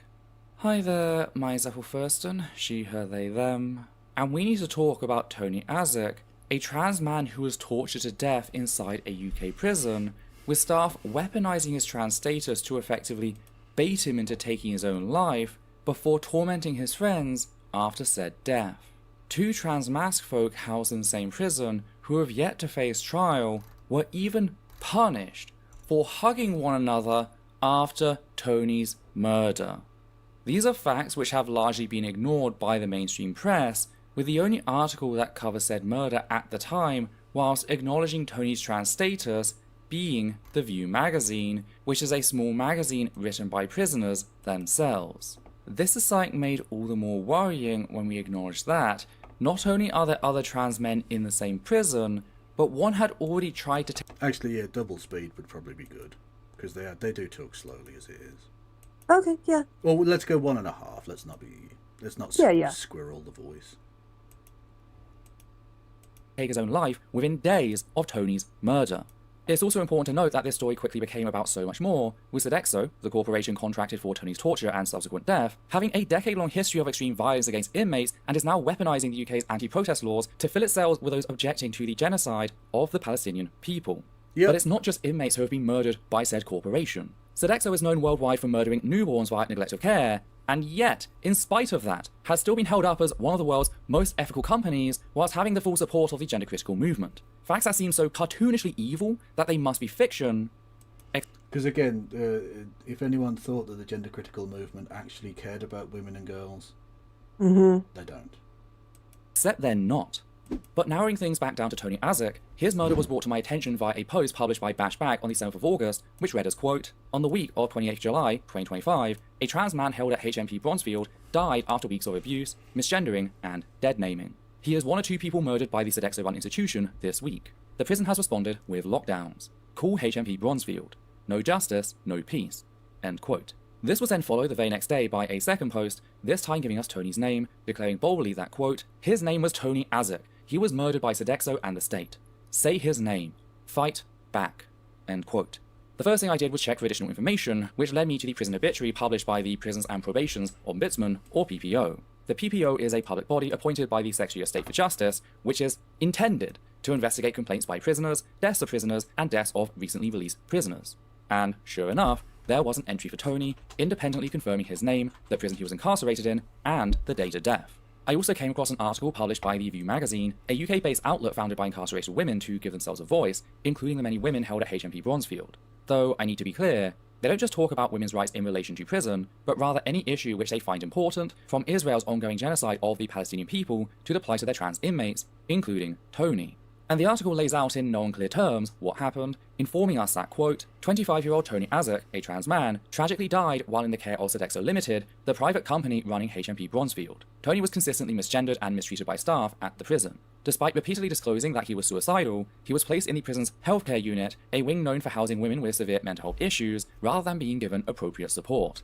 End quote. This is something that Ali Azek, Tony's father, would later go on to corroborate in an interview with The View magazine, noting how said staff would target Tony, specifically in the shower, in an attempt to isolate Tony or perhaps even turn his fellow inmates against him, which, thankfully, they failed in doing.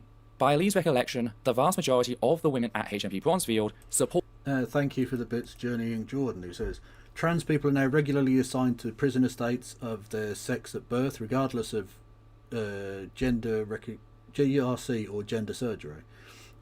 Because these people are at such risk of harm from the cis prison population, they are regularly put in solitary confinement for the entirety of their sentence, far beyond the limits for torture." Which is horrific. Yeah, thanks for that sort of like context. Yeah, that is fucking grotesque. This country, I mean, is just so shite. Supported Tony as a man. Another thing the interview with Ali tells us is that Tony was medicated for schizophrenia, or at least he was, until staff at HMP Bronzefield began denying him his medications without explanation, whilst locking him alone inside a cell for... Okay, that's murder then, yeah. Mhm. If you purposefully deny people medication that they rely on, Yeah. that's murder. He can't go and they can't go and get their own medication. They can't look after themselves because you've locked them away. So if you deny them the medically necessary medicines, you are killing them. Or 2 to 3 days every weekend due to staff shortages. So we have the second-hand testimony of Tony's dad and witnesses inside the prison itself confirming that Tony was harassed over his gender, denied essential medication, and that, in spite of repeatedly disclosing that he was feeling suicidal as a result, no action was taken against those responsible. The person making this is called Essence of Thought, a person I used to be in contact with, but I haven't talked to for many years. But does Yeah, we fell out, and I can't remember why. I don't or think, over what. I don't think I What fell out happened? with them, but you may have done because you're cantankerous. Yeah. No, I'm only joking. Yeah, but I'll give you a link to their channel. Go and check them out. They're very good. I did have them on the channel many years ago now. Mhm. They were very nice. Instead, Tony was treated as the problem, punished and isolated from everyone who could give him what little support he was holding onto. Tony's death wasn't an accident, but rather the entirely foreseeable consequences of the decisions made by the staff at HMP Bronzefield. Yet it gets even worse, with the original View article then going on to let us know that, before his body was even cold, the very same staff responsible for his murder began to deliberately taunt other inmates, adding that, quote, Tony's friends, still grieving, were further traumatized when a prison officer, identified as Officer Perry on House Block 2, was heard loudly singing Beautiful Girls, with the lyrics, You Make Me Suicidal, in a way that was cruel and triggering. Jesus, what fucking scum. Really, just the worst fucking people. Yeah. This kind of behavior demands immediate investigation for misconduct in public office, end quote. So not just mocking a recent suicide, but further misgendering and dehumanizing Tony, continuing the very violence which caused him to take his own life. And yet, in spite of this abject cruelty, the tone among staff was celebratory, with the article telling us that, quote, following Tony's death, Bronzefield's Deputy Director Angie Dench, a former police officer, and Head of Residential Chrissy Morrison delivered self-congratulatory speeches to staff praising their response. This performance stands in stark contrast to the brutal reality experienced by those inside. End quote. Suffice to say, there is zero trust in the system among Tony's friends on the inside, with the article concluding that, quote, the supposed investigation by the PPO, led by Adrian Usher, offers little hope. Business complaints often don't even reach the right facility, and the system lacks the independence or competence to hold anyone truly accountable. End quote. Ali also told The View that he wouldn't be surprised if the documents supplied at the hearing, scheduled for February 2026, were altered to hide certain details, such as the denial of Tony's medications. Which wouldn't be surprising in the slightest, given that police constantly lie about things. People, I was reminded today that the murder of Rodney King, in the initial report of that incident, every single police officer involved that was filmed, and that film footage came to light later, said that there was nothing unusual about the arrest. Yep. Thin blue line. They They always, say. honestly, the fact that police officers say so is held in high regard in courts. They should be treated as the consistent liars that they are. They shouldn't be taken seriously in courts because they don't have any leg to stand on when it comes to honesty or probity. And from what we've seen in the months since, yeah, everyone's right to be skeptical, which is why this topic is still so important. We need as many eyes on this hearing as possible. This case reminds me of one I covered a decade ago, that of Vicky Thompson. Vicky was a trans woman who had grown up in and out of care her entire life, lacked every available opportunity, and, as a result, turned to shoplifting to make ends meet. She was put on probation, but without support, that merely acted as a delay before she was sent to prison. A male prison, in spite of her crime being non-violent in nature. It should be noted this wasn't her first time in a male prison, with her having been raped repeatedly the last time she was incarcerated. Jesus fucking Christ. This is the end result of turf bullshit. Mm-hmm. As our Yeah, this inmates constant ongoing culture war that's actually like taking a toll on human psyche and human lives. began making threats against her, talking about visiting her in her cell, Vicky told staff that if she was kept there, she'd leave in a box. The prison staff, having normalized rape as an extension of the prison system, their workplace, chose to do nothing to protect her. Vicky was found hanging in her cell on the 13th of November, killed by the state's inaction, condemned to death for shoplifting as a trans woman. This is an example of the two-tier system for trans people in the UK. Remember, if you see someone shoplifting... No, you didn't. When it comes to law, how even petty crimes often come with the death penalty, or worse. And here we see something very similar having been done to a trans man, only not by his fellow inmates enabled by prison staff, but by the prison staff themselves. That's how normalised violence against trans people is in the UK, including trans men. That staff not only did this, but felt secure enough in their untouchability that they set out to torment Tony's friends during the period immediately after his death, a period that would normally bring with it heightened scrutiny. This has had entirely predictable results. As later revealed by Bashback, a second, unnamed trans man threw himself over a railing to try and take his own life less than a week after Tony's murder. Sodexo responded with lockdowns and other violence intended to stop the news reaching the press, which, sadly, seems to have succeeded. It is a stark reminder that the state can and does target trans men, and that they cover it up. It's one worth keeping in mind the next time you assume that nothing bad ever happens to trans men. This is what they mean by erasure, having experience of their suffering, even their very existence, violently stamped out so that no one will be there to advocate for them. It's no surprise then that the little attention Tony's case has received has been absolutely facile. Tony's dead. Okay, I think we can move on from this video. I will post a link to it in chat if you want to see the I think full that's a good idea. thing. Spread it around, pass it, go watch it yourself. Yeah, but you get the kind of the gist of what's going on there. The UK is a fucking trash heap. Its approach to human rights, both abroad and clearly in the UK, is shockingly lax at best, if not outright hostile. And Britannia delenda est is all I will say. Anyway, it was. I think it's important to bring that to everyone's attention, though. No, I think it is good. Yeah. But this is called the happy hour, so let us try and.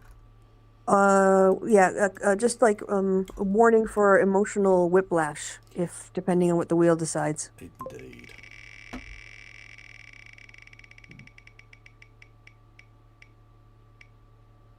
Oh well, this is unfortunate. The wheel has done you dirty there, Krista. Mm-hmm. Because this is Christy's choice of. Because I was laughing so hard. Yeah, the literal title she put is I'm, and then It's got a very dark sense of humor, the wheel. a skull thing, like emote. Yeah. Thing. So it's it does remind me of that joke of a call to a 999, or I suppose 911 if it's America. Mm-hmm. And the person says, "Oh, I'm dying," and they go, "Oh, that's hilarious, bro. Link me to the meme." I see what you did there, or they did there. Indeed. Right. It's from the gram. Yeah, most of my stuff is. Fair enough. It's certainly got far less child porn on it than some other internet. Yeah, than some other social media platforms these days. Media, yeah. Oh, yeah, you want to mute it, maybe.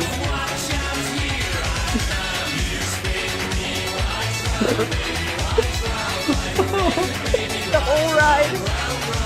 Okay, we'll copyright. This reminds me of a thing.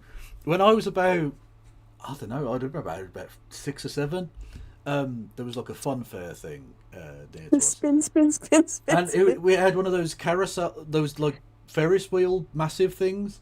Mm-hmm. And we didn't realise that there was a thing you pressed. There's a bar you can put your feet on, and if you press it down, you aren't just spinning the one way, but it'll like rotate the actual cabin you're in. Oh. And so I was so scared when we got to the top. I didn't realise this, and I was so scared I just sort of tensed up and pressed it. And so me and my dad were just going round and round. I was absolutely shitting myself. I thought I was going to die. I thought I was dead.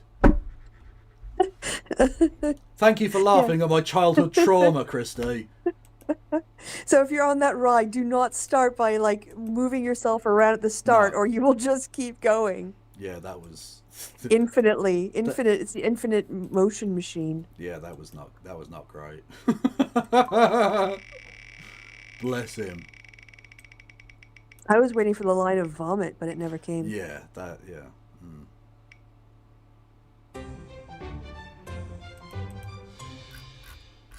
Okay, white boy can rap. Yeah, I got like, because I've got a friend who trolls me with these like Christian influencers now. He thinks it's fucking hilarious. And one was just like a white guy at a church rapping. And it's like, stop stealing black culture. But this guy is actually, like, Flogina wishes he was this good. Oh, okay. Put the pro in promiscuous.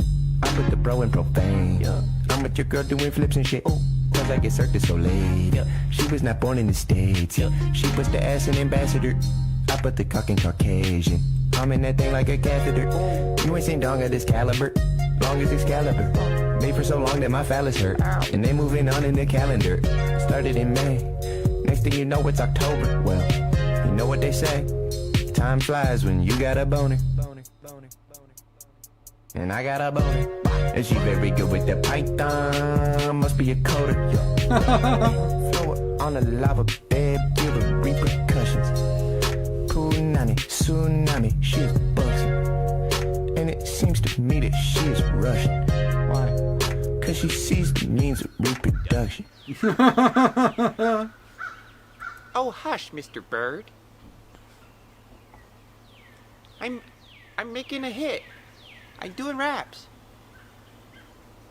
This is exceptionally white, though. Yes, it is Thank very, you. very white.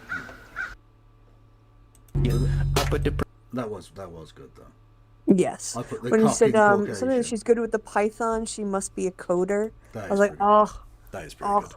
that is very good. Genuinely some bars in there. Yes.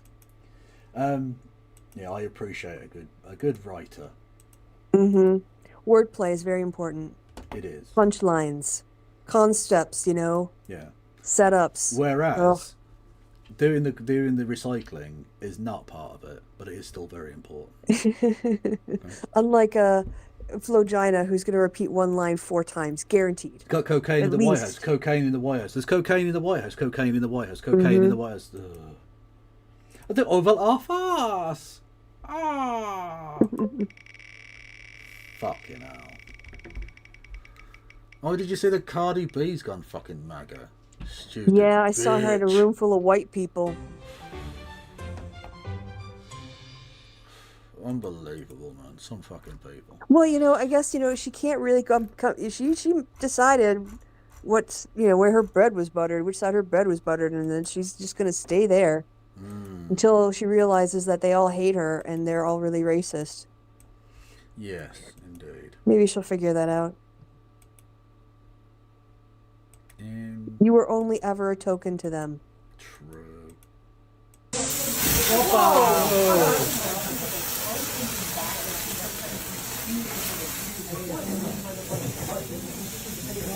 Yes. Okay, this outside plate's fine. Just that middle one, do not touch. Okay. Right?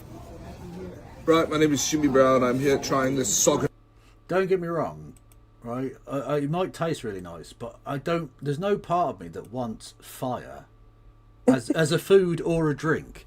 So just don't put fire on things. Okay, noted. No, I don't look at a fucking a bonfire and go, yum yum.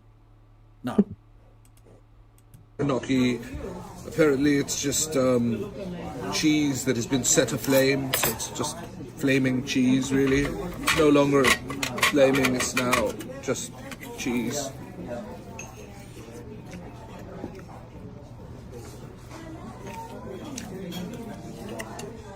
Yeah, it's lovely. It's just hot cheese. No. Yeah, yeah. I'll be honest with you. That's what I was expecting from that description. It's hot cheese. Normally foods are heated in like a microwave but this is just set aflame. It's quite nice. Right, my name is Jimmy Brown. No, firstly, that's what I need. As a description, don't give me like, I'm getting hints of cranberry, all that bollocks, right? Yeah. All that shit they say about fucking wine. Utter nonsense, right? Just say it'll get you pissed. Okay, yeah, that sounds good. Yeah, and I'm not saying fire bad. I'm saying fire as a congestible concept. No, the fire and the human body as a combo are not good. Okay. But So this is why fire he's like I said, he's Britain's best food critic. He really is. Yeah, just tell it's warm cheese. Yeah. Yeah. Okay. Cool. This is Graham Linehan from the Good Timeline. True. This is Graham Linehan who was like, shall we just do funny internet things rather than becoming a terrible bigot? That timeline. Can we live there? Yeah, please. So that I can watch fucking Father Ted at the IT crowd without feeling bad. Yeah. Where are we? Britain's best food critic. There we go. Oh, we're getting through them. We're getting through them. We are. I think there's not a lot of long form. I think there's only like maybe 2 long forms So in that that's mix. 3 hours then. Oh, this one is even this is not even a video. It's just you have to read it out loud, Kevin. A friend sent me this. Okay, if I can fucking find it. I think it's further back here somewhere. It's going to take longer for me to find it than to do it, I think, by the sounds of things. Probably. But there we go. What radicalised you? There we go. Okay. Oh, so it's the Zac Efron meme thing that was popular several years ago. I won't bother sharing with you because you've already seen it. Yeah, I've so seen who it. cares? It says, what radicalised you? I don't know. I'm not a piece of shit. Good. My parents told me to treat others as you would like to be treated. Shit stuck with me, I guess. I have empathy towards other people. Yeah. Yeah, that's true. And now that's radical. Yeah. Like, literally, the meme of, like, I don't know how to make you think that other people matter. Yeah. I genuinely, I don't know what that is.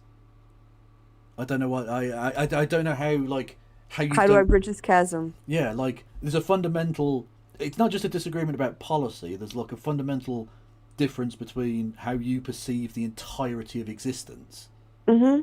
Like, I was talking about this with No Justice a second ago about climate change denier people. Like, the old Sean Locke line of, for some people, the Earth is like the only home that humanity has that needs to be taken care of. And for other people, the Earth is just the thing they stand on. Yeah.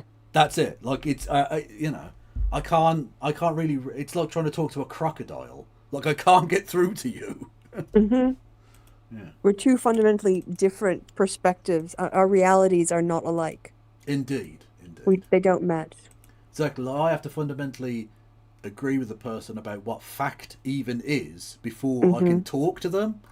Because, like, if I provide information that, like, completely debunks your entire world and you just go, I don't care, what's the point of talking to you? Yeah. Or that, like, I don't know, human life matters? Yeah. You know? Yeah. And not in a sort of like, oh, don't have abortions. No, the people who are already alive, can we do something about their suffering? No. Before we extend it out. Just no abortions. Yeah. That fixes everything. Yes. Yeah. Because God or something. Oh, I don't know if I put it on here. God loves gay people. Did I put this one on here? It says who loves the gays, and you preempted it. You did put it on there. Well, this is a slightly different one. It's related though. So it's a comedian who was saying you can't outsmart MAGA, so you have to outdumb them. This is not the one I'm sure. This one is like a complimentary one.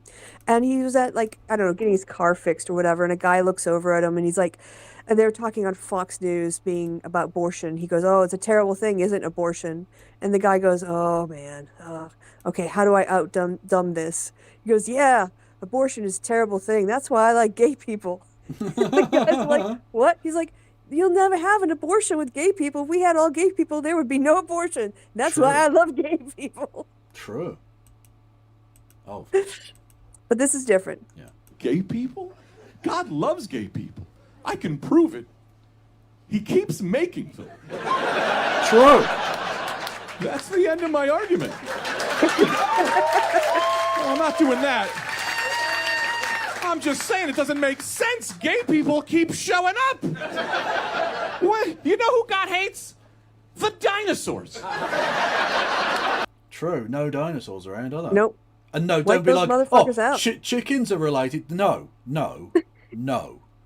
I'm talking about T-Rex. They are not motherfuckers. dinosaurs. Chickens are not dinosaurs. Yeah. They might be we're genetically like related to trees. That does not make us trees. Exactly. Okay? Like, I'm talking like, unless it's like 20 feet high and eats other dinosaurs, it isn't a dinosaur. Yeah. You go far enough back, we're all just like soup, you know? Exactly, yeah. Like, we are like 12% the same DNA as a fucking cabbage. Mm-hmm. Like, shut the fuck up. that argument. He had a real hard-on for the dinosaurs. He threw a rock at them at 1,000 miles an hour. Yeah, God hates the dinosaurs. People from Atlantis, Crystal Clear Pepsi, Blockbuster Video, all that shit. True. You had a very, very brief flirtation with Blockbuster Video, and then went, no, this is degenerate filth. Bye. Yeah. Whereas the dinosaurs, they were around for a bit. Yeah. And the gays, they've always been around. Exactly. Yeah. So God loves gay people. That's why he keeps making them. True. Or maybe he just loves pissing off homophobes. Yeah, It was like, that could be if they yes. stopped, if they just stopped being homophobic, I'd stop making gays. But it's just too funny. Here we go. Eat or ye. Christy, so rabid is she for my reaction to foodstuffs that she sent me this like an hour or something after the last show. I started building it literally an hour after our last show because now I aggregate them all into one post, so you don't have to like scroll up and down for them. You do indeed. Thank you for all of that effort, which I mean, some people would say is wasted, and you could be using that far more productively, and I would be one of those people. No, I'm never going to be a skinny man. But I can read, and that says a burrito. And we just buttered up a bun, and we're throwing a bunch of deliciousness on top. Was that pulled pork and brisket? Oh, was that onion? Is that cheese? That was double cheese. That, oh my God, that's more cheese. That's not a burrito. That is like a fucking. that is the amount of food a family eats in a week. And bacon. Listen, I get it. Typos happen. It's okay. It says we love burritos. You're making a fantastic looking sandwich. Look at that. That's not a burrito. That's like a burger. What? It's a weird burger, but that's not a burrito. I would melt that all over my face. Why are you cutting it up? Oh, he's even got the bread in there. Oh, put it in my fucking face. Just the creativity to go like, I'm going to put the bun on there, then I'm going to chop the bun up as well and put it in a fucking burrito. I didn't see it, Christy. Honestly, You didn't see it coming. I didn't. I did not. The plot twist on this one was exceptional. Yeah. Oh, we made a burrito out of it. Oh, then the front door. Okay. Yeah. This is why I'm never going to be a skinny man, because we're making sandwiches like that and throwing it into a damn burrito. Yeah, you didn't see that coming any more than you saw cornbread's, like a right hook on Sasquatch. No, I did not see the Squatch getting absolutely done in by Squatch. The Squatch by the bread. Yeah. It's true. I didn't see it happening. And yes, I did watch more fucking redneck brawl. It's a little bit like it's kind of like that's filth. Like it's filthy, but you still want to watch it. Yeah. Indeed, it's so funny. It's very much my my guilty pleasure. Yes, that is exactly what it is. I was gonna say, right? Oh, for fuck's sake, they've even got Puak signs at the fucking darts now. That's ridiculous. Did you see that? Puak. Oh my God, the middle one. That middle one video. Yeah. Guess how much that food is. Click that one first. Sorry, we have to. Okay. First, guess how much. Get how much that is. Yeah. How much would you pay for that? Oh, you probably. I don't even know. You're looking at what, 25 quid? I exactly said 25. Okay. Oh, okay. Nice. Oh, okay. Yeah. To be precise, full English breakfast is worth 12 quid. I've got. No way. They're selling that for 12 quid. That's really good value. That's exceptional value. 4 of our 90% Puak butchers heard. Puak!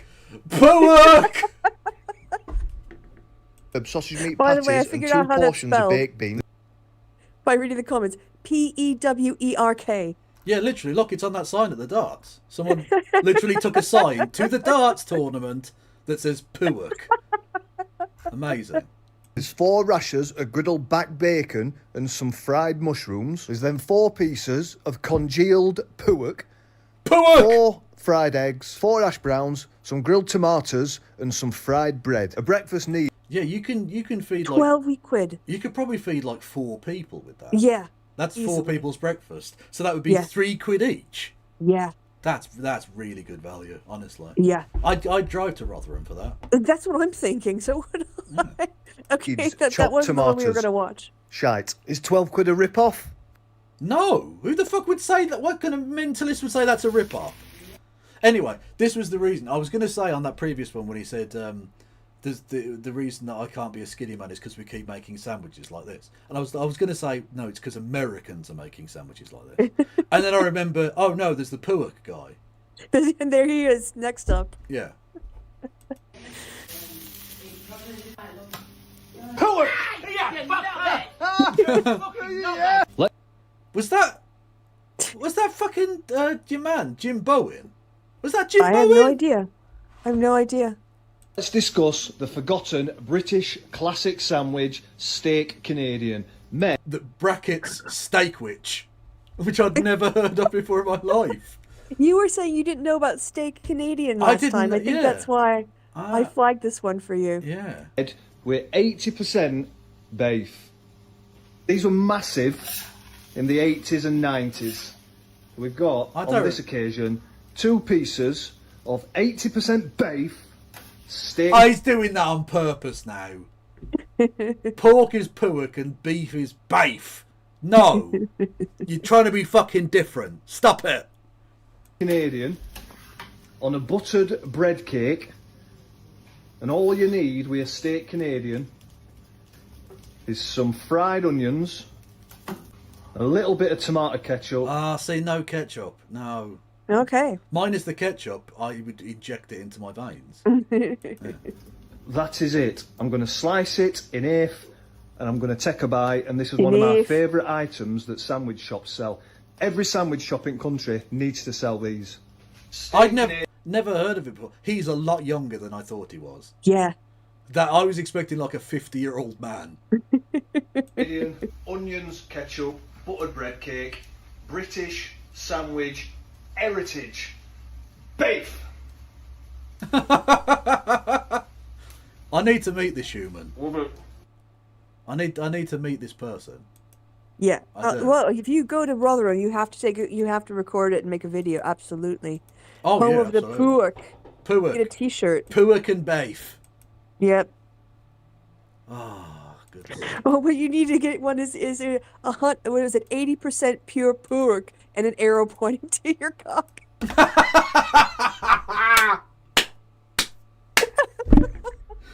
Honestly, there's merch in there, lad. So this is. I want a cut of the royalties on that. The Nürnberger Bratwurst. I'm already against it. I'm already the Germans. I can't be dealing with it. Even the cool Turkish ones. No.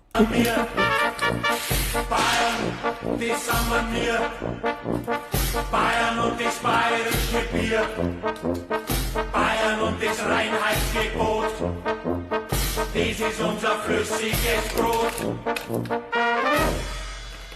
Too much rabbit food.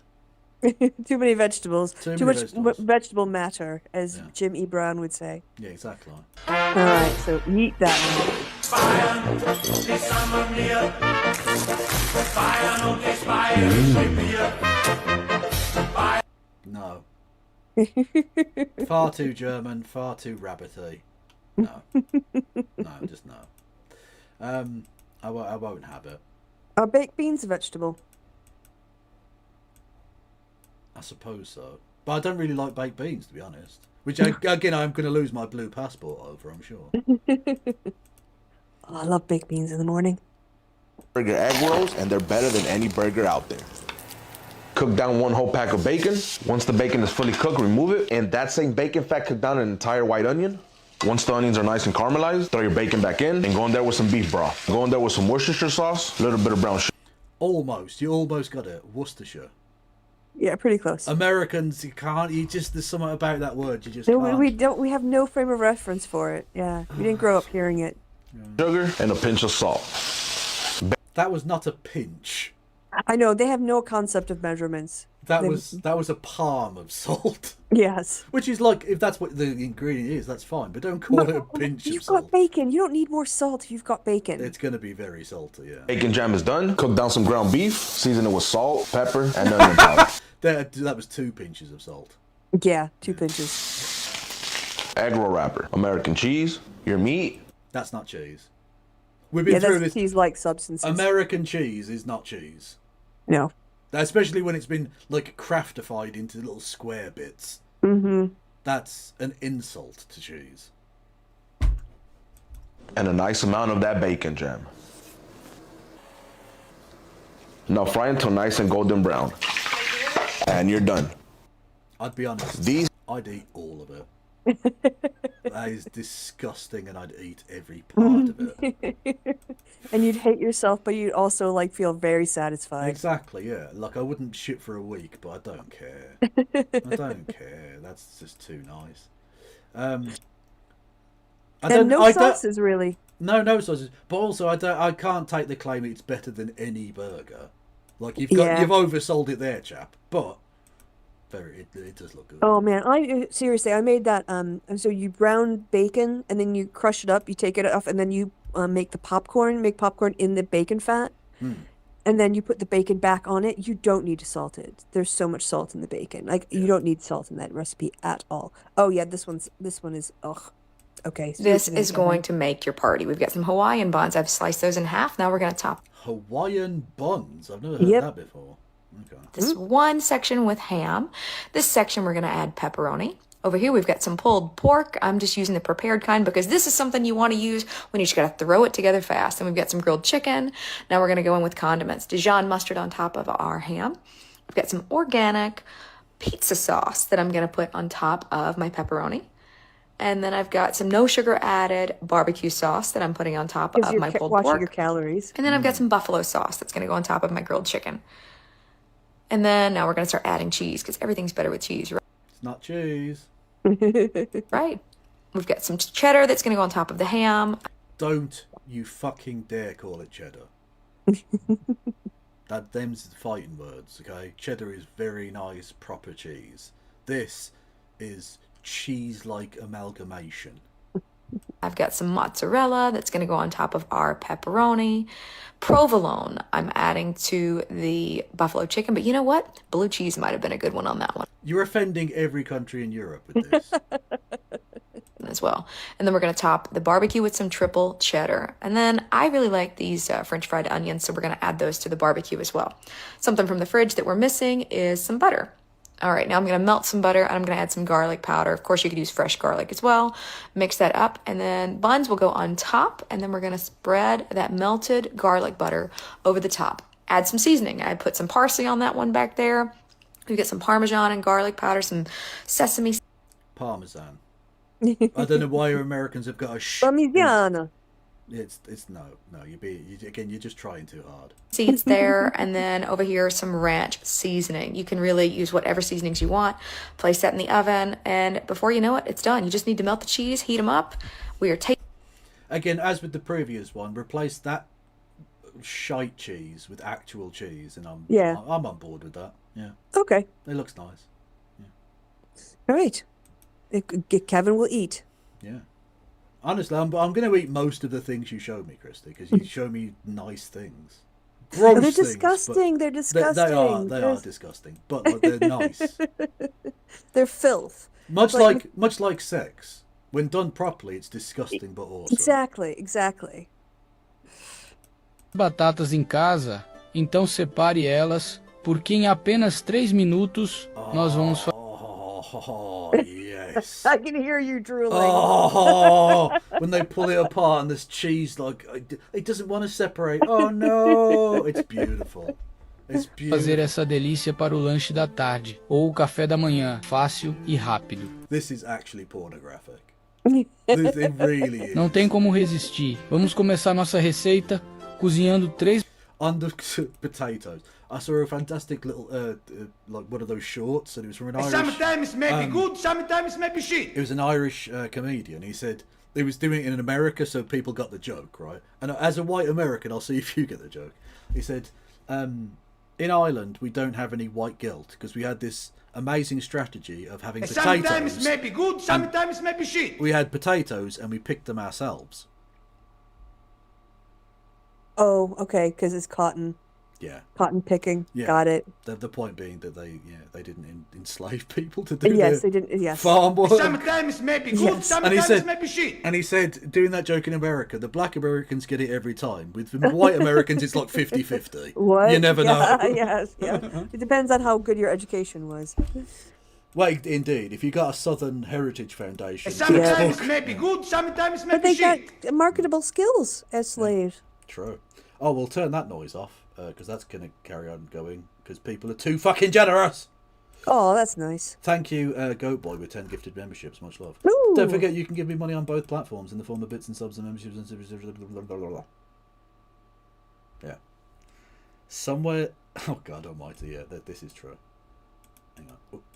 I'll share this with Christy. I think she'd enjoy this. Hang on. Well, I'm confused. There we go. Boom. Somewhere there must be a morbidly obese northern boomer with the voice of a millennial fitness instructor. yeah, kinda. It doesn't fit. Doesn't fit at all. He needed to be a 50-year-old, like white man, obviously, with like more tats than that. Like both arms, not sleeved, but like covered with like shit tattoos that are fading. They're so old. Yes. Yeah. I can picture him exactly. And don't forget, like you could fit 3 of them in his trousers. And he's 'cause got a roll. rotund. He's got a roll up hanging out the corner of his mouth. Yeah. Yeah. There we go. Anyway, where were we? Not that guy with like, oh, I've got pure fucking arms. Or whatever. Pure beef. As batatas médias. Aqui já estão todas bem cozidas. Agora vamos retirar. What language is this? No idea. It says Portuguese, maybe? Or something? Escorrer a água. Em seguida, passe para um Oh, it outro sounds a little recipiente. bit like an Agora, Italian, so maybe remova Portuguese? toda a casca. Aqui eu preferi cozinhar as batatas com a casca, para não ficar encharcada de água. Mas se você quiser, pode descascar as batatas antes de colocar para cozinhar. Já me conta aí nos comentários como você cozinha as batatas com casca ou sem casca. Feito isso, vamos amassar muito bem. Pronto, paying agora attention, vamos Kevin. You can adicionar make this. 2 colheres de manteiga derretida. little bit of butter. Adicione também 5 colheres de Bit of farinha flour. de trigo. Misture para os ingredientes se integrarem. E se você gosta de receitas fáceis como essa, comente abaixo. Yeah, Brazilian Portuguese, I'm being told. Okay. Eu amo Thanks, chat. receitas fáceis. Não esqueça de curtir, se inscrever e ativar o sininho para receber notificação da próxima It's a nice receita. potato Agora dough vamos there. sovar nossa massa com as mãos. E esse é o ponto. Aqui já está perfeito. Depois de uma tábua com plástico filme, vamos untar com um pouco de óleo. Agora pegue uma porção da massa e vamos modelar os nossos salgados. Deixe nos comentários sua nota para esta receita. E quero saber também de qual cidade me assiste. Se tiver dúvidas, pode perguntar que terei o prazer de te responder. Meu agradecimento hoje vai para Isabel Cristina Come on, de bring on that Uberlândia. cheese. Bring on that cheese. There you go. Oh, yes. Pile it on. Nice shredded. Yeah. Use the plastic to roll it up. Oh, yep. hello. Now get those sides. Yep. come Get to it all Papa. tucked in. Put it in bed like a little baby. Just tuck it all up there. Pat, pat, pat. There you go. I need this. This needs to happen. Oh, he's frying it in oil. Oh, yes. Oh, until it's just bubbling away, browning on each side, melting. Oh, yep. You just get it. The corners are just browning up. This needs an 18 plus on it. Honestly. Oh, look at that. Oh, it's so nice. It's like a little bed I want to sleep on. Oh. But also put it in your tummy at the same time. Yeah.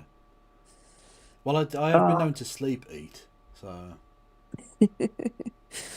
Oh yeah, just get any excess oil off there with a little, and then Oh yes. just completely. Here's the money shot. Feed right it there. to me. There's the money shot. That was fucking lovely. I mean, That's actually really easy to make by the looks yeah. of it. Do I even have to say it? Oh, you eat that. You would not eat that. Yeah, of Yes. course. You'd have it Obviously. for breakfast, lunch, and dinner. Yeah, obviously. Absolutely lovely stuff. Oh. É o que, querida? Ela botou o treco ali no óleo. Why is it all in Pegou o Sp- boi When did you ralado, switch that you're in triturou, não, Portuguese now? amassou, botou mais óleo da Like, calabresa, pepperoni, these were sei in lá que English é isso. before. Are you sure, Chris? Are you sure they were in English before? Like, that's very American. Like, that food is so American. Yeah, I guess. I don't know why we've gone to the Portuguese language Neither versions. do I. But like, I like the fact that Americans. What I've noticed is Americans like putting things in things. Yeah, this is a pizza. Yeah, the meatza. Oh God, yes. Yeah, because that's ground beef with cheese and then pepperoni on They've top, I managed. think. Americans are so American. They've taken 2 buns and gone, that's not enough. 4 buns. We need to double up on the buns. Oh, the cheese, yes. Mhm. That was Yeah. nice. Yeah, okay, I'd eat it. I'd eat it. Yeah. All right. No, Another disgraceful. eat. Oh, you're gonna be full. I am. You're gonna be so full. I'm a growing boy. Yeah. I need Which direction? every direction. Okay. You know someone that really enjoys breakfast? Whatever you do, do not make them this breakfast pot. He's got like a wrist thing with like sauces. He's Yeah. got a wrist. What even is that? I didn't realise That's a there was. condiment. That's a condiment dispenser on your just in but case you need. wristbound for emergency condiment problems. I know. They've got Like Hank. you're in a kitchen. You don't need an emergency wrist condiment belt thing. That's The more I look at Hank, and the more I look at his face, and then He look is- at Hank, and then he's his face. like he's wearing a fucking cowboy hat. Like tactical seasoning. Yeah, it's tactical seasoning. Unless you intend on making it every day. Start with adding 16 ounces of crispy crowns, tater tots, or hash browns. Oh, I was going to ask what the fuck a crispy crown is, but it's a tater. So it's small potato. Small hash browns, yes. To a 9x13 baking dish. Cover the bottom evenly, then into a 375-degree oven for 25 minutes. While those are browning some, you want to fully cook 16 ounces of bacon. When your Jesus bacon's Christ. done, you want to remove it from the pan and set it to the side. Same pan, you want to break up and brown 1 pound of breakfast sausage. What the fuck is breakfast sausage? That. It's Isn't that what you have in the shit. morning, Kevin? It's a turd. He's put a turd in there. It's a sausage without the casing by the looks of it. Yeah. Okay, so it's just puak. Puak. Yeah. Yep. Now I'm adding in a half a tablespoon of black pepper and a half a tablespoon of my Flavor Time Southern Seasoning. Now that's I'm going not to half a sprinkle in a tablespoon. 1/4 cup of all-purpose flour. That's not a 1/4 cup. That's a full cup. And that was not half a tablespoon. No. A tablespoon is like These measurements are so off. they're so. I'm just going to put in a pinch of salt and then he backs up the fucking 2x4 lorry. It's going to fucking dump it in there. You want to stir it around and let it cook for a few minutes to cook that raw flour taste out. Now I'm adding in 1½ cups of whole milk while stirring continuously. It's going to Whole start milk. thickening up some, then you want to remove... It looks like sloppy, It wet lo- shit. Yeah. It looks like a baby diaper. Oh! I had to change a diaper, nappy the other day. How do they get it spread up their back? Yeah, it's amazing. They roll around and like, gross. slide it around. But like, I was having to use the fucking wet wipes between his shoulder blades, the little You cunt. just like get a hose at that point. He's just, it was so gross. And he was annoyed at me for doing it. What, you'd like to be covered in shit, you little bastard. Anyway, I'm already yeeting. Whatever the fuck he does from now from on. the heat when it looks about like that. In a separate pan, you want to scramble 8 eggs. You don't want Eight eggs. How many people Imagine are you making fucking this for serving? one person for breakfast. Oh no! This is if cook someone, them. You want if to remove them someone. from the heat when they look about like that. When Now they look about like that. Yeah. Oh god. Not too dry, not too runny. It's disgusting. This is just wrong. Spread your eggs out over your brown potatoes in your baking dish. Add in your cooked bacon. Add in your sausage gravy. 8 ounces Sausage gravy. Your sausage gravy. Oh my god. Freshly Americans. shredded cheddar cheese. It's not. Now we're going It's not cheddar cheese. It's not. Always cheddar cheese. to That top looks it like a with mix. 1 8-ounce can of crescent rolls. You want to spread it out evenly on top and get it sealed all the way around and then into a 375-degree oven for 30 minutes. Here it is. This is what it should look like out of the oven. The only thing that'll make it a little bit better is a splash of the Zippy Zap. If you know someone... You're a freak. Imagine making that for one person for breakfast. That should count as an attempt at murder. To be honest with you, that's just He wrong. tried to poison me, Your Honor. Yeah, that's And fucking... he didn't even add any Zippy Zap. Zippy Zap! The fuck is Zippy Zap? So we've got, I think, quite a lot of eats, but a couple yeets. Yeah, a couple of eats. Okay. Yeah, so we got... Parmesan, take out the center, fill it with more garlic butter, add cheese, add meatballs. Again, that is not fucking cheese! Add lasagna sheets, add brisket, add barbecue sauce, add lasagna sheets, add cheese, add the top, add cheese, bake it. Take it out of the bake, smell it, yeah. I do like the amount of times he said add cheese. That was a plus. Cheese is a plus. Open it up, show the inside. Put the bread in the garlic butter. Garlic butter, bread, cheese, brisket, Yeah. everything. Yeah. Again, just put proper cheese in. Yeah, spend the money on the good cheese. Spend Well, you money don't for even the have good to. cheese. You can buy shit cheese, but as long as it's actual cheese.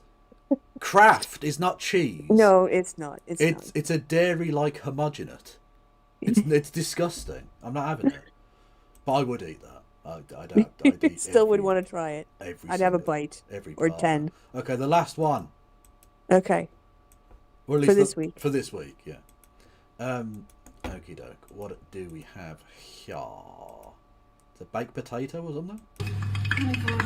Tuna. Oh my god, what is this? Yes.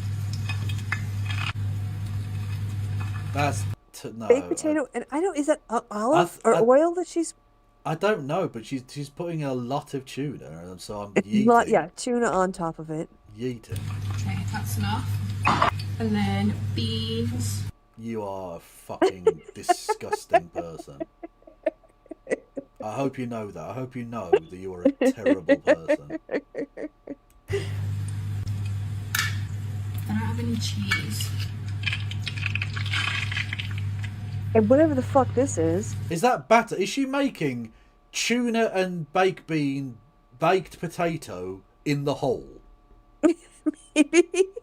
For those who don't know, there's a thing called toad in the hole here in the UK, which is batter with sausages, like whole sausages in there, and it's very nice. It's a thing that people have usually on the weekends, and she's done that. She's taken that concept and made it really mental. Brilliant. This is a hate crime. This is actually crazy. Crispy onions.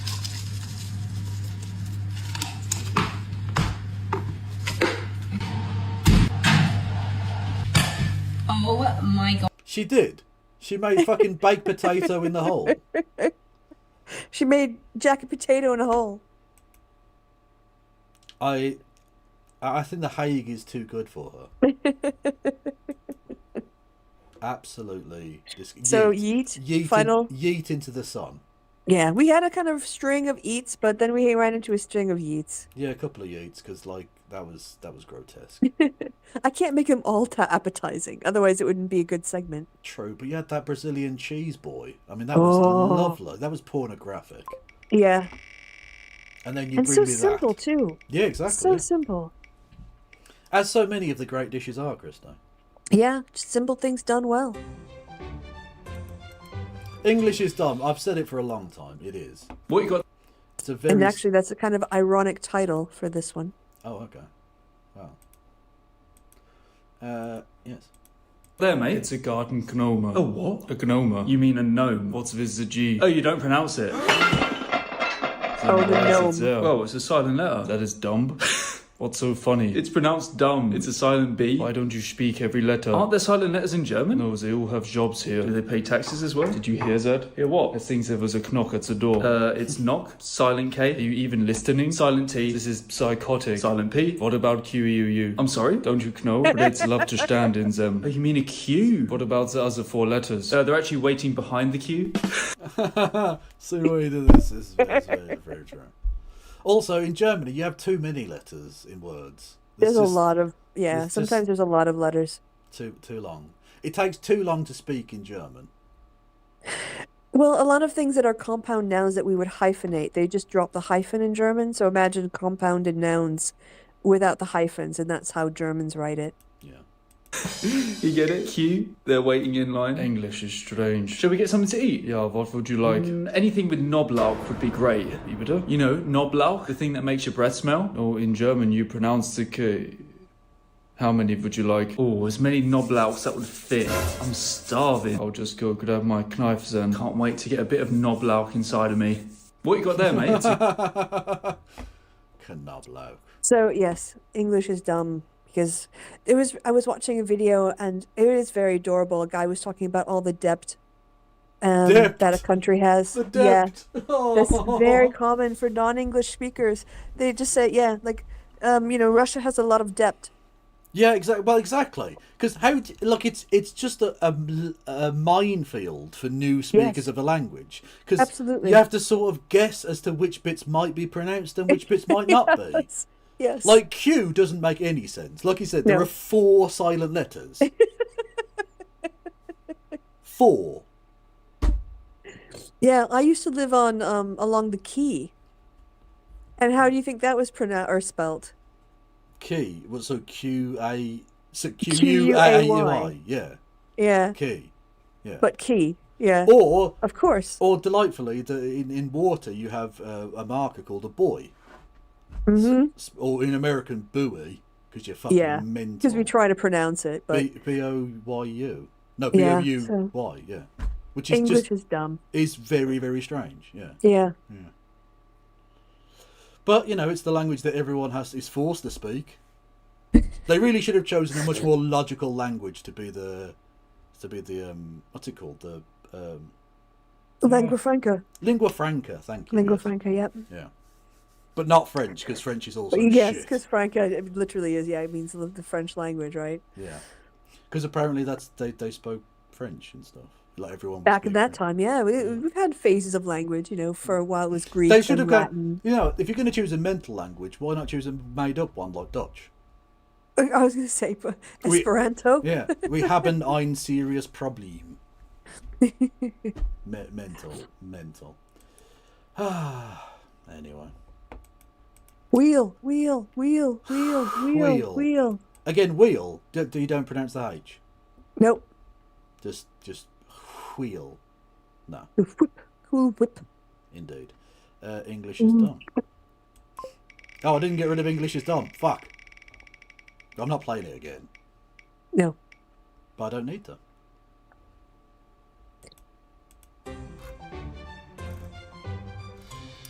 Yes, Melania Art. I think that's one of the more recent ones you sent. Oh yeah. I don't know. There's a lot of creative stuff going on with the Melania campaign at the moment. Yes, she's trying to be relevant, and that's not going to happen. Yes, we already discussed the just egregious blowing of $75 million while laying people off. Yes. It's going really well for Melania's new movie. So I say. Yeah. Mm-hmm. Yeah. Do you think I care? Thank you for the lovely bouquet. I'm married to the True. True.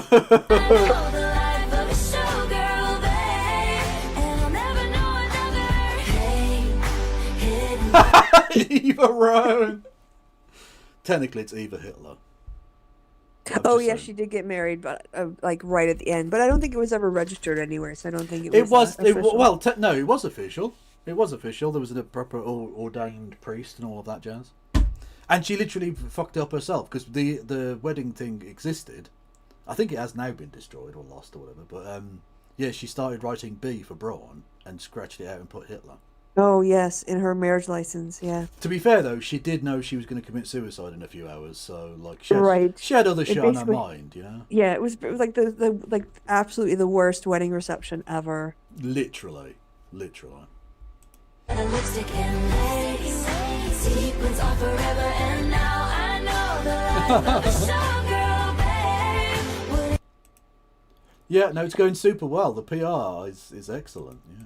I saw a different one that wasn't included. It was a highway sign, and someone climbed up on the highway sign, and it's the one where she sat in the chair, kind of like her head turned, looking at us, and someone drew shit coming out of her ass, and then the American flag at the bottom. Powerful. Yeah. Okie doke. We're down to the last few bits and bobs on the wheel. Yeah, you're gonna be going 5 hours today. Hardest working man on Twitch Literally. Hang on, no. and YouTube. And YouTube, and those are the only places I exist, basically. And you can give me money for all of that hard work, chat. $5 a month. Actually, it's probably more than that now. I don't know. Inflation. True. Dating goals. I don't remember this one. Sometimes, yeah, it's so long ago. I don't even remember what I posted, and it's a surprise to me. True.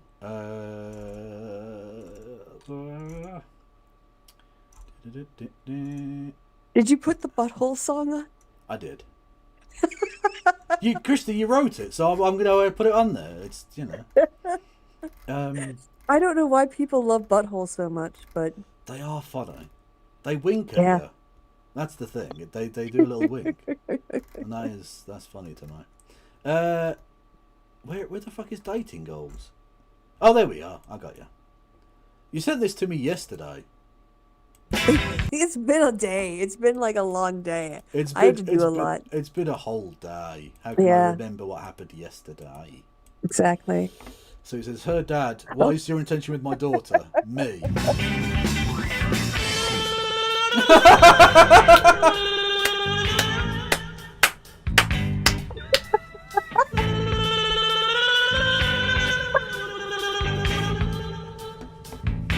I think that might be a Cunnilingus joke. Yeah. I think so. I think so. But I think I heard a laugh of delight from you when it first started. Yeah, no. As soon as I got the joke, that was yeah. I mean, you wouldn't say that to the dad, obviously, but that is his intention. Yeah. Yes, yeah.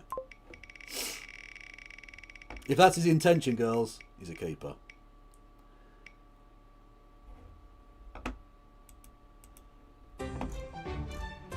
The fact, Christy, that you asked that question means this is going to be terrible. Yeah, I yeah. probably did. I don't remember what it is again. Well, presumably it's a terrible rapper. It's Oh, it it's the might only be. thing I can imagine it to be. Yes. But I also can't fucking find it! Unless it's one you sent. If it's one you sent to me yesterday, Christy, I'm going to be very upset. I mean, flogina is a word that does pop out It does, rather, doesn't it? if you scroll up and down. Better or worse than flogina? Here we go. Oh no, what is this? What is this? Right. Oh, hang on.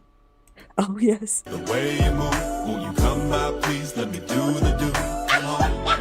I'ma beat the cat. Then Peter came by, cause they heard your ass.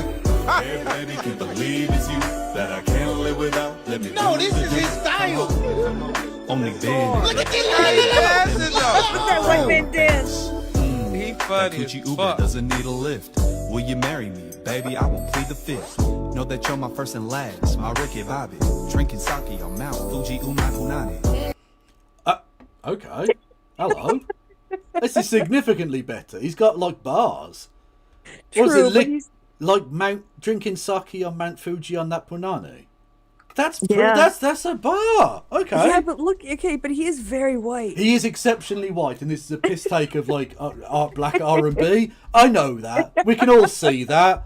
But like, I can appreciate that there's bars there, which Flowgina has Yes. never ever Never had. has bars. Yeah, No. fair enough. Fair enough.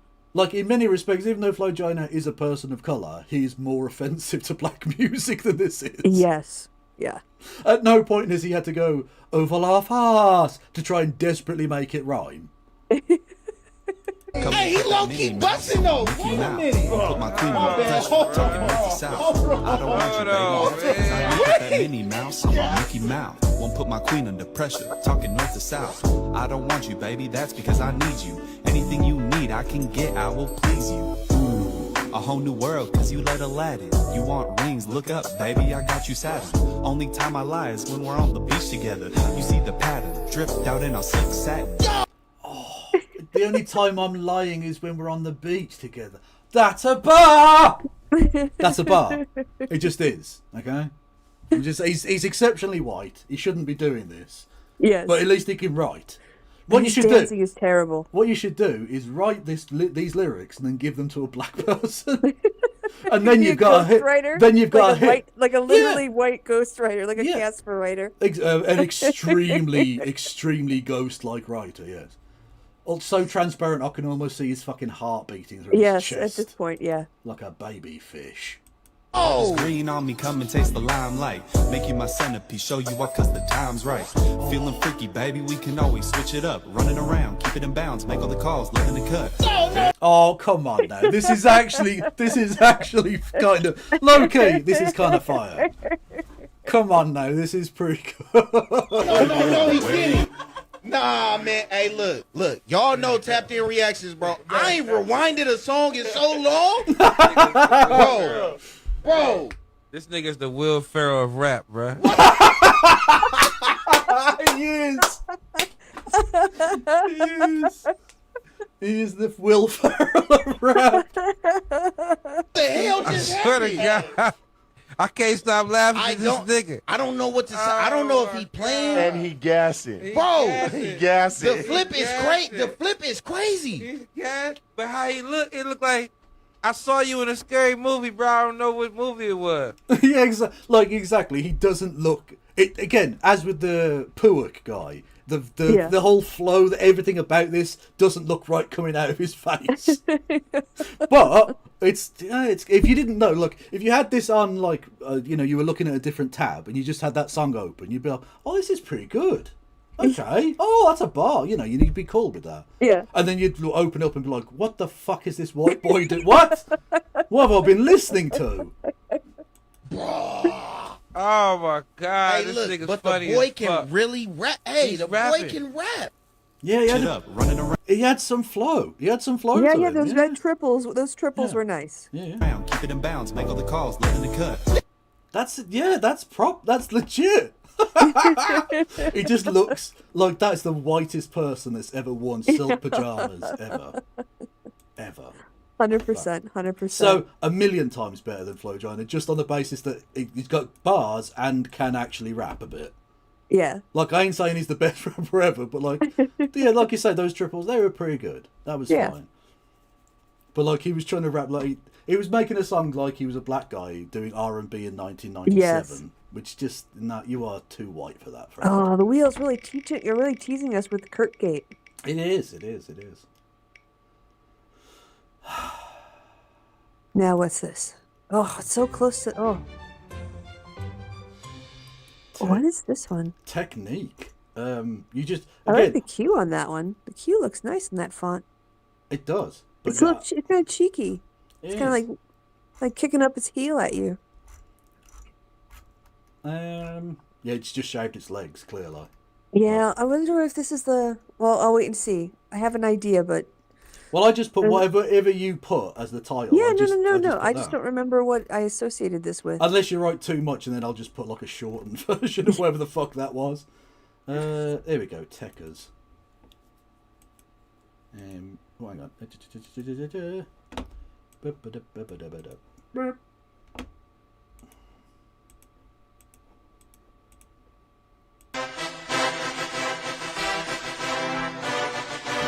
Oh my gosh.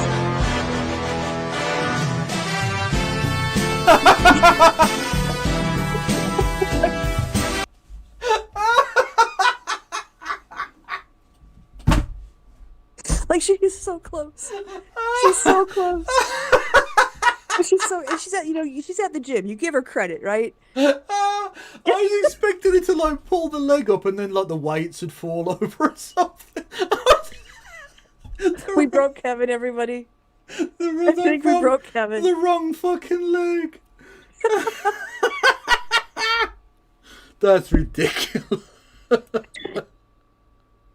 Oh, that's so stupid.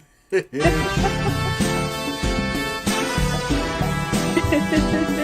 her technique is amazing if there were weights on it. Yeah, brilliant stuff. She's getting it high. She's kicking it back. Like, yeah. But you could have done this at the bus stop. You didn't need to go to the gym for this. You didn't have to pay for the gym. Yeah, you paid could've just held $20 a onto the wall. month for nothing. Yeah. Fucking. See, I like the unexpected twist of it all. That's Yeah. nice. That's nice. Don't see that coming. Ah. Oh fuck! Why did I put that? I just. Oh god. Hello. Oh, that's one of yours. I was just. No, yeah, I was just. I just wanted to say hello. That's it. Why did I do that? I think I got bored doing the list. I just decided to put a silly one in there. Throw in some just for you, just to entertain you. Oh, I'm such a twat. God almighty. You can pay for this. You can. Oh, it's the butthole song. It's the butthole song, obviously. Okay, where is the butthole song? Here we go. Oh my god, is that a Muppet? Oh, Yes. no. Oh, I mean, no. the amount of effort people put in to this and buttholes, it kind of astounds me. Yes, it's the effort that goes into buttholes that's the weird Yeah. thing, yeah. That butthole keeps on winking and I wanna lick it up. That musty little stinker needs a trusty little tongue. I wanna lick your butthole and I wanna do it now. So bend on over, honey, I'm about to go to town. Show me the butthole, show me the way down to your mud hole, where I can play tight shiny starfish. I wanna tarnish, show me the butthole, that's my buffet. Everybody's... We need a replacement for the national anthem, and I think we found it. Yep. Definitely. Alright, I've got one other one I want to share with you. Oh, it's not done yet. No, this is... It's still going. You can't finish too quickly with the butthole, Christy, please. Every tasty little butthole is a treasure I can see. So just let me lick your butthole, put the flavors on my face. I just want to suck that puckered up, sweet, savory embrace. Honestly, I wipe a tear from my eye. That was... It's like Shakespeare never really died. He lives on in each one of us. It's beautiful. Now, before we go too far, I have a question for you. Go on then. Are you familiar with the 1 pound fish guy? Yes. Give out a fish, 1 pound fish. Very, Yep. very So good. before we 1 pound get any fish. further, I just posted in the Discord chat a remix that I think you'll like. Is that not Well, old I liked British it. memes? Huh? I assumed that's what old British memes was. I don't think it is. That's something okay. else. Oh, okay. It's another. Okay, I remember that one. It is not 1 pound fish. Okay. Because I've just posted it, and it's an updated version of 1 pound fish. Okay. So for those who don't know, about 10 years ago now, Yeah. this guy who was like had just arrived from Pakistan or Afghanistan or some shit like a few months earlier, was in the marketplace doing trying to sell fish. And so he was like, he did this little song and it blew up. It became the meme of the... Huge. Yeah. Viral. Yeah. Have a look, 1 pound fish. Have a look, 1 pound fish. Very, very good. 1 pound fish. Very, very cheap. 1 pound fish. Fish.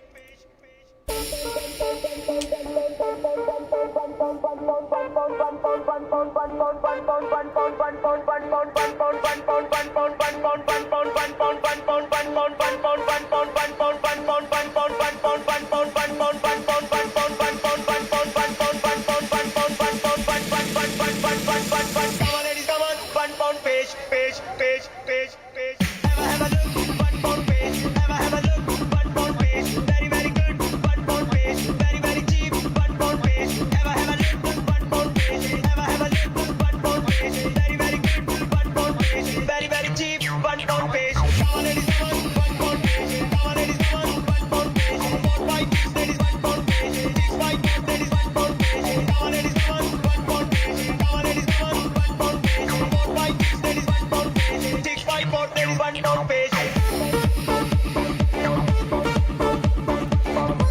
certified banger.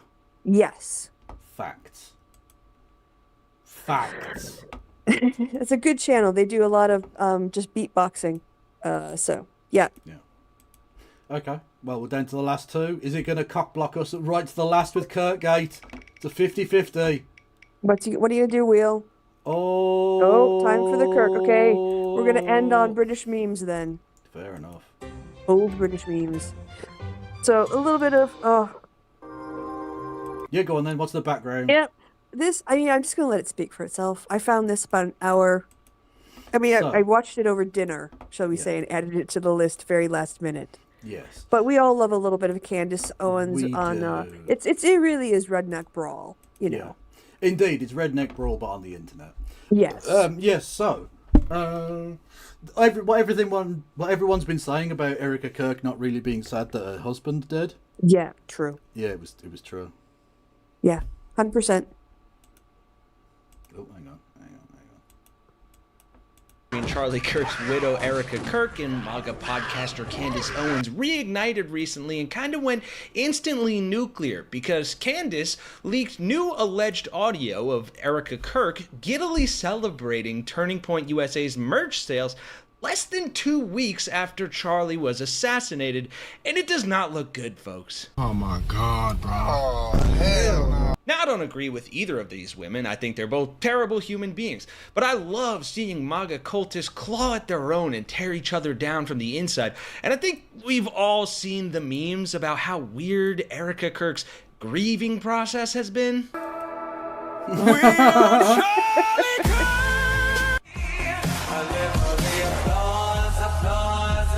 Yeah, very few wakes have pyrotechnics. Mm-hmm. You know. But to be fair, if there's anything Charlie Kirk liked, it was human greed over human life. So the That's fact that true. his wife's like, we're making mad bank. Yeah. Like It tracks. that's honouring his legacy in many respects. In a lot of ways, it is. He's a sellout. Yeah. Although there is one hole in that theory. Ha ha ha ha ha.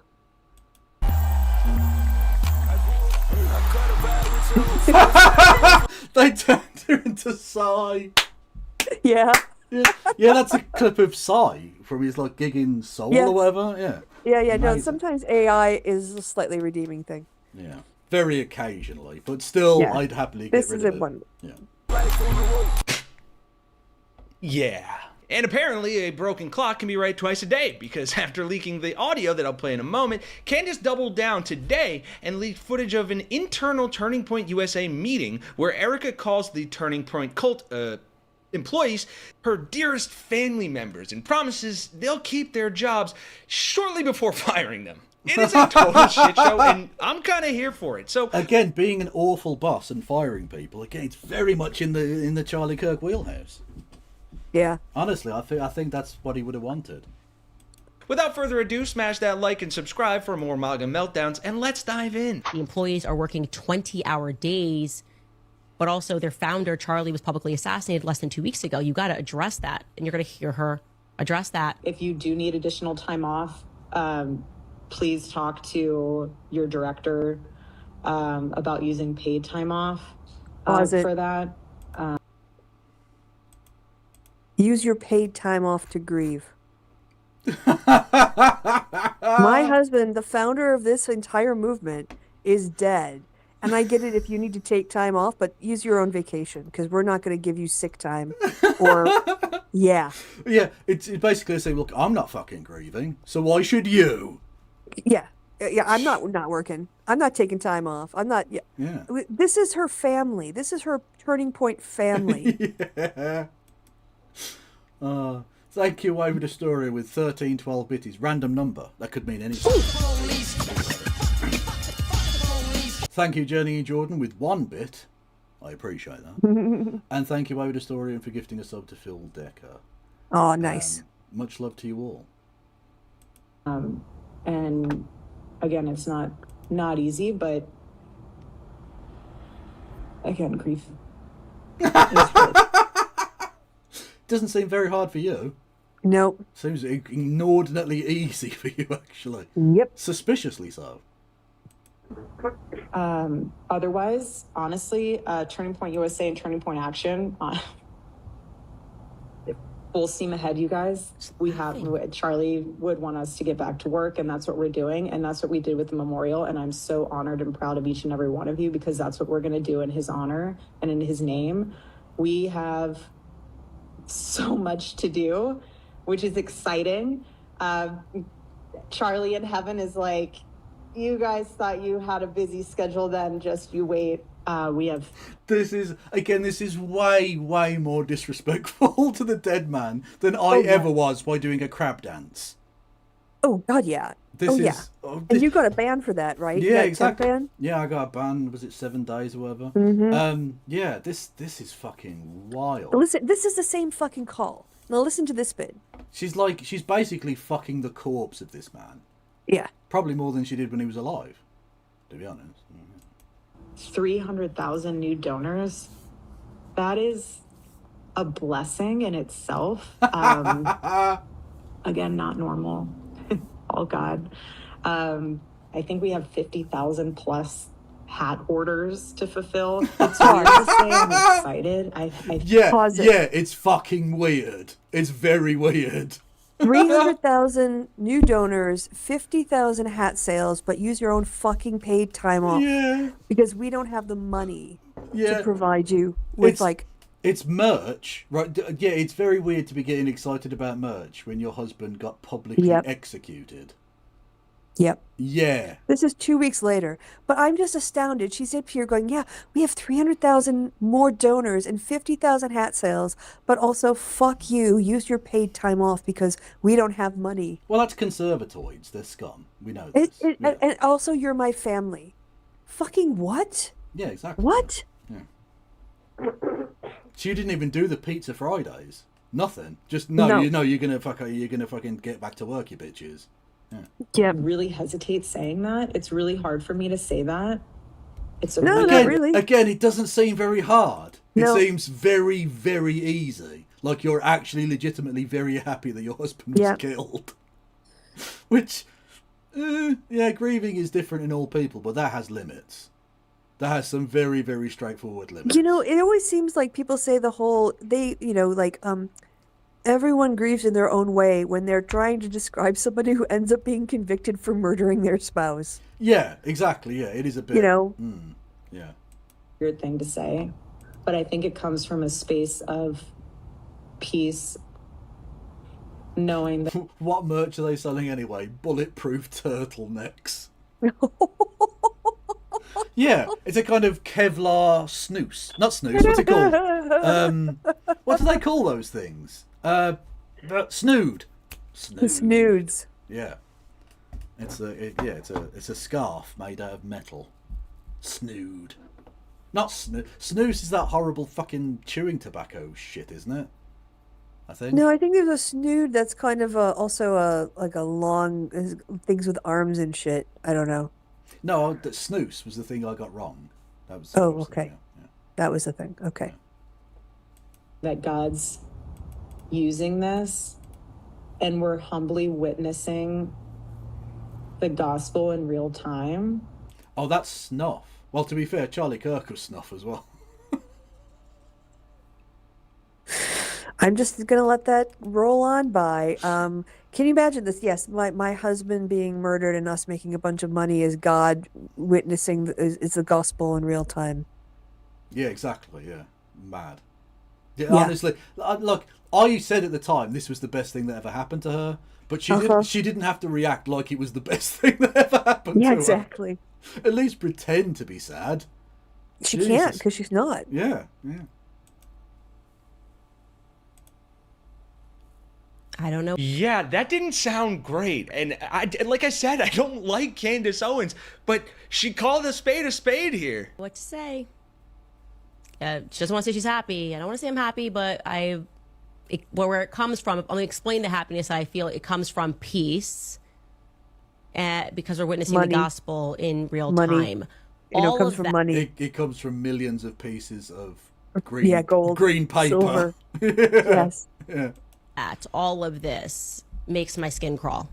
It genuinely makes my skin crawl. So basically what the employees said to me was that they got onto this call and everyone's exhausted, everyone's been working, they pull off this massive memorial. And then there's kind of this approach where it's like, well, if you guys need paid time off, like Charlie's in heaven dancing, wanting you to work harder. He's just up there like, you better work, but you can use the paid time off that you have earned, by the way, if you need to grieve more. But imagine you're the employee, you're like, okay, well, this is his wife saying this, so am I weird? Yeah, exactly, Chad. This is, look, Judas only got 50 pieces of silver. 30 pieces of silver. Sold himself short. Fucking loser. He should have gone his Sigma grinder. He could have earned bands. Stacks on stacks. He could have been WrestleCon. Exactly. The Crocodile of Wall Street. The Crocodile of Wall Street. The something Bedouin. Versace Bedouin. Yeah. Okay. She's a bad bitch. She eats her rice and cabbage. An actual bar from her actual song. Fucking mental. It would be pretty weird if I needed to take time off and his wife is saying she's full steam ahead. That's the mentality that they had. Like, how are we supposed, like, are we weird for wanting to grieve? Is that not the vibe? How can we take paid time off when Erica, his wife, is saying full steam ahead? Yeah, but apparently all of that full steam ahead for Charlie was a lot of hot air, because as Candace shows in this next clip, and take this with a grain of salt, obviously, because it is Candace Owens, of course, but she does have video evidence for it. Erica Kirk tells them they're all family and how much she appreciates their work, and then, according to Candace at least one of the employees who was working 24-hour days or 25 gets fired for no reason. I had private conversations with him. I want you all to hold on to those. And I want you all to remember those so deeply. I want you to journal about them. I want you to be able to tell your kids about them. I want you to put those in your heart as why you're still here with the Turning Point USA family, because that's what we want. And like I said to our small group after whatever day that was that I did the thing on TV, how many days are still on Good Friday, I told the team, I said, Turning Point USA will continue like my husband always wanted. And it'll like my bank account definitely was. Exactly. That right there. be bigger than ever. And we're going to honor him by doing that. We're going to stay humble. We're going to work hard because that's what he would want. And when I told the team at what point does it become weird and creepy if she's still going, that's what Charlie would want? Like 10 years or something? Like what? How long before people go, you have no idea what he would now want? Yeah. You're not a fucking Charlie Kirk whisperer. He's been dead for fucking years. Stop it. Also, yeah, stay humble whilst having a fireworks display at a funeral. So humble, honestly, so understated, so classy. Yeah, very, very subtle, very, minimalist, very demure. Very demure, mindful. very demure, very ladylike. Very mindful. was, I will fight like hell to make sure that all of you have a job here. I don't want anyone to think their job's in jeopardy. And then turns into the Homer Simpson going, your cut, your cut, your cut, your cut, Yeah. your cut. You too, Shoshay. Because your family, if you choose to leave, that's different. I never will, and I promise is you, she I will make sure crying? that I never allow. Because she's a good actor. She has 300,000 new donors and 50,000 hats being sold. Do you think there's any financial problems at the group right now? She's embezzling. Oh, that must be it. Yeah. All of that money's in fucking Switzerland. What are you talking about? there's no American money to pay anyone. No, I mean, it's not. That's Everything is in bullion at this point. The fucking Cayman Islands exists. You know what I'm saying? Yes. A point to where you have to leave because we cannot financially afford you. I just want you to know that, again, I'm with you. I'm here. I'm not going anywhere. And we're going to make Making sure that that money. we honor my husband so well at this whole world knows what his vision was and will be. And it's just, I feel so blessed. And it's being honored. blessed by death. Blessed. You know, being Yeah. widowhood. Yeah. To be fair, she was blessed. In a heartbeat, she earned millions of dollars and was suddenly not married to Charlie Kirk anymore. That is Yes. a fucking... You chalked that one up in the W column that day. Definitely. It's an She honored. is, clearly. That is crazy work as adjectives. I don't know. That's crazy work. That is like, I couldn't, blessed and honored to be the CEO and to be telling you guys that you're a family. And I want you to see this because we've spoken about this, the Moonies cult, and these people that are leaving are like, it was just like a cult. Like basically she's saying this, she's calling you a family. She promises them. That's why it's important you have to hold this to the fire. You're not the CEO. You promise these kids that if they are going to work hard. They're not kids. These are fucking adults. Like, Yeah. come on. I hate when they infantilize their Nazi friends. Like fucking Erica Kirk is in her 30s. Let's not pretend she's a fucking child. Mm-hmm. Or anyone Carter, who you're works in this- there. Yeah, exactly, yeah. I mean, for legal reasons, you have to be 18, right? So, Mhm. You could technically work with a work permit at 15 and a half or 16, but people who are traveling around and having full-time jobs, they're definitely Yeah. adults. yeah, if you're in a media organisation, you're probably Yes. not a 15-year-old, yeah. Like, they're at the very least in their 20s. They're not children. This family, your jobs are safe. Actually, that's what makes her cry. Saying your jobs are, that's when she breaks, right? When she says, it's so important to know your jobs are good. Like I feel emotionally attached to you guys working for me. Yeah. And then you attach that to what we Make showed me you money. of a young woman who, like I said, on everything, she never leaked anything. She never spoke to me, nothing, gets fired. And for asking a simple question, like literally, why am I fired? We've been working like 25 hours, just get out. There's security. Okay, I thought that was a joke. 25-hour day. I know, this is dumb. Okay, it makes your claims a lot less, like, serious. Mm-hmm. Or believable, whatever, you know. There, that's it, we're moving in a different direction. That is not okay.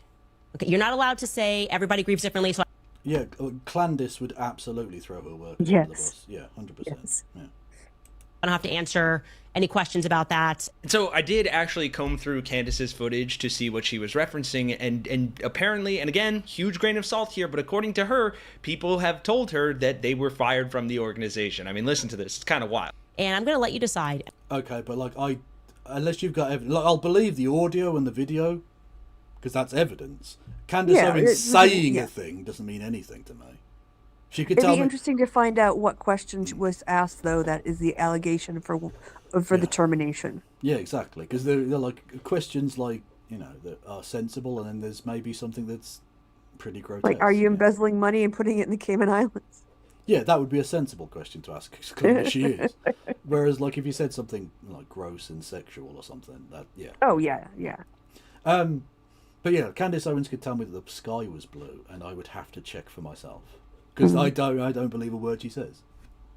She's full of shit. Like the woman is being sued by the president of France, like and his wife, and indeed his wife, for her obviously false, completely evidence-free claims. Mm-hmm. True. I don't. True. I don't believe this bitch. No.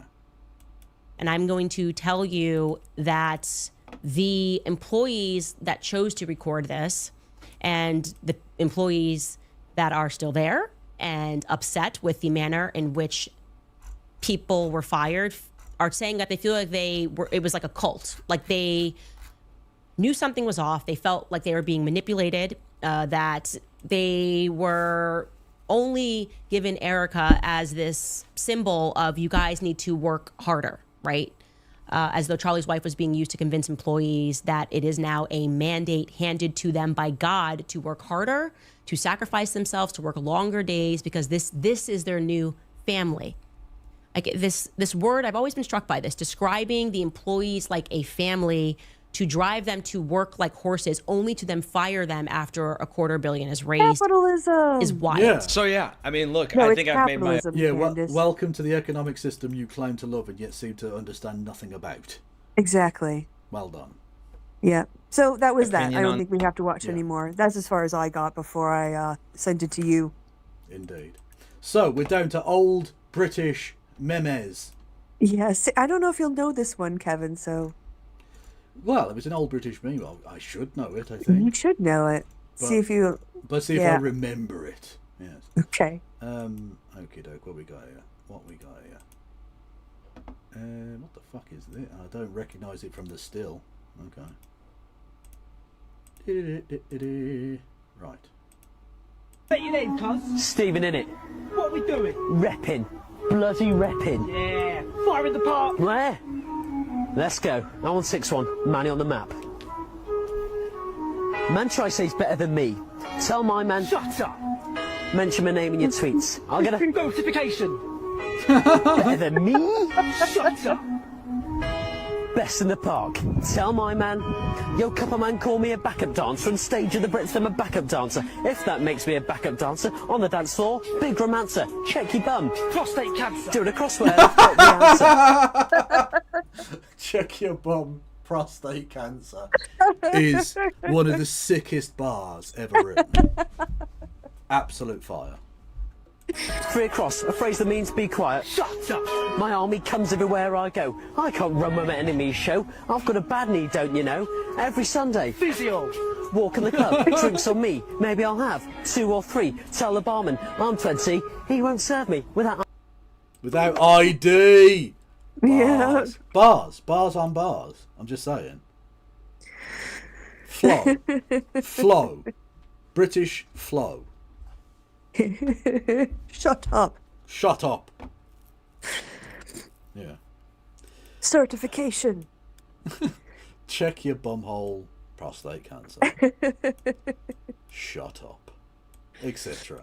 Anyway, Christy, what have you got coming up on your channel? Nothing ready for release yet. Although I guess so. What do you got coming up on your channel, Kevin? More streams than that.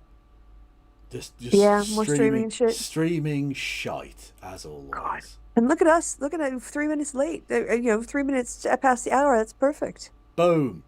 2 hours. Love it. 2 happy hours. The happy 2 hours. Yeah. Yeah. Okay, I'll go into turn left on the YouTubes. Go and say hello to Curtis. And make sure to remind him that he once said to me, unironically, why don't you like putting meat in your naan? Meaning a naan bread, as in a kofta naan bread. Yeah, but... But that's one of the greatest sentences I've ever heard, and it's, God bless him. Who's going on Twitch that I can send everyone over to? Let's have a cheeky gander. Tina 2, fuck it. Let's go. All right. Let's rock. Well, thanks and roll. everyone for stopping by. Well, you can thank them. I don't think they deserve thanks. Yeah, they do.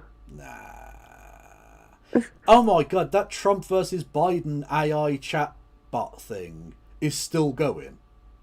Isn't there one with Jesus too? There is one with Jesus, but like, it's now called Trump versus Biden 2028. So they're going to keep it going for another 2 fucking years. Oh god, there isn't going to be an election. Trump will have instituted a Christo-fascist fucking military junta or something by that point. Where am I? Clearly someone's making money off that, so they're like, we're not fucking shutting it down. Yeah, exactly. Why shut down a moneymaker? Yeah, why should I care if it's not remotely politically relevant anymore? People still use it. Who cares? Yeah, exactly. Presumably people are still fucking using it, yeah. Yeah, cha-ching. Indeed. Anyway, thank you everyone for stopping by. I'll see you all probably tomorrow or something. Christy, be around maybe next week or something? Yeah, my schedule's getting crazy because I'm hosting multiple people, and it's carnival. And you're now the Queen of Norway, of course. Yeah, so I have a lot to do to get ready for my coronation. Fair dues. But I'll find some nights. It'll probably be very sporadic. Like suddenly I'll just turn up on a Thursday or a Tuesday or something. But it would be the only thing that fits into my schedule. Well, you're always welcome. So whenever. Yeah, thanks. Yeah. Okie doke. It's goodbye from me and goodbye from the Queen of Norway. Say goodbye, Queen of Norway. Goodbye, Queen of Norway. I'm doing the hand wave. I wish I knew anything in Norwegian that would make sense.